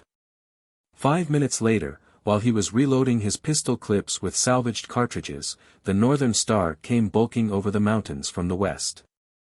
11 of Princedoms which have been won by Conquest. Holstering his pistol, he raced for the telecast station, to receive a call from a Colonel Khalid ibn Talal, a Zanzibar Arab, aboard the approaching ship. "I've one of Jonkvank's regiments, the Jeel Feeders, armed with Terran 9mm rifles and a few bazookas. I have a company of our Zerks, with their mounts, and a battalion of the 6th NUNI. I also have 4 90mm guns, Terran-manned," he reported. "What's the situation, General, and where do you want me to land?" Von Schlichten described the situation succinctly, in an ancient and unprintable military cliché. "Try landing south of the reservation, a little west of the ruins of the labor camp," he advised. "The bulk of Ferk's army is in that section, and I want them run out as soon as possible. We'll give you all the contragravity and fire support we can." The Northern Star let down slowly, firing her guns and dropping bombs. As she descended, rifle fire spurted from all her lower deck portholes. There was cheering, human and Ulleran, from inside the battered defense perimeter. Combat cars, air jeeps, and improvised bombers lifted out to strafe the Schlichtens on the ground, and the 4 air tanks moved out to take position in open fire with their 90mm. Helping to flush King Ferk's regulars and auxiliaries out of the gullies and ruins and drive them south along the mountain, away from where the ship would land and also away from the city of Skilk. The Northern Star set down quickly, and troops and artillery began to be unloaded, joining in the fighting. It was 500 miles to Krink. 3 hours after lifting out, the Northern Star was back again, with 2 more of King Jonkvank's infantry regiments, and by 1300, when the 4th load arrived from Krink, the fighting was entirely on the eastern bank of the Dry Hork River. This last contingent of reinforcements was landed in the eastern suburbs of Skilk and began fighting their way into the city from the rear.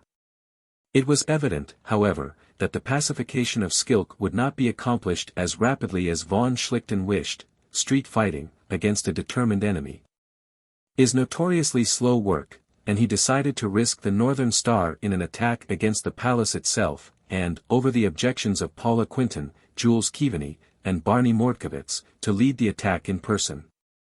Inside the city, he found that the Zerk cavalry from Krink had thrust up one of the broader streets to within 1,000 yards of the palace, and, supported by infantry, contragravity, and a couple of air tanks, were pounding and hacking at a mass of Schlichtens whose uniform lack of costume prevented distinguishing between soldiery and townsfolk. Very few of these, he observed, seemed to be using firearms. With his glasses, he could see them shooting with long northern air rifles and a few Takat-C crossbows. Either weapon would shoot clear through a Terran or halfway through an Ulleran at 50 yards, but at over 200 they were almost harmless. There were a few fires still burning from the bombardment of the night before, Ulleran, and particularly North Ulleran. Cities did not burn well, and the blaze which had consumed the bulk of Ferk's stock of thermoconcentrate fuel had long ago burned out, leaving an area of 6 or 8 blocks blackened and lifeless. The ship let down, while the 6 combat cars which had accompanied her buzzed the palace roof, strafing it to keep it clear, and the Kragans aboard fired with their rifles. She came to rest on 7/8 weight reduction, and even before the gangplanks were run out, the Kragans were dropping to the flat roof, running to stairhead penthouses and tossing grenades into them. The taking of the palace was a gruesome business. Knowing exactly how much mercy they would have shown had they been storming the residency, Ferk's soldiers and courtiers fought desperately and had to be exterminated, floor by floor, room by room, hallway by hallway. There was some attempt at escape from the ground floor as von Schlichten and his Kragans fought their way down from above. But the Northern Star and her escort of combat cars and air jeeps bombed and machine-gunned and rocketed the fugitives from above, and the loyal Zerk cavalry, bursting through the mob, came up shooting and lancing. By this time, an aircar fitted with a sound amplifier was circling overhead, while a loyal native officer of the 6th NUNI shouted offers of quarter and orders to the troops to spare any who surrendered. Driving down from above, von Schlichten and his Kragan slithered over floors increasingly greasy with yellow Ulleran blood. He had picked up a broadsword at the foot of the first stairway down. A little later, he tossed it aside in favor of another, better balanced and with a better guard. There was a furious battle at the doorways of the throne room. Finally, climbing over the bodies of their own dead and the enemies, they were inside. Here there was no question of quarter whatever, at least as long as Fürkt lived. North Ulleran nobles did not surrender under the eyes of their king, and North Ulleran kings did not surrender their thrones alive. There was also a tradition, of which von Schlichten was mindful, that a king must only be killed by his conqueror, in personal combat, with steel. With a wedge of Kragan bayonets around him and the picked-up broadsword in his hand, he fought his way to the throne, where Fürkt waited, a sword in one of his upper hands, his spear of state in the other, and a dagger in each lower hand. With his left hand, von Schlichten detached the bayonet from the rifle of one of his followers and went forward, trying not to think of the absurdity of a man of the 6th century AE. The representative of a civilized chartered company, dueling to the death with swords with a barbarian king for a throne he had promised to another barbarian, or of what could happen on Uller if he allowed this four-armed monstrosity to kill him.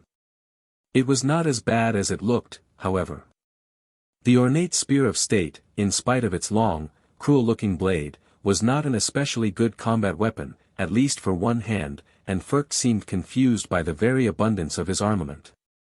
After a few slashes and jabs, von Schlichten knocked the unwieldy thing from his opponent's hand.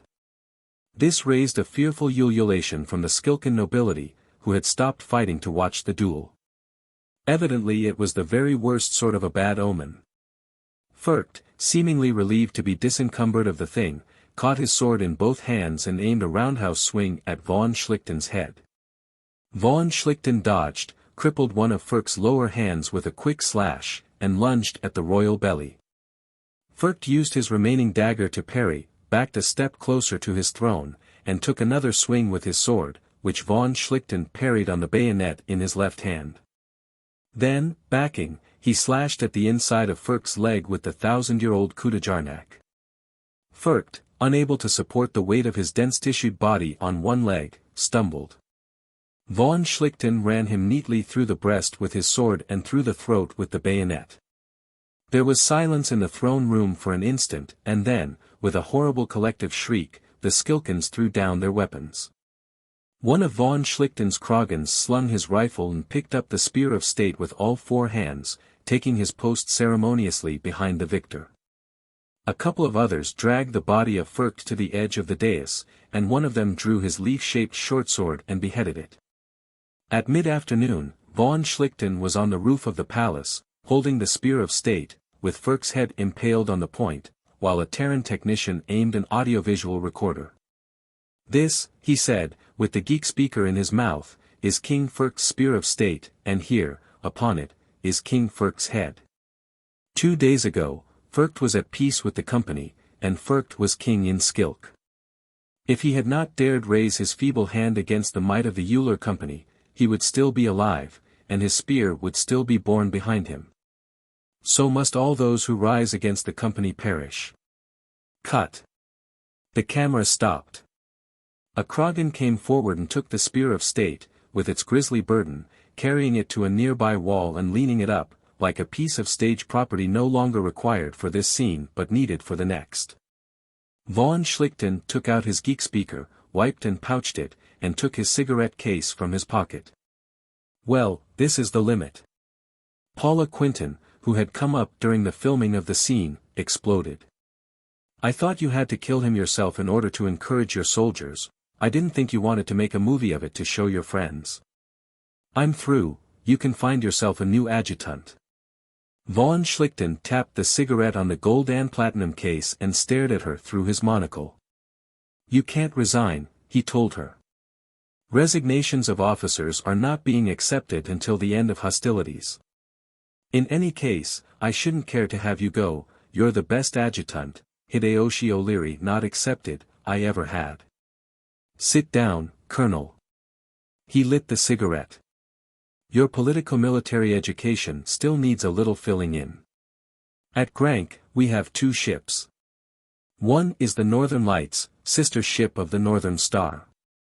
The other is the cruiser Procyon, the only real warship on Uller, with a main battery of 4 200mm guns. How King Yorkirk was able to get control of those ships I don't know, but there will be a board of inquiry and maybe a couple of courts-martial, when things get stabilized to a point where we can afford such luxuries. As it is, we need those ships desperately, and as soon as he gets in, I'm sending Hideyoshi O'Leary to Grank with the Northern Star and a load of Kragan rifles, to pry them loose. The audio-visual of which this is the last scene is going to be one of the crowbars he's going to use. Oh. I get it. Her eyes widened with pleasure at having finally caught on. She accepted the cigarette and the light von Schlichten offered. Good old Nervenkrieg. Yes. A little idea I adapted from my Nazi ancestors of 450 years ago. Hideyoshi's going to treat King Yorkirk to a movie show.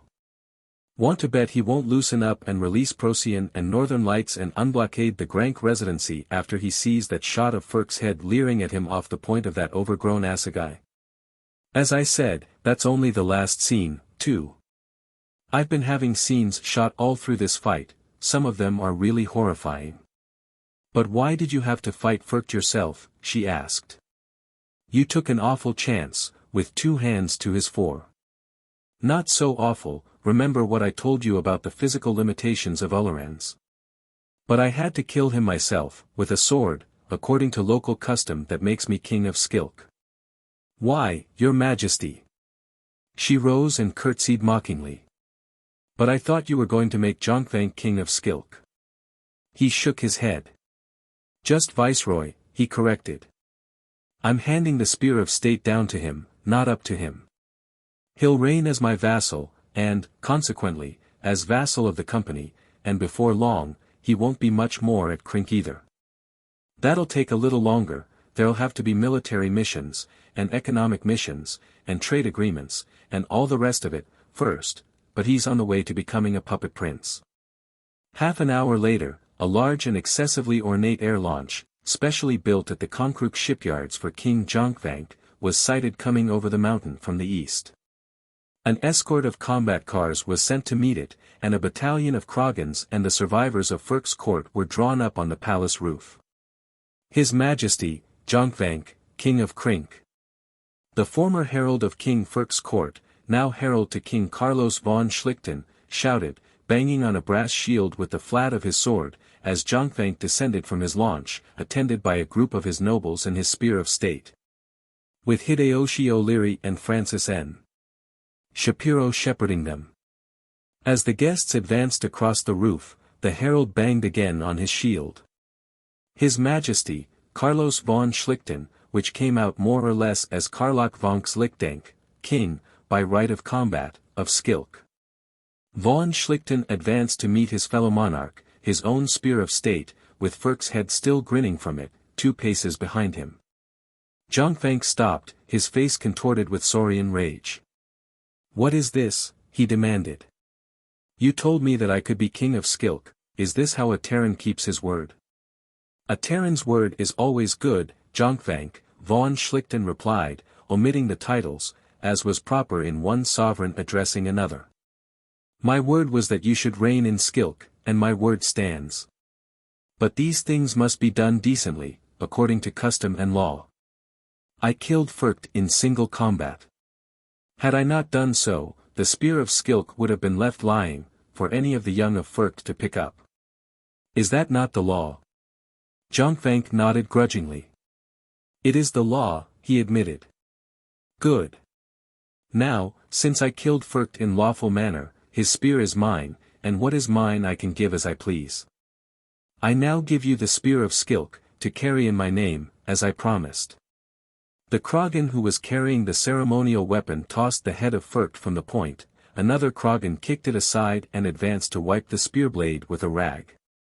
Von Schlichten took the spear and gave it to Jonkvank. "This is not good." One of the Schlichten nobles protested. He had a better right than any of the others to protest. He had, a few hours before, ridden in at the head of a company of his retainers to swear loyalty to the company. "That you should rule over us, yes. You killed Furcht in single combat, and you are the soldier of the company, which is mighty, as all here have seen. But that this foreigner be given the spear of Skilk, that is not good." Some of the others, emboldened by his example, were jabbering agreement. "Listen, all of you," von Schlichten shouted. "Here is no question of Krink ruling over Skilk. Does it matter who holds the spear of Skilk, when he does so in my name? And King Jonkvank will be no foreigner. He will come and live among you, and later he will travel back and forth between Krink and Skilk, and he will leave the spear of Krink in Krink, and the spear of Skilk in Skilk, and in Skilk he will be a Skilken." That seemed to satisfy everybody except Jonkvank, and he had wit enough not to make an issue of it. He even had the spear of Krink carried back aboard his launch, out of sight, and when he accompanied von Schlichten, an hour later, to see Hideyoshi O'Leary off for Grank, he had the spear of Skilk carried behind him. When he was alone with von Schlichten, in the room that had been King Furcht's bedchamber, however, he exploded, "What is all this foolishness which you promised these people in my name and which I must now carry out? That I am to leave the spear of Skilk in Skilk and the spear of Krink in Krink, and come here to live." "You wish to hold Skilk?" von Schlichten asked. "I intend to hold Skilk. To begin with, there shall be a great killing here. A very great killing, of all those who advised that fool of a Furcht to start this business, of those who gave shelter to the false prophet, Rakkeed, when he was here. Of the faithless priests who gave ear to his abominable heresies and allowed him to spew out his blasphemies in the temples, of those who sent spies to Krink, to corrupt and pervert my soldiers and nobles, of those who—" "All that is as it should be," von Schlichten agreed. "Except that it must be done quickly and all at once, before the memories of these crimes fade from the minds of the people. And great care must be taken to kill only those who can be proven to be guilty of something. Thus it will be said that the justice of King Jonkvank is terrible to evildoers but a protection and a shield to those who keep the peace and obey the laws. Thus you will gain the name of being a wise and just king. And when the priests are to be killed it should be done under the direction of those other priests who were faithful to the gods and whom King Furcht drove out of their temples, and it must be done in the name of the gods. Thus will you be esteemed a pious, and not an impious, king. As to why you must be a Skilken in Skilk, you heard the words of Flurknirk, and how the others agreed with him. It must not be allowed to seem that the city has come under foreign rule. And you must not change the laws, unless the people petition you to do so, nor must you increase the taxes, and you must not confiscate the estates of those who are put to death. For the death of parents is always forgiven before the loss of patrimonies. And you should select certain Skilken nobles, and become the father of their young, and above all, you must leave none of the young of Furcht alive, to raise rebellion against you later." Jonkvank nodded, deeply impressed. "By the gods, Karlok von Schlichtenk, this is wisdom. Now it is to be seen why the likes of Furcht cannot prevail against you, or against the company as long as you are the company's upper sword arm." Honesty tempted von Schlichten, for a moment, to disclaim originality for the principles he had just enunciated, even at the price of trying to pronounce the name of Niccolò Machiavelli with a Geek speaker. On second thought, however, considerations of policy restrained him. If Jonkvank ever heard of the prince, nothing would satisfy him short of an Ulleran translation, and von Schlichten would have been just about as happy over an Ulleran translation of a complete set of beta-cycle bomb specifications. 12. The Shadow of Niflheim.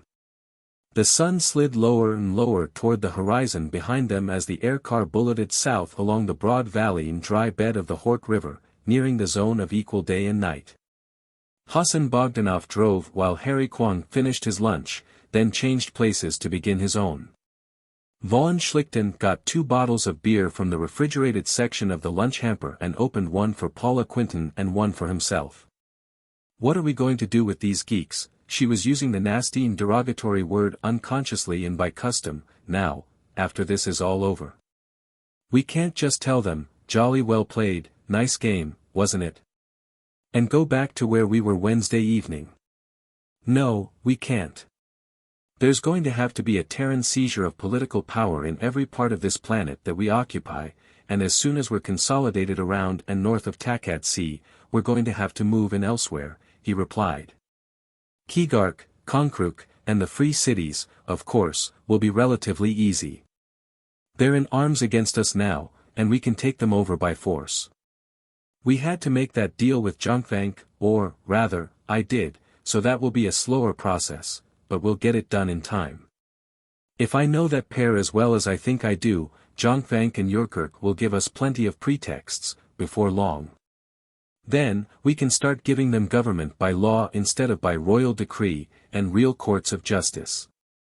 Put an end to the head payment system, and to these arbitrary mass arrests and tax delinquency imprisonments that are nothing but slave raids by the geek princes on their own people. And, gradually, abolish serfdom. In a couple of centuries, this planet will be fit to admit to the Federation, like Odin and Freya. Well, won't that depend a lot on whom the company sends here to take Harrington's place? Unless I'm much mistaken, the company will confirm me, he replied. Administration on Uller is going to be a military matter for a long time to come, and even the banking cartel and the mercantile interests in the company are going to realize that, and see the necessity for taking political control. The Federation government owns a bigger interest in the company than the public realizes, too, they've always favored it.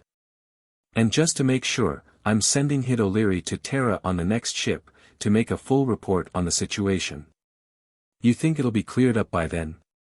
The city of Montevideo is due in from Niflheim in a little under 3 months.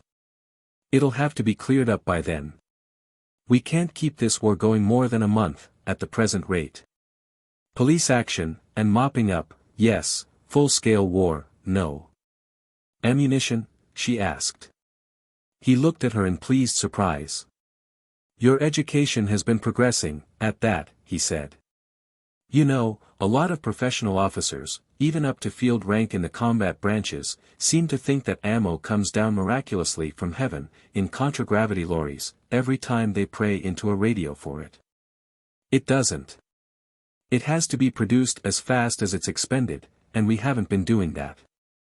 So we'll have to lick these geeks before it runs out, because we can't lick them with gun butts and bayonets. Well, how about nuclear weapons? Paula asked. I hate to suggest it, I know what they did on Mimir, and Fenris, and Midgard, and what they did on Terra, during the 1st century. But it may be our only chance. He finished his beer and shoved the bottle into the waste receiver, then got out his cigarettes. I'd hate to have to make a decision like that, Paula, he told her. The military use of nuclear energy is the last, well, the next to last, thing I'd want to see on Uller. Fortunately, or unfortunately, it's a decision I won't have to make. There isn't a single nuclear bomb on the planet. The companies always refused to allow them to be manufactured or stockpiled here. I don't think there'd be any criticism of your making them, now, General. And there's certainly plenty of plutonium. You could make A-bombs, at least. There isn't anybody here who even knows how to make one. Most of our nuclear engineers could work one up, in about 3 months, when we'd either not need one or not be alive. Dar. Gomez, who came in on the Pretoria, 2 weeks ago, can make them, she contradicted. He built at least a dozen of them on Niflheim, to use in activating volcanoes and bringing or bearing lava to the surface. Von Schlichten's hand, bringing his lighter to the tip of his cigarette, paused for a second. Then he completed the operation, snapped it shut, and put it away. When did all this happen?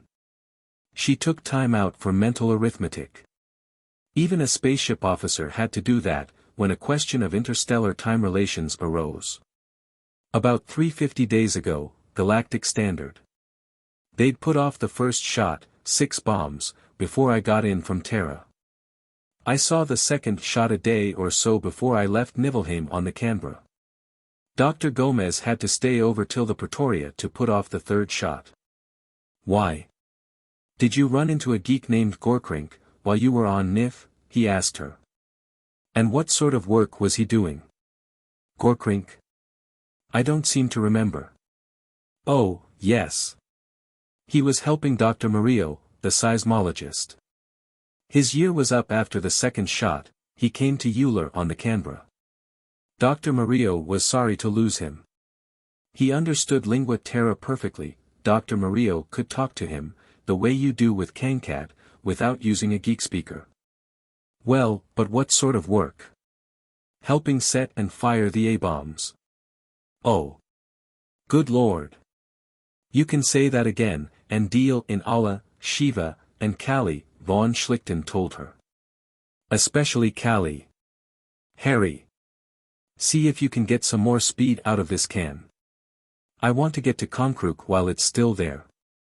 It was full dark when Konkrook came in view beyond the East Konk Mountains, a lurid smear on the underside of the clouds, and, at Gondonk Island and at the company farms to the south.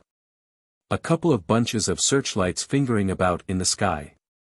When von Schlichten turned on the outside sound pickup, he could hear the distant tom-tomming of heavy guns, and the crash of shells and bombs. Keeping the car high enough to be above the trajectories of incoming shells, Harry Kwong circled over the city while Hassan Bogdanov talked to Gondonk Island on the radio. The city was in a bad way.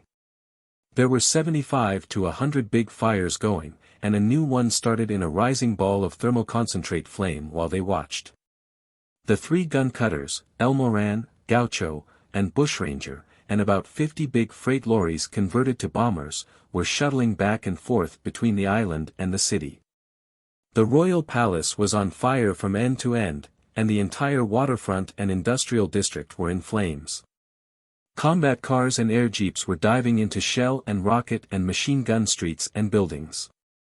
He saw 6 big bomber lorries move in dignified procession to unload, one after the other, on a row of buildings along what the Terrans called South 10th Street, and on the roofs of buildings a block away, red and blue flares were burning. And he could see figures, both human and Ulleran, setting up mortars and machine guns. Landing on the top stage of Company House, on the island, they were met by a Terran whom von Schlichten had seen, a few days ago, bossing native labor at the spaceport, but who was now wearing a major's insignia. He greeted von Schlichten with a salute which he must have learned from some movie about the ancient French Foreign Legion. Von Schlichten seriously returned it in kind. "Everybody's down in the Governor-General's office, sir," he said. "Your office, that is. King Kankad's here with us, too." He accompanied them to the elevator, then turned to a telephone. When von Schlichten and Paula reached the office, everybody was crowded at the door to greet them, Themistocles Mzangwa, his arm in a sling. Hans Meyer Stein, the Johannesburg lawyer, who seemed to have even more Bantu blood than the Brigadier General, Morton Berman, the commercial superintendent, Laviola, the fiscal secretary, a dozen or so other officers and civil administrators. There was a hubbub of greetings, and he was pleased to detect as much real warmth from the civil administration crowd as from the officers. "Well, I'm glad to be back with you," he replied, generally. "And let me present Colonel Paula Quinton, my new adjutant, Hid O'Leary's on duty in the north. This was a perfectly splendid piece of work here. You can take this not only as a personal congratulation, but as a sort of unit citation for the whole crowd. You've all behaved simply above praise." He turned to King Kankad, who was wearing a pair of automatics in shoulder holsters for his upper hands and another pair in crossbody belt holsters for his lower. "And what I've said for anybody else goes double for you, Kankad," he added, clapping the Kragan on the shoulder. "All he did was save the lot of us," Mzangwa said. "We were hanging on by our fingernails here till his people started coming in. And then, after you sent the Aldebaran. Where is the Aldebaran, by the way? I didn't see her when I came in." Based on Kankad's flying bombardment against Keeluk, and keeping an eye out for those ships. Princedoms caught the De Wet in the docks there and smashed her, but the Jan Smuts got away, and we haven't been able to locate the Paul Kruger either. They're probably both on the eastern shore, gathering up reinforcements for Orgzild, Mzangwa said. Our ability to move troops rapidly is what's kept us on top this long, and Orgzild's had plenty of time to realize it, von Schlichten said. When we get Procyon down here, I'm going to send her out, with a screen of light scout vehicles, to find those ships and get rid of them. How's Hid been making out, at Grank, by the way? I didn't have my car radio on, coming down. That touched off another hubbub, haven't you heard, General? Oh, my God, this is simply out of this continuum. Well, tell him, somebody. No, get Hid on the screen, it's his story. Somebody busied himself at the switchboard. The rest of them sat down at the long conference table. Laviola and Meyerstein and Berman were especially obsequious in seating von Schlichten in Sid Harrington's old chair, and in getting a chair for Paula Quinton. After a while, the jumbled colors on the big screen resolved themselves into an image of Hideyoshi O'Leary, grinning like a pussycat beside an empty goldfish bowl. Well, what happened? Von Schlichten asked, after they had exchanged greetings. How did Yourkirk like the movies? And did you get the Procyon and the Northern Lights loose? Yourkirk was deeply impressed, O'Leary replied. His story is that he is and always was the true and ever-loving friend of the company. He acted to prevent quote, certain disloyal elements unquote, from harming the people and property of the company. Procyon's on the way to Konkrook.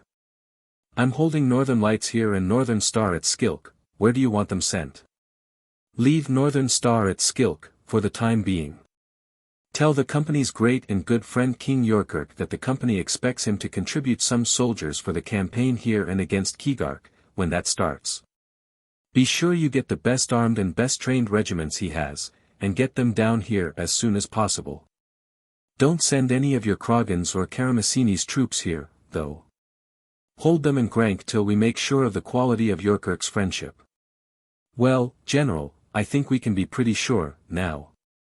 You see, he turned Rakkeed the Prophet over to me. What? Von Schlichten felt his monocle starting to slip and took a firmer grip on it. Who? Pay me, them, he didn't drop it, Hideyoshi O'Leary said. Why, Rakkeed the Prophet. Yourkirk was holding our ships and our people in case we lost. He was also holding Rakkeed at the palace in case we won. Of course, Rakkeed thought he was an honored guest, right up till Yourkirk's guards dragged him in and turned him over to us. That geek, von Schlichten said, is too smart for his own good. Some of these days he's going to play both ends against the middle and both ends'll fold in on him and smash him. A suspicion occurred to him. You sure this is Rakkeed? It would be just like Yourkirk to try to sell us a ringer. O'Leary shook his head solemnly. I thought of that, right away. This is the real article, Karamessini's constabulary and intelligence officers certified him for me. What do you want me to do, send him down to Konkrook? Von Schlichten shook his head. Get the priests of the locally venerated gods to put him on trial for blasphemy, heresy, impersonating a prophet, practicing witchcraft without a license, or any other ecclesiastical crimes you or they can think of. Then, after he's been given a scrupulously fair trial, have the soldiers of King Yourkirk behead him, and stick his head up over a big sign, in all native languages, Rakkeed the false prophet. And have audiovisuals made of the whole business, trial and execution, and be sure that the priests and Yourkirk's officers are in the foreground and our people stay out of the pictures. Soap and towels, for General Pontius von Pilate. Paula Quinton called out. That's an idea. I was wondering what to give Yourkirk as a testimonial present, Hideyoshi O'Leary said. A nice 30-piece silver set. Quite appropriate, von Schlichten approved. Well, you did a first-class job. I want you back with us as soon as possible. Incidentally, you're now a brigadier general, but not till the situation at Grankrinkskilk is stabilized. And, eventually, you'll probably have to set up permanent headquarters in the north. After Hideyoshi O'Leary had thanked him and signed off, and the screen was dark again, he turned to the others. Well, gentlemen, I don't think we need worry too much about the North, for the next few days. How long do you estimate this operation against Konkrook's going to take, to complete pacification, them? How complete is complete pacification, General? Themistocles Mzangwa wanted to know. If you mean to the end of organized resistance by larger than squad-size groups, I'd say 3 days, give or take 12 hours. Of course, there'll be small groups holding out for a couple of weeks, particularly in the farming country and back in the forest. We can forget them, that's minor tactics stuff.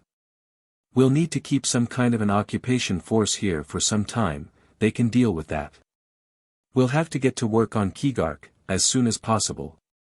After we've reduced Keeluk, we'll be able to reorganize for a campaign against the free cities on the eastern shore.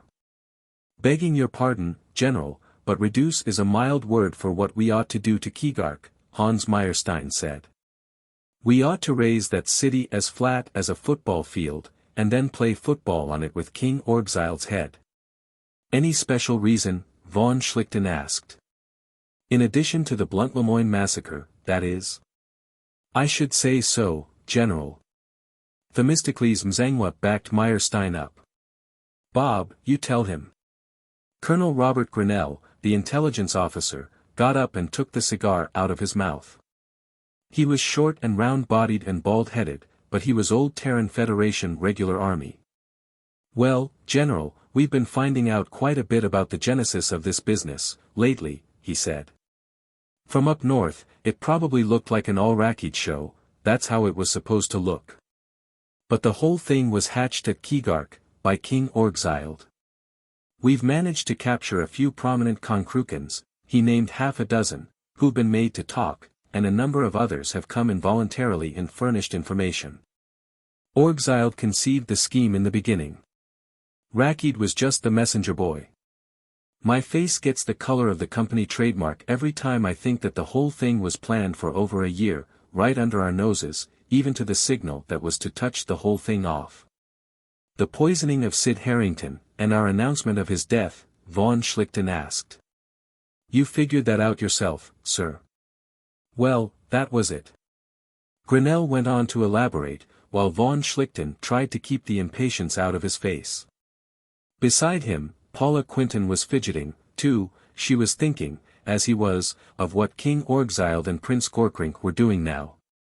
And I know positively that the order for the poisoning of Sid Harrington came from the Keeluk embassy here, and was passed down through Gurgurk and Keeluk to this geek here who actually put the poison in the whiskey. Yes. I agree that Keeluk should be wiped out, and I'd like to have an immediate estimate on the time it'll take to build a nuclear bomb to do the job. One of the old-fashioned plutonium fission A-bombs will do quite well. Everybody turned quickly. There was a momentary silence, and then Colonel Evan Colbert, of the 4th Kragan Rifles, the senior officer under Themistocles Mzangwa, found his voice. If that's an order, General, we'll get it done. But I'd like to remind you, first, of the company policy on nuclear weapons on this planet. I'm aware of that policy. I'm also aware of the reason for it. We've been compelled, because of the lack of natural fuel on Uller, to set up nuclear power reactors and furnish large quantities of plutonium to the geeks to fuel them. The company doesn't want the natives here learning of the possibility of using nuclear energy for destructive purposes. Well, gentlemen, that's a dead issue. They've learned it, thanks to our people on Niflheim, and unless my estimate is entirely wrong, King Orgzild already has at least one first-century Nagasaki-type plutonium bomb. I am inclined to believe that he had at least one such bomb, probably more, at the time when orders were sent to his embassy here, for the poisoning of Governor-General Harrington. With that, he selected a cigarette from his case, offered it to Paula, and snapped his lighter. She had hers lit, and he was puffing on his own, when the others finally realized what he had told them. That's impossible. Somebody down the table shouted, as though that would make it so. Another, one of the civil administration crowd, almost exactly repeated Jules Keaveney's words at Skilk. What the hell was intelligence doing, sleeping?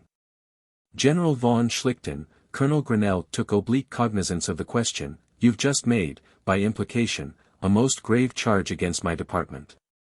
If you're not mistaken in what you've just said, I deserve to be court-martialed."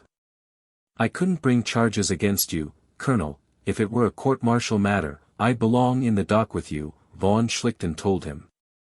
"It seems, though, that a piece of vital information was possessed by those who were unable to evaluate it, and until this afternoon, I was ignorant of its existence. Colonel Quinton, suppose you repeat what you told me, on the way down from Skilk." "Well, General, don't you think we ought to have Dr. Gomez do that?" Paula asked.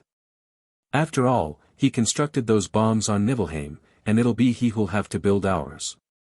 "That's right." He looked around. "Where's Dar?" "Lorenzo Gomez, the nuclear engineer who came in on the Pretoria, 2 weeks ago. Send out for him, and get him in here at once." There was another awkward silence. Then Kent Pickering, the chief of the Gongonk Island power plant, cleared his throat. "Why, General, didn't you know? Dr. Gomez is dead. He was killed during the first half hour of the uprising. 13, a bag of tricks we don't have."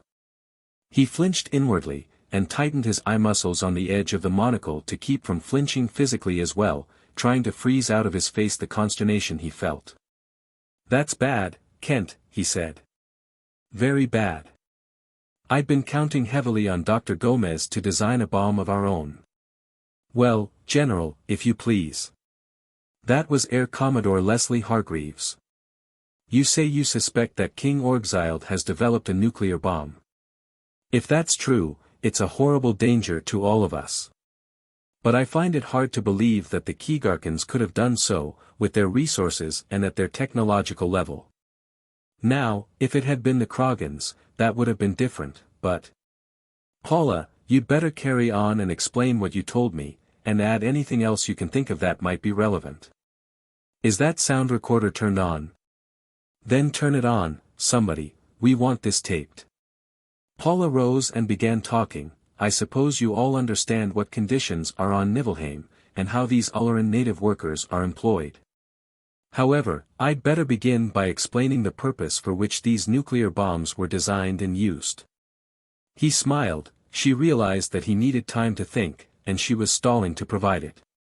He drew a pencil and pad toward him and began doodling in a bored manner, deliberately closing his mind to what she was saying. There were 2 assumptions, he considered: first, that King Orgzild already possessed a nuclear bomb which he could use when he chose, and, second, that in the absence of Dr. Gomez, such a bomb could only be produced on Gongonk Island after lengthy experimental work. If both of these assumptions were true, he had just heard the death sentence of every Terran on Uller. The first he did not for a moment doubt. The reasons for making it were too good. He dismissed it from further consideration and concentrated on the second. "What's known as a Nagasaki-type bomb, the first type of plutonium bomb developed," Paula was saying. "Really, it's a technological antique, but it was good enough for the purpose, and Dr. Gomez could build it with locally available materials. That was the crux of it. The plutonium bomb, from a military standpoint, was as obsolete as the flintlock musket had been at the time of the Second World War." He reviewed, quickly, the history of weapons development since the beginning of the atomic era. The emphasis, since the end of the Second World War, had all been on nuclear weapons and rocket missiles. There had been the H-bomb, itself obsolescent, and the beta-Cili bomb, and the subneutron bomb, and the omega-ray bomb, and the negamatter bomb. And then the end of civilization in the Northern Hemisphere and the rise of the new civilization in South America and South Africa and Australia. Today, the small arms and artillery his troops were using were merely slight refinements on the weapons of the first century, and all the modern nuclear weapons used by the Terran Federation were produced at the Space Navy base on Mars. By a small force of experts whose skills were almost as closed to the general scientific and technical world as the secrets of a medieval guild. The old A-bomb was an historical curiosity, and there was nobody on Uller who had more than a layman's knowledge of the intricate technology of modern nuclear weapons. There were plenty of good nuclear power engineers on Gongonk Island, but how long would it take them to design and build a plutonium bomb? Also has a good understanding of lingua terra, Paula was saying. He and Dr. Murillo conversed bilingually, just as I've heard General von Schlichten and King Kankad talking to one another. I haven't any idea whether or not Gorkrink could read lingua terra, or, if so, what papers or plans he might have seen. Just a minute, Paula, he said. Colonel Grinnell, what does your branch have on this Gorkrink? He's the son of King Orgzild, and the daughter of Prince Jernkonk, Grinnell said. We knew he'd signed on for Nif, 2 years ago, but the story we got was that he'd fallen out of favor at court and had been exiled. I can see, now, that that was planted to mislead us. As to whether or not he can read lingua terra, my belief is that he can. We know that he can understand it when spoken. He could have learned to read at one of those schools Mohammed Ferriera set up, 10 or 15 years ago. And Dr. Gomez and Dr. Murillo and Dr. Livesey left papers and plans lying around all over the place, Paula added. If he went to Niflheim as a spy, he could have copied almost anything. Well, there you have it, von Schlichten said. When Gorkrink found out that plutonium can be used for bombs, he began gathering all the information he could. And as soon as he got home, he turned it all over to Pappy Orgzild. That still doesn't mean that the key geeks were able to do anything with it, Air Commodore Hargreaves argued. I think it does, von Schlichten differed. As soon as Orgzild would hear about the possibility of making a plutonium bomb, he'd set up an A-bomb project, and don't think of it in terms of the old first-century Manhattan Project. There would be no problem of producing fissionables. We've been scattering refined plutonium over this planet like confetti. Well, an A-bomb's a pretty complicated piece of mechanism, even if you have the plans for it, Kent Pickering said. As I recall, there have to be several subcritical masses of plutonium, or U-235, or whatever, blown together by shaped charges of explosive, all of which have to be fired simultaneously. That would mean a lot of electrical fittings that I can't see these geeks making by hand. I can, Paula said. Have you ever seen the work these native jewelers do? And didn't you tell me about a clockwork thing they have at the university here, to show the apparent movements of the sun? That's right, von Schlichten said. And what they couldn't make, they could have bought from us. We've sold them a lot of electrical equipment. All right, they could have built an A-bomb, Berman said. But did they? We assume they tried to. Gorkrink got back from Nif on the Canberra, 3 months ago, von Schlichten said. If Orgzild decided to build an A-bomb, he wouldn't give the signal for this uprising until he either had one or knew he couldn't make one, and he wouldn't give up trying in only 3 months. Therefore, I think we can assume that he succeeded, and had succeeded at the time he sent Gorkrink here to get that 4 tons of plutonium we let him have, and, incidentally, to tell Grogrank to pass the word to have Sid Harrington poisoned according to plan. Then why didn't he just use it on us at the start of the uprising? Meyerstein wanted to know. Why should he? Getting rid of us is only the first step in Orgzild's plan, Grinnell said. Back as far as geek history goes, the kings of Keegark have been trying to conquer Konkrook and the free cities and make themselves masters of the whole Takat Sea area. Let Konkrook wipe us out, and then he can move in his troops and take Konkrook. Or, if we beat off the geeks here, as we seem to be doing, he can bomb us out and then move in on Konkrook. I think that as long as we're fighting here, he'll wait. The more damage we do to Konkrook, the easier it'll be for him. Then we'd better start dragging our feet on the Konkrook front, Laviola said. And get busy trying to build a bomb of our own. Von Schlichten looked up at the big screen, on which the Battle of Konkrook was being projected from an overhead pickup. I'll agree on the second half of it, von Schlichten said. And we'll also have to set up some kind of security patrol system against bombers from Keegark. And as soon as Procyon gets here, we'll have to send her out to hunt down and destroy those 2 Boer-class freighters, the Jan Smuts and the Kruger. And we'll have to arrange for protection of Kankad's town. That's sure to be another of Orgzild's high-priority targets. As to the action against Konkrook, I'll rely on your advice, them. Can we delay the fall of the city for any length of time? Mzangwa shook his head. When we divert contragravity to security patrol work, the ground action will slow up a little, of course. But the geeks are about knocked out, now. The hell with it, then. I doubt if we'd be able to buy much time from Orgzild by delaying victory in the city, and we'll probably need the troops as workers over here. He turned to Pickering. Dar. Pickering, what sort of a crew can you scrape together to design a bomb for us? He asked. Well, there's Martirano, and Sternberg, and Howard Fuchung, and Pete Van Reenen, and... He nodded to himself. I can get 6 or 8 of them in here in about 20 minutes, I'll have a project set up and working in a couple of hours. There has to be somebody qualified on duty at the plant, all the time, of course, but... All right, call them in. I want the bomb finished by yesterday afternoon. And everybody with you, and you, yourself, had better revert to civilian status. This isn't something you can do by the numbers, and I don't want anybody who doesn't know what it's all about pulling rank on your outfit. Go ahead, call in your gang, and let me know what you'll be able to do, as soon as possible. He turned to Hargreaves.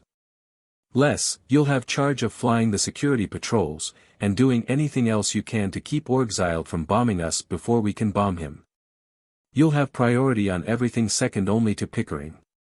Hargreaves nodded. As you say, General, we'll have to protect Kankad's, as well as this place. It's about 500 miles from here to Kankad's, and 850 miles from Kankad's to Keeluk. He stopped talking to von Schlichten, and began muttering to himself, running over the names of ships, and the speeds and payload capacities of airboats, and distances. In about 5 minutes, he would have a program worked out. In the meantime, von Schlichten could only be patient and contain himself. He looked along the table, and caught sight of a thin-faced, saturnine-looking man in a green shirt, with a colonel's 3 concentric circles marked on the shoulders in silver paint. Emmett Pearson, the communications chief. Emmett, he said, those orbiters you have strung around this planet, 2,000 miles out, for telecast rebroadcast stations. How much of a crew could be put on one of them? Pearson laughed. Crew of what, General? White mice, or trained cockroaches? There isn't room inside one of those things for anything bigger to move around. Well, I know they're automatic, but how do you service them? From the outside. They're only 10 feet through, by about 20 in length, with a 15-foot ball at either end, and everything's in sections, which can be taken out. Our maintenance gang goes up in a thing like a small spaceship, and either works on the outside in spacesuits, or puts in a new section and brings the unserviceable one down here to the shops. Ah, and what sort of a thing is this small spaceship, now? A thing like a pair of 50-ton lorries, with airlocks between, and connected at the middle, airtight, of course, and pressurized and insulated like a spaceship.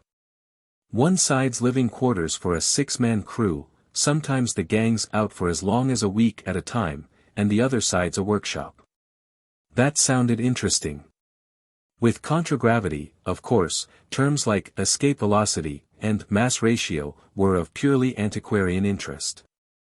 How long, he asked Pearson, would it take to fit that vehicle with a full set of detection instruments, radar, infrared and ultraviolet vision, electron telescope, heat and radiation detectors? The whole works, and spotted about 100 to 150 miles above Keeluk. That I couldn't say, General, Emmett Pearson replied. It'd have to be a shipyard job, and a lot of that stuff's clear outside my department. Ask Air Commodore Hargreaves. Les, he called out. Wake up, Les. Just a second, General. Hargreaves scribbled frantically on his pad. Now, he said, raising his head. What is it, sir? Emmett, here, has a junior-grade spaceship that he uses to service those orbital telecast relay stations of his. He'll tell you what it's like. I want it fitted with every sort of detection device that can be crammed into or onto it, and spotted above Keeluk. It should, of course, be high enough to cover not only the Keeluk area, but Konkrook, Kankats, and the lower Hork and Konk River valleys. Yes, I get it. Hargreaves snatched up a phone, punched out a combination, and began talking rapidly into it in a low voice. After a while, he hung up. All right, Mr. Pearson, Colonel Pearson, I mean. Have your space buggy sent around to the shipyard. My boys'll fix it up. He made a note on another piece of paper. If we live through this, I'm going to have a couple of super-atmosphere ships in service on this planet. Now, General, I have a tentative setup. We're going to need the Elmoran for patrol work south and east of Konkrook, and the Gaucho and Bushranger to the north and northeast, based on Kankats. We'll keep the Aldebaran at Kankats, and use her for emergencies. And we'll have patrols of light contragravity like this. He handed a map, with red pencil and blue pencil markings, along to von Schlichten. Red are Kankat-based, blue are Konkrook-based. That looks all right, von Schlichten said. There's another thing, though. We want scout vehicles to cover the Keeluk area with radiation detectors. These geeks are quite well aware of radiation danger from fissionables, but they're accustomed to the ordinary industrial power reactors, which are either very lightly shielded or unshielded on top. We want to find out where Orgzild's bomb plant is. Yes, General, as soon as we can get radiation detectors sent out to Kankats, we'll have a couple of fast air cars fitted with them for that job. We have detectors, at our laboratory and reaction plant, Kankat said. And my people can make more, as soon as you want them. He thought for a moment. Perhaps I should go to the town, now. I could be of more use there than here. Kent Pickering, who had been talking with his experts at a table apart, returned. We've set up a program, General, he said. It's going to be a lot harder than I'd anticipated. None of us seem to know exactly what we have to do in building one of those things. You see, the uranium or plutonium fission bomb's been obsolete for over 400 years. It was a classified secret matter long after its obsolescence, because it hadn't been rendered any the less deadly by being superseded. There was that A-bomb that the Christian Anarchist Party put together at Buenos Aires in 378 AE, for instance. And then, after it was declassified, it had been so far superseded that it was of only antiquarian interest. The textbooks dealt with it only in general terms. The principles, of course, are part of basic nuclear science. The secret of the A-bomb was just a bag of engineering tricks that we don't have, and which we will have to rediscover. Design of tampers, design of the chemical explosive charges to bring subcritical masses together, case design, detonating mechanism, things like that. The complete data on even the old Hiroshima and Nagasaki types is still in existence, of course. You can get it at places like the University of Montevideo Library, or Jan Smuts Memorial Library at Cape Town. But we don't have it here. We're detailing a couple of junior technicians to make a search of the library here on Gongonk Island, but we're not optimistic. We just can't afford to pass up any chance, even when it approaches zero probability. Von Schlichten nodded. That's about what I'd expected, he said. I suppose Gomez got his data out of one of the dustier storage stacks at Jan Smuts or Montevideo, in the first place. Well, I still want that bomb finished by yesterday afternoon, but since that's impractical, you'll have to take a little, but as little as possible, longer. What are we going to do about publicity on this? Howlett, the personnel man, asked. We don't want this getting out in garbled form, though how it could be made worse by garbling I couldn't guess, and having the troops watching the sky over their shoulders and going into a panic as soon as they saw something they didn't understand. No, we don't. I've seen a couple of troop panics, von Schlichten said. There can't be anything much worse than a panic. I think the Terrans ought to be told the worst, Hargreaves said. And told that our only hope is to get a bomb of our own built and dropped first. As to the Kragans. What do you think, King Kankat? Tell them that we are building a bomb to destroy Keeluk. That we are running short of ammunition, and that it is our only hope of finishing the war before the ammunition is gone, Kankat said. Tell them something of what sort of a bomb it is. But do not tell them that King Orgzild already has such a bomb. Old Kankad, who made me out of himself, told me about how our people fled in panic from the weapons of the Terrans, when your people and mine were still enemies. This thing is to the weapons they faced then as those weapons were to the old Kragan spears and bows. And when the geeks from Grank come here, tell them that we are winning and that if they fight well, they can share the loot of Konkruk and Keeluk. Von Schlichten looked up at the big screen. Already, Themistocles Mzangwa had ordered the channel battery to reduce fire. The big guns were firing singly, in 30-second interval salvos.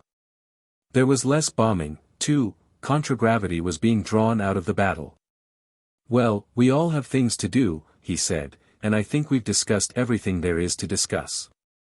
Anybody think of anything we've forgotten? Then we're adjourned. He and Paula Quinton took the elevator to the roof, and sat side by side, silently watching the conflagration that was raging across the channel and the nearer flashes of the big guns along the island city side. Wednesday night, I thought we were all cooked, Paula told him. Cleaning up the north in 2 days seemed like an impossibility, too. Maybe you'll do it again. If I pull this one out of the fire, I won't be a general. I'll be a magician, he said. Pickering'll be a magician, I mean, he's the boy who'll save our bacon, if it's savable. He looked somberly across the flame-reflecting water. Let's not kid ourselves. We're just kicking and biting at the guards on the way up the gallows steps. Well, why stop till the trap sprung, she asked. What'll happen to these people on this planet, after we're atomized? That I don't want to think about. Kankad's town will get the second bomb. Orgzild won't dare leave the Kragans after he's wiped us out. Yorkirk and Jonkvank, in the north, will turn on Kivani and Shapiro and Karamessinis and hit O'Leary and wipe them out. And when the next ship gets in here and they find out what happened, they'll send the Federation Space Navy, and this planet'll get it worse than Fenris did. They'll blast anything that has 4 arms and a face like a lizard. Half a dozen aircars lifted suddenly from the airport and streaked away to the northeast.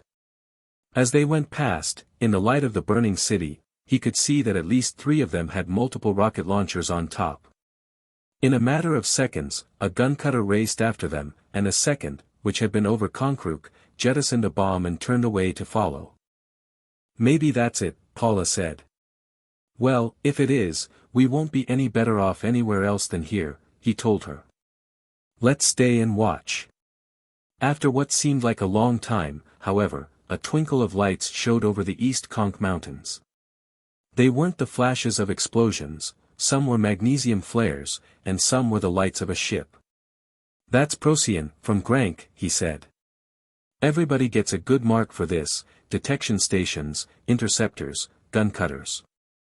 If that had been it, there'd have been a good chance of stopping it. He felt better than he had since Pickering had told him that Lorenzo Gomez was dead. It's a good thing Gorkrink didn't pick up any dope on guided missiles, while he was at it. As long as they have to deliver it with contragravity, we have a chance. They rose from the balustrade where they had been sitting, and, for the first time, he discovered that he had had his left arm over her shoulder and that she had had her right hand resting on the point of his right hip, just above his pistol. He picked up the folder of papers she had been carrying, and put her into the elevator ahead of him. And it was only when they parted on the living quarters level that he recalled having followed the older protocol of gallantry rather than the precedence of military rank. 14. The reviewers panned hell out of it.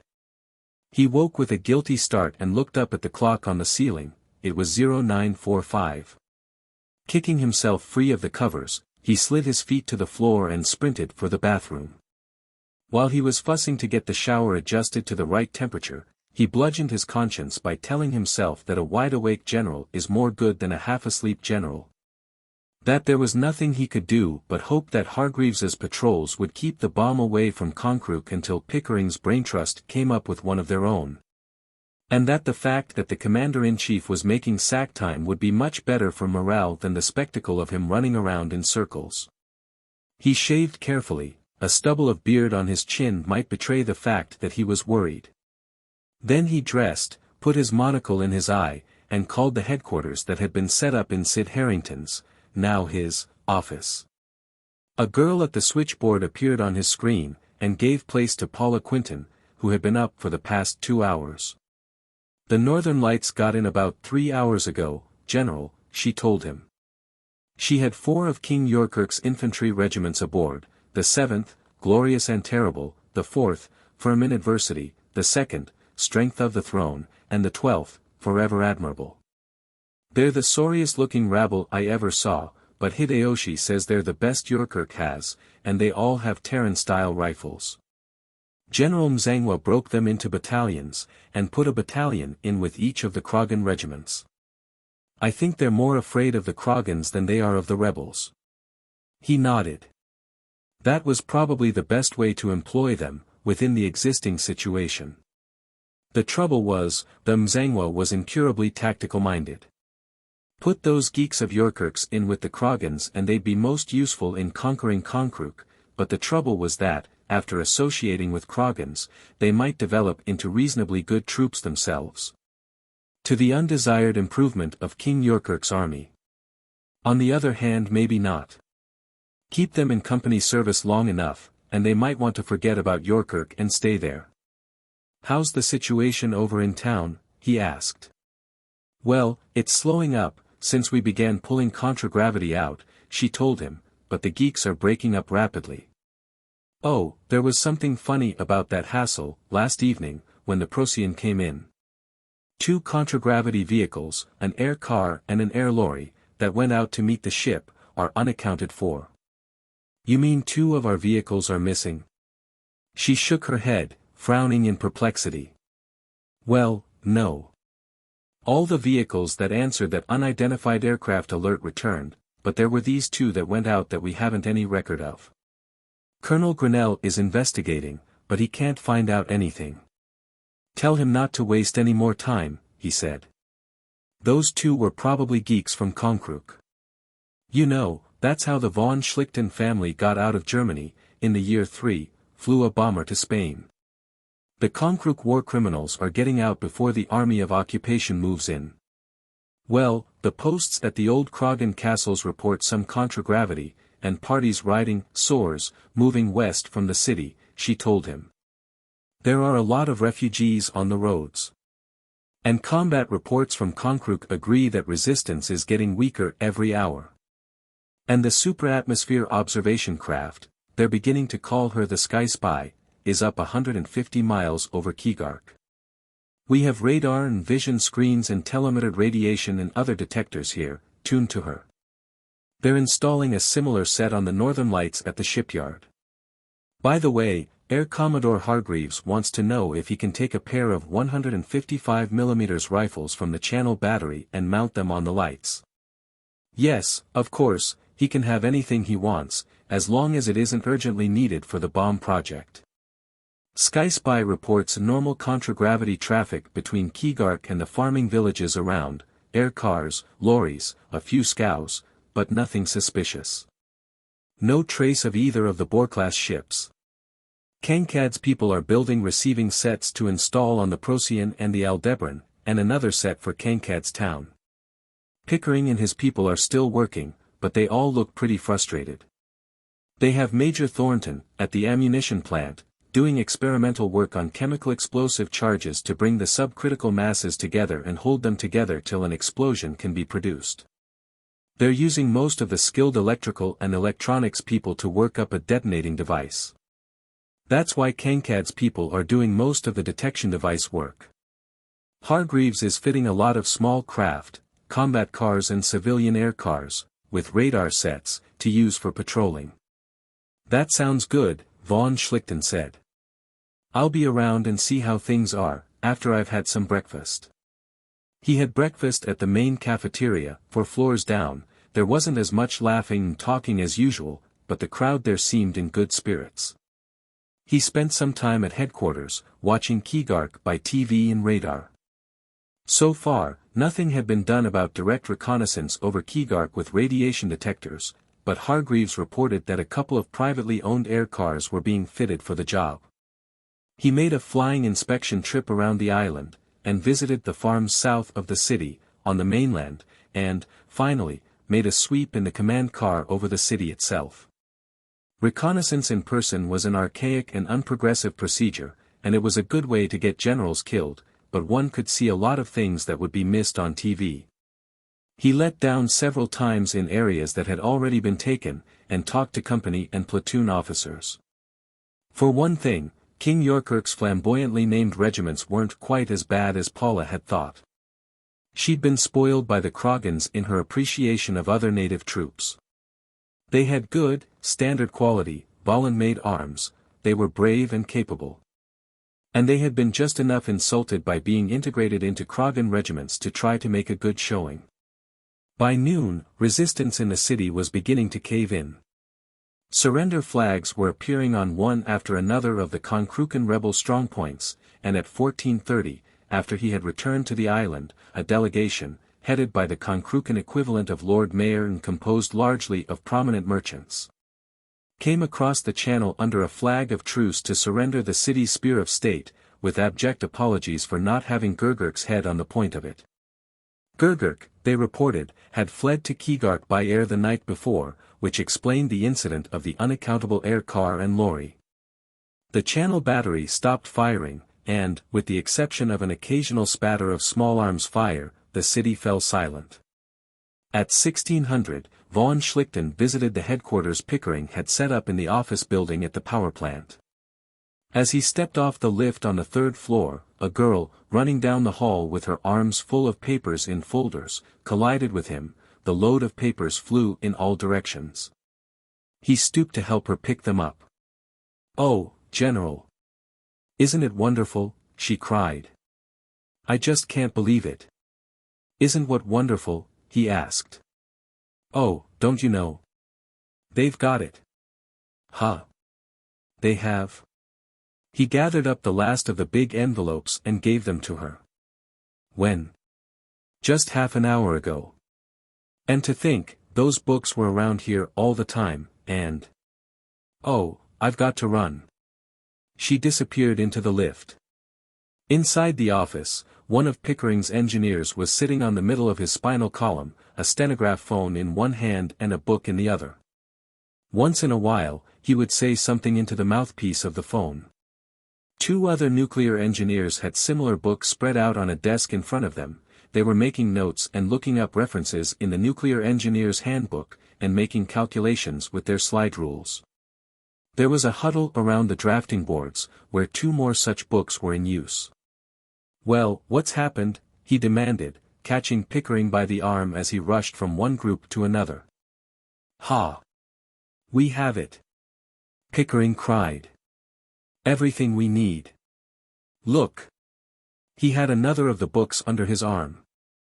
He held it out to von Schlichten, and von Schlichten suddenly felt sicker than he had ever felt since, at the age of 14, he had gotten drunk for the first time. He had seen men crack up under intolerable strain before, but this was the first time he had seen a whole roomful of men blow their tops in the same manner. The book was a novel, a jumbo-size historical novel, of some 700 or 800 pages. Its dust jacket bore a slightly more than bust-length picture of a young lady with crimson hair and green eyes and jade earrings and a plunging, not to say power-diving, neckline that left her affiliation with the class of Mammalia in no doubt whatever. In the background, a mushroom-topped smoke column rose, and away from it something intended to be a four-motor propeller-driven bomber of the first century was racing madly. The title, he saw, was Dire Dawn, and the author was one Hildegarde Hernandez. "Well, it has a picture of an A-bomb explosion on it," he agreed. "It has more than that, it has the whole business. Case specifications, tampers, charge design, detonating device, everything. Why, the end papers even have diagrams, copies of the original Nagasaki bomb drawings. Look." Von Schlichten looked. He had no more than the average intelligent layman's knowledge of nuclear physics, enough to recharge or repair a conversion unit, but the drawings looked authentic enough. They seemed to be copies of ancient blueprints, lettered in first-century English, with lingua terra translations added, and marked Top Secret and U.S. Army Corps of Engineers and Manhattan Engineering District. And look at this. Pickering opened at a marked page and showed it to him. And this. He opened where another slip of paper had been inserted. Everything we want to know, practically. I don't get this. He wasn't sick, anymore, just bewildered. I read some reviews of this thing. All the reviewers panned hell out of it, World War II through a bedroom keyhole, henty in black lace panties, that sort of thing. Yeah, sure, Pickering agreed. But this Hernandez had illusions of being a great serious historical novelist, see. She won't try to write a book till she's put in years of research, actually. About 6 months' research by a herd of librarians and college juniors and other such literary coolies, and she boasts that she never yet has been caught in an error of historical background detail. Well, this opus is about the old Manhattan Project. The heroine is a sort of supermata Hari, who is, alternately and sometimes simultaneously, in the pay of the Nazis, the Soviets, the Vatican, Chiang Kai-shek, the Japanese Emperor, and the Jewish international bankers. And she sleeps with everybody but Joe Stalin and Mao Zedong, and of course, she is in on every step of the A-bomb project. She even manages to stow away on the Enola Gay, with the help of a general she's spent 50 incandescent pages seducing. In order to tool up for this production job, La Hernandez did her researching just where Lorenzo Gomez probably did his, University of Montevideo library. She even had access to the photostats of the old U.S. data that General Lanningham brought to South America after the debacle in the United States in AE 114. Those end papers are part of the Lanningham stuff. As far as we've been able to check mathematically, everything is strictly authentic and practical. We'll have to run a few more tests on the chemical explosive charges. We don't have any data on the exact strength of the explosives they used then, and the tampers and detonating device will need to be tested a little. But in about half an hour, we ought to be able to start drawing plans for the case, and as soon as they're finished, we'll rush them to the shipyard foundries for casting. Von Schlichten handed the book back to Pickering, and sighed deeply. And I thought everybody here had gone off his rocker, he said. We will erect, on the ruins of Keeluk, a 100-foot statue of Señorita Hildegarde Hernandez. How did you get onto this? Pickering pointed to a young man with dull brick-colored hair, who was punching out some kind of a problem on a small computing machine. Pete Van Reenen, over there, he has a girlfriend whose taste runs to this sort of literary bubble gum.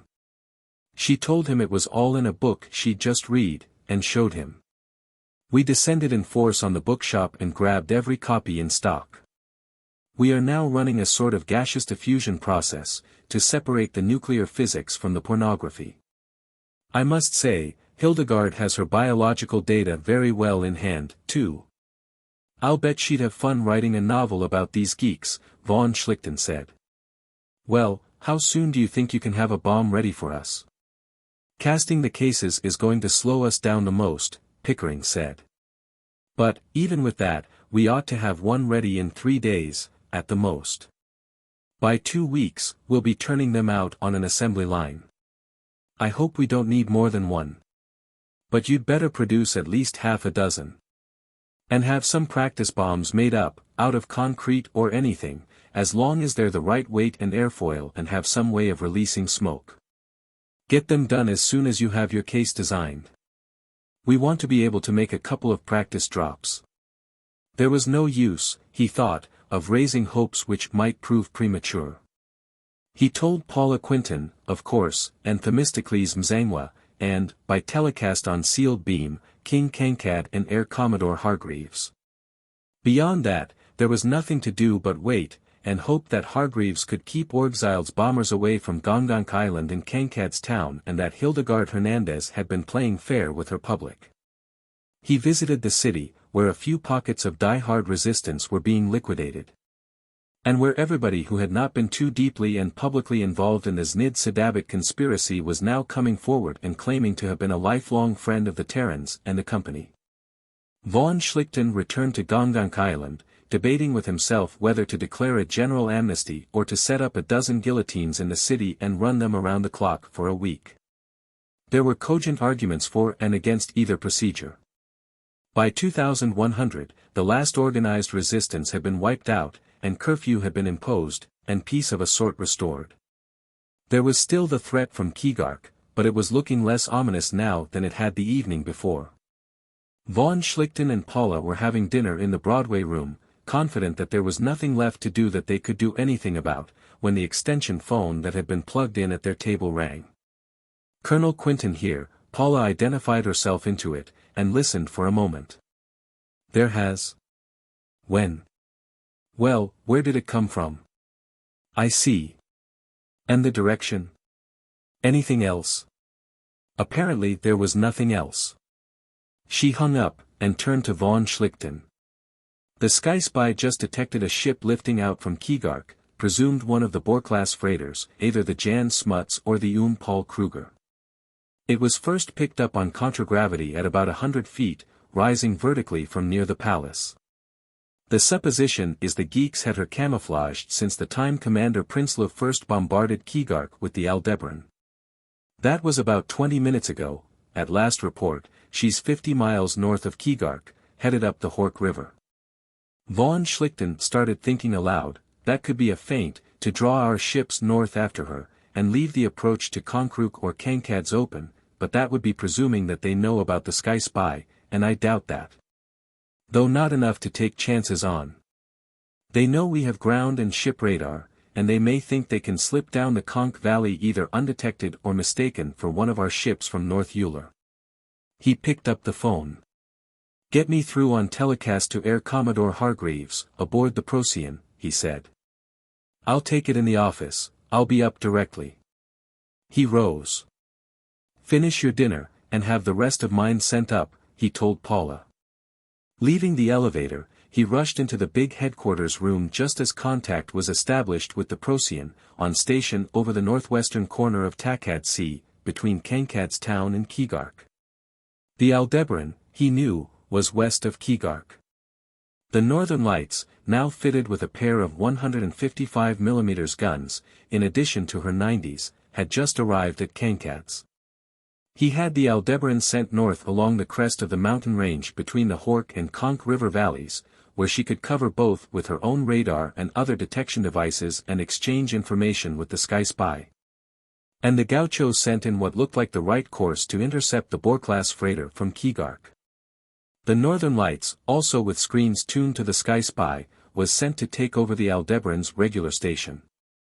Finally, he called Skilk and had the Northern Star sent south down the Hork Valley. After that, there was nothing to do but wait, and watch the screens. Paula Quinton put in an appearance shortly after he had finished calling Skilk, pushing a cocktail wagon on which their interrupted dinners had been placed. They finished eating, and drank coffee, and smoked. Most of the rest of his staff who were not busy on the bomb project or at the shipyards or with the occupation of Konkrook drifted in. They all sat and stared from one to another of the screens, which told, in radar patterns and direct vision, telescopic vision and heat and radiation detection, the story of what was going on to the northeast of them. Keeluk was dark, on the vision screen. Evidently King Orgzild had invented the blackout, too. Not that it did him any good. The radar screen showed the city clearly, and it was just as clear on the radiation and heat screens. The Keegarkan ship was completely blacked out, but the radiations from her engines and the distinctive radiation pattern of her contragravity field showed clearly, and there was a speck that marked her position on the radar screen. The same position was marked with a pinpoint of light on the vision screen. Some device on the Sky Spy, synchronized with the detectors, kept it focused there. The company ships and contragravity vehicles all were carrying topside lights, visible only from above, which flashed alternate red and blue to identify them. Time crawled slowly around the clock face on the wall, the 65-second minutes of Uller dragging like hours. The spots that marked the enemy ship and her hunters crawled, too. Seen from the 150-mile altitude of the Sky Spy, even the 600-mile speed of the Gaucho was barely visible. They drank coffee till the stuff revolted them. They smoked until their throats and mouths were dry. They watched the screens until they thought that they would see them in their dreams forever. Then the Gaucho reported radar contact with the Keegarkan ship, which had begun to turn in a hairpin-shaped course and was coming south down the Conch Valley. After that, the Gaucho began reporting directly, and her topside identification light went out. Doused our lights. We're down in the valley, altitude about 1,000 feet. We're trying to get a glimpse of her against the sky, a voice came in. We're cutting in our forward TV pickup. The voice repeated, several times, the wavelength, and somebody got an auxiliary screen tuned in. There was nothing visible on it but the darkness of the valley, the star-jeweled sky, and the loom of the East Conch Mountains. We still can't see her, but we ought to, any moment. Radar shows her well above the mountains. Ah, there she is. She just obscured Beta Hydrae V, she's moving toward that big constellation to the east of it, the one they call Finnegan's Goat. Now she'll be right in the center of the screen, we're going straight for her. We're going to try to slow her down till the Aldebaran can get here. The enemy ship was vaguely visible, now, becoming clearer in the starlight. She was a Bohr-class freighter, all right. Probably the Jan Smuts. The Paul Kruger had last been reported at Bwerk, and there was little chance that she had slipped into Keeluk since the uprising had started. For all anybody knew, she could have been destroyed in the fighting before the Bwerk residency fell. All right, we have her spotted, we're going to open up on her, the voice from the Gaucho announced. She has 2 90s to R1, we'll try to disable them, first. The vision screen lit with the indirect glare of the gun flash, and the image in it jiggled violently as the ship shook to the recoil, then steadied again, with the enemy ship visible in the middle of it. Growing larger and larger as the Gaucho rushed toward her. The gun fired again and again, flooding the screen with momentary yellow light and disturbing the image as the recoil shook the gun cutter. The enemy ship began firing in reply, the shots were all wide misses. Apparently the Geek gun crew didn't know how to synchronize the radar sights, and were ignorant of the correct setting for the proximity fuses. The Gaucho's searchlights came on, bathing her quarry in light. It was the Jan Smuts. The name and the figurehead bust of the old soldier philosopher were plainly visible. Her forward gun had been knocked out, and she was trying to swing about to get a field of fire for her stern gun. We're going to give her a rocket salvo, the voice said. Watch this, now. The rockets leaped forward, from the topside racks, 4 and 4 and 4 and 4, at half-second intervals. The first 4 hit the Smuts amidships and low, exploding with a flare that grew before it could die away as the second 4 landed. Nobody ever saw the third and fourth 4 land. The Jan Smuts vanished in a blaze of light that blinded everybody in the room. When they could see again, after some 30 seconds, the screen was dark. In the direct vision screen from the Sky Spy, the whole countryside of the Conch Valley, 500 miles north of Konkrook, was lighted. The heat and radiation detectors were going insane. And in the shifting confusion on the radar screen, there was no trace either of the Jan Smuts or the Gaucho. Well, the Geeks did have an A-bomb, Themistocles Mzangwa said, at length. I'd been trying to kid myself that we were just preparing against 1,000,000 to 1 chance. I wonder how many more they have. Paula, find out who was in command of the Gaucho, he'd be a junior grade lieutenant. Fix up orders promoting him to Navy captain, as of now. It's probably the only thing we can do for him, anymore. And promotions of the same order for everybody else aboard that cutter. Authority Carlos von Schlichten, acting Governor General. He picked up a phone. Get me Commander Princedoms, on Aldebaran. He ordered Princedoms to launch airboats and make a search. Cautioned him to be careful of radiation, but to take no chances on any of the Gaucho's complement being still alive and in need of help. While that was going on, the Sky Spy reported another ship coming over her horizon to the east, from the direction of Bwerk. That would be the Paul Kruger. Hargreaves had already learned of the advent of the second freighter. He was unwilling to take the Procyon off her station until the Aldebaran returned from the Conch Valley. In this, von Schlichten concurred. Somebody suggested that a drink would be in order. They had just watched the all-but-certain death of 3 Terran officers, 15 Terran airmen, and 10 Kragans. But they had all been living in too close companionship with death in the past 3 days, or was it 3 centuries, to be too deeply affected. And they had also watched, at least for a day or so, the removal of the threat that had hung over their heads. And they had seen proof that they had a defense against King Orgzild's bombs. They were still mixing cocktails when Pickering phoned in. "Some good news, General, from Operation Hildegarde. We ought to have at least 1 bomb ready to drop by 1500 tomorrow, 4 or 5 more by next midnight," he said. "We don't need to have cases cast. We got our dimensions decided, and we find that there are a lot of big empty liquid oxygen flasks, or tanks, rather, at the spaceport, that'll accommodate everything, fissionables, explosive charges, tampers, detonator, and all. Well, go ahead with it. Make up a few of them, as many as you can between now and 2400 Sunday." He thought for a moment. "Don't waste time on those practice bombs I mentioned. We'll make a practice drop with a live bomb. And don't throw away the design for the cast case. We may need that, later on." 15. A place in my heart for Hildegarde. The company fleet hung off Keeluk, at 15,000 feet, in a belt of calm air just below the seaside currents from the warming Antarctic and the cooling deserts of the Arctic. There was the Procyon, from the bridge of which von Schlichten watched the movements of the other ships and airboats and the distant horizon. The Aldebaran was 10 miles off, to the west, her metal sheathing glinting in the red light of the evening sun.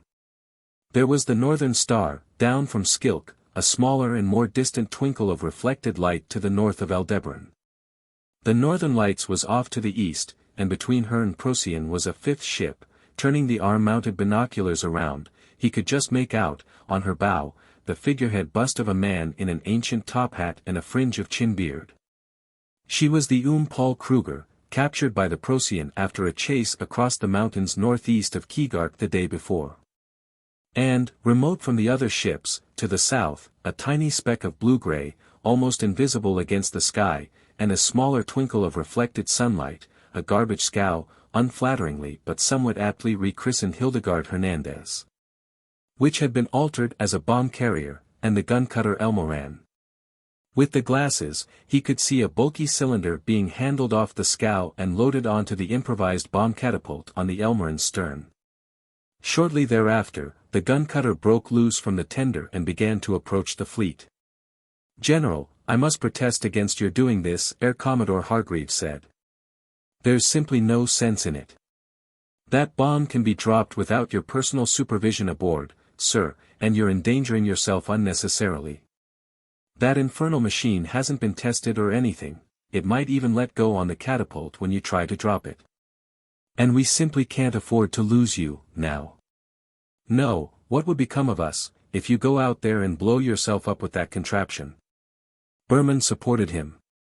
"My God, I thought Don Quixote was a Spaniard, instead of a German."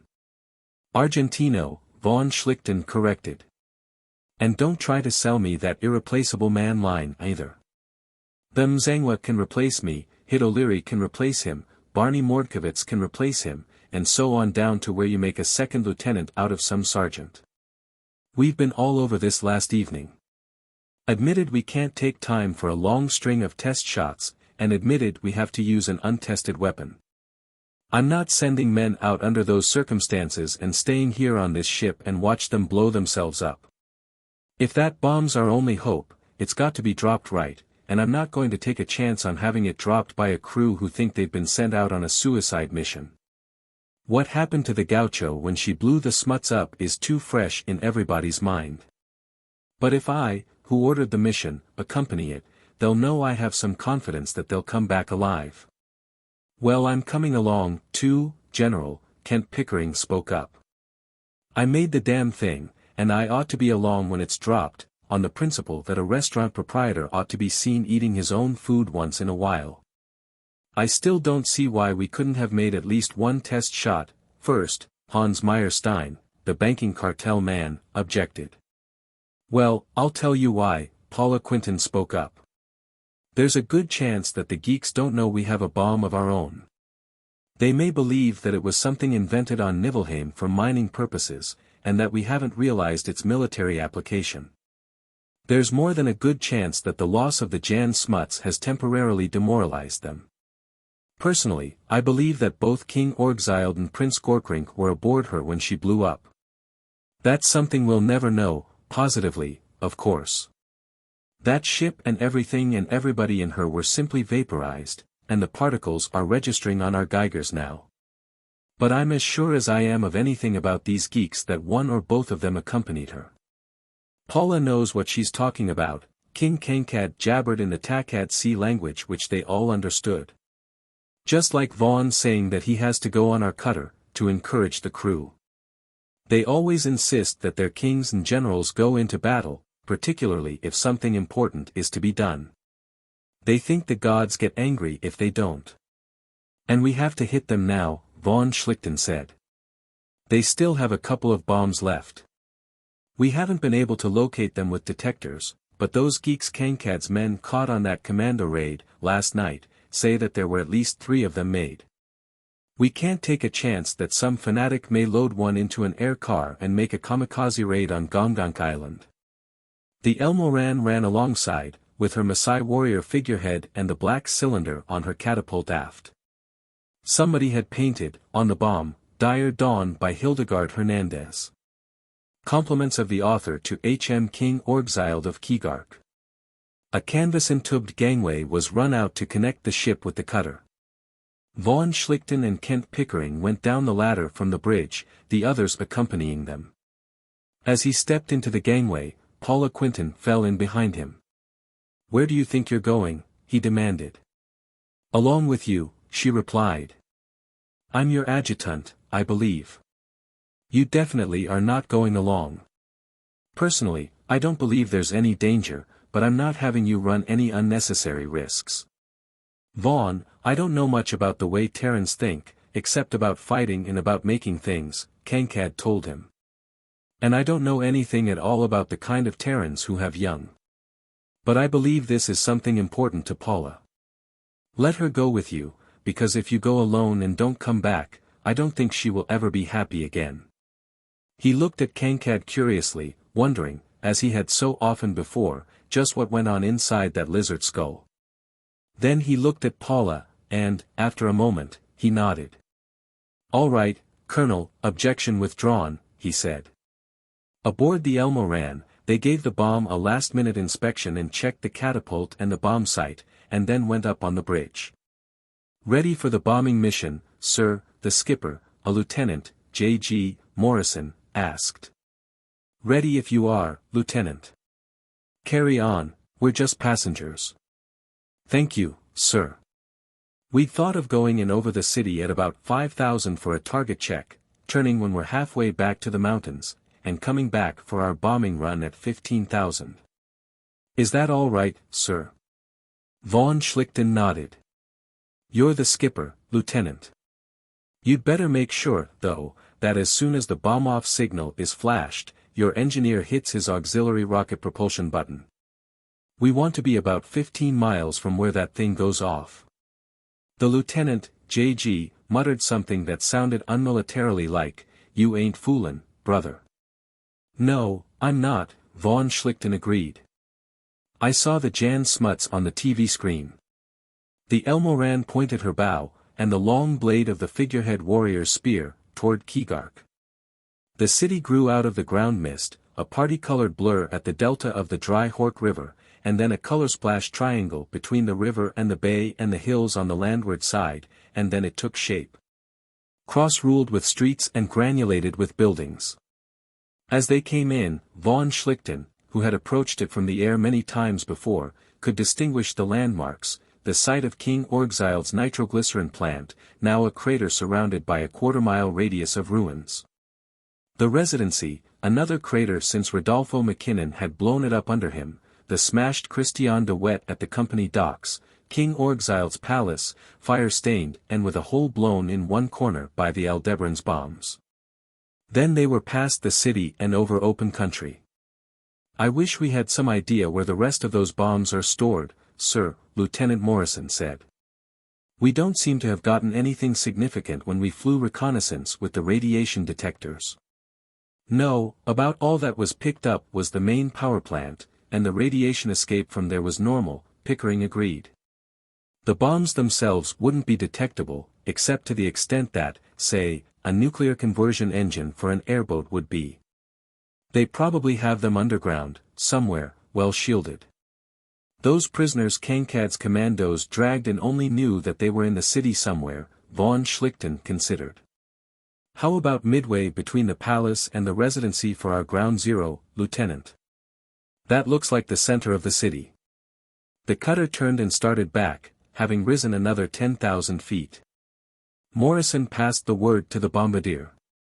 The city, with the sea beyond it now, came rushing at them, and von Schlichten, standing at the front of the bridge, discovered that he had his arm around Paula's waist and was holding her a little more closely than was military.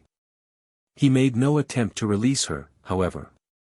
There's nothing to worry about, really, he was assuring her. Pickering's boys built this thing according to the best principles of engineering, and the stuff they got out of that big economy-size shilling shocker all checked mathematically. The red light on the bridge flashed, and the intercom shouted, "Bomb off." He forced Paula down on the bridge deck and crouched beside her. "Cover your eyes," he warned. "You remember what the flash was like in the screen when the Jan Smuts blew up. And we didn't get the worst of it, the pickup on the Gaucho was knocked out too soon." He kept on lecturing her about gamma rays and ultraviolet rays and X-rays and cosmic rays, trying to keep making some sort of intelligent sounds while they clung together and waited, and, with the other half of his mind, trying not to think of everything that could go wrong with that jerry-built improvisation they had just dumped onto Keeluk.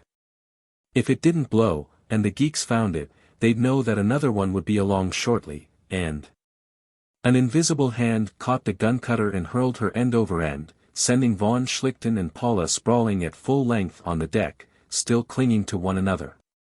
There was a blast of almost palpable sound, and a sensation of heat that penetrated even the airtight superstructure of the Elmoran. An instant later, there was another, and another, similar shock.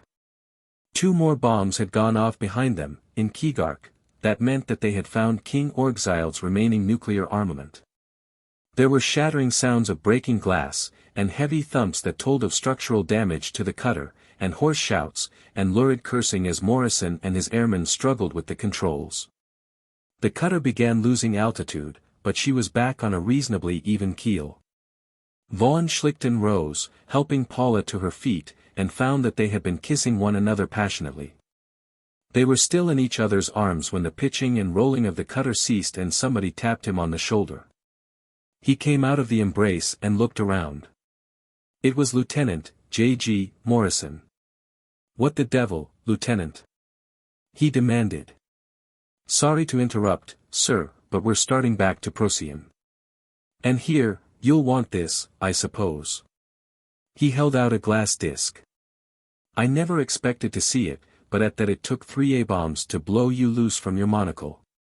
"Oh, that?" Von Schlichten took his trademark and set it in his eye. "I didn't lose it," he lied. "I just jettisoned it. Don't you know, Lieutenant, that no gentleman ever wears a monocle while he's kissing a lady?" He looked around. They were at about 800 to 1,000 feet above the water, with a stiff following wind away from the explosion area. The 90mm gun, forward, must have been knocked loose and carried away. It was gone, and so was the TV pickup and the radar. Something, probably the gun, had slammed against the front of the bridge, the metal skeleton was bent in, and the armor glass had been knocked out. The cutter was vibrating properly, so the contragravity field had not been disturbed, and her jets were firing. "It was the second and third bombs that did the damage, sir," Morrison was saying. "We'd have gone through the effects of our own bomb with nothing more than a bad shaking. Of course, on contragravity, we're weightless relative to the air mass, but she was built to stand the winds in the high latitudes. But the 2 Geek bombs caught us off balance. You don't need to apologize, Lieutenant. You and your crew behaved splendidly, Lieutenant Commander, best traditions, and all that sort of thing. It was a pleasure, Commander, hope to be aboard with you again, Captain." They found Kent Pickering at the rear of the bridge, and joined him looking astern. Even von Schlichten, who had seen H-bombs and beta-cycle bombs, was impressed. Keeluk was completely obliterated under an outward rolling cloud of smoke and dust that spread out for 5 miles at the bottom of the towering column.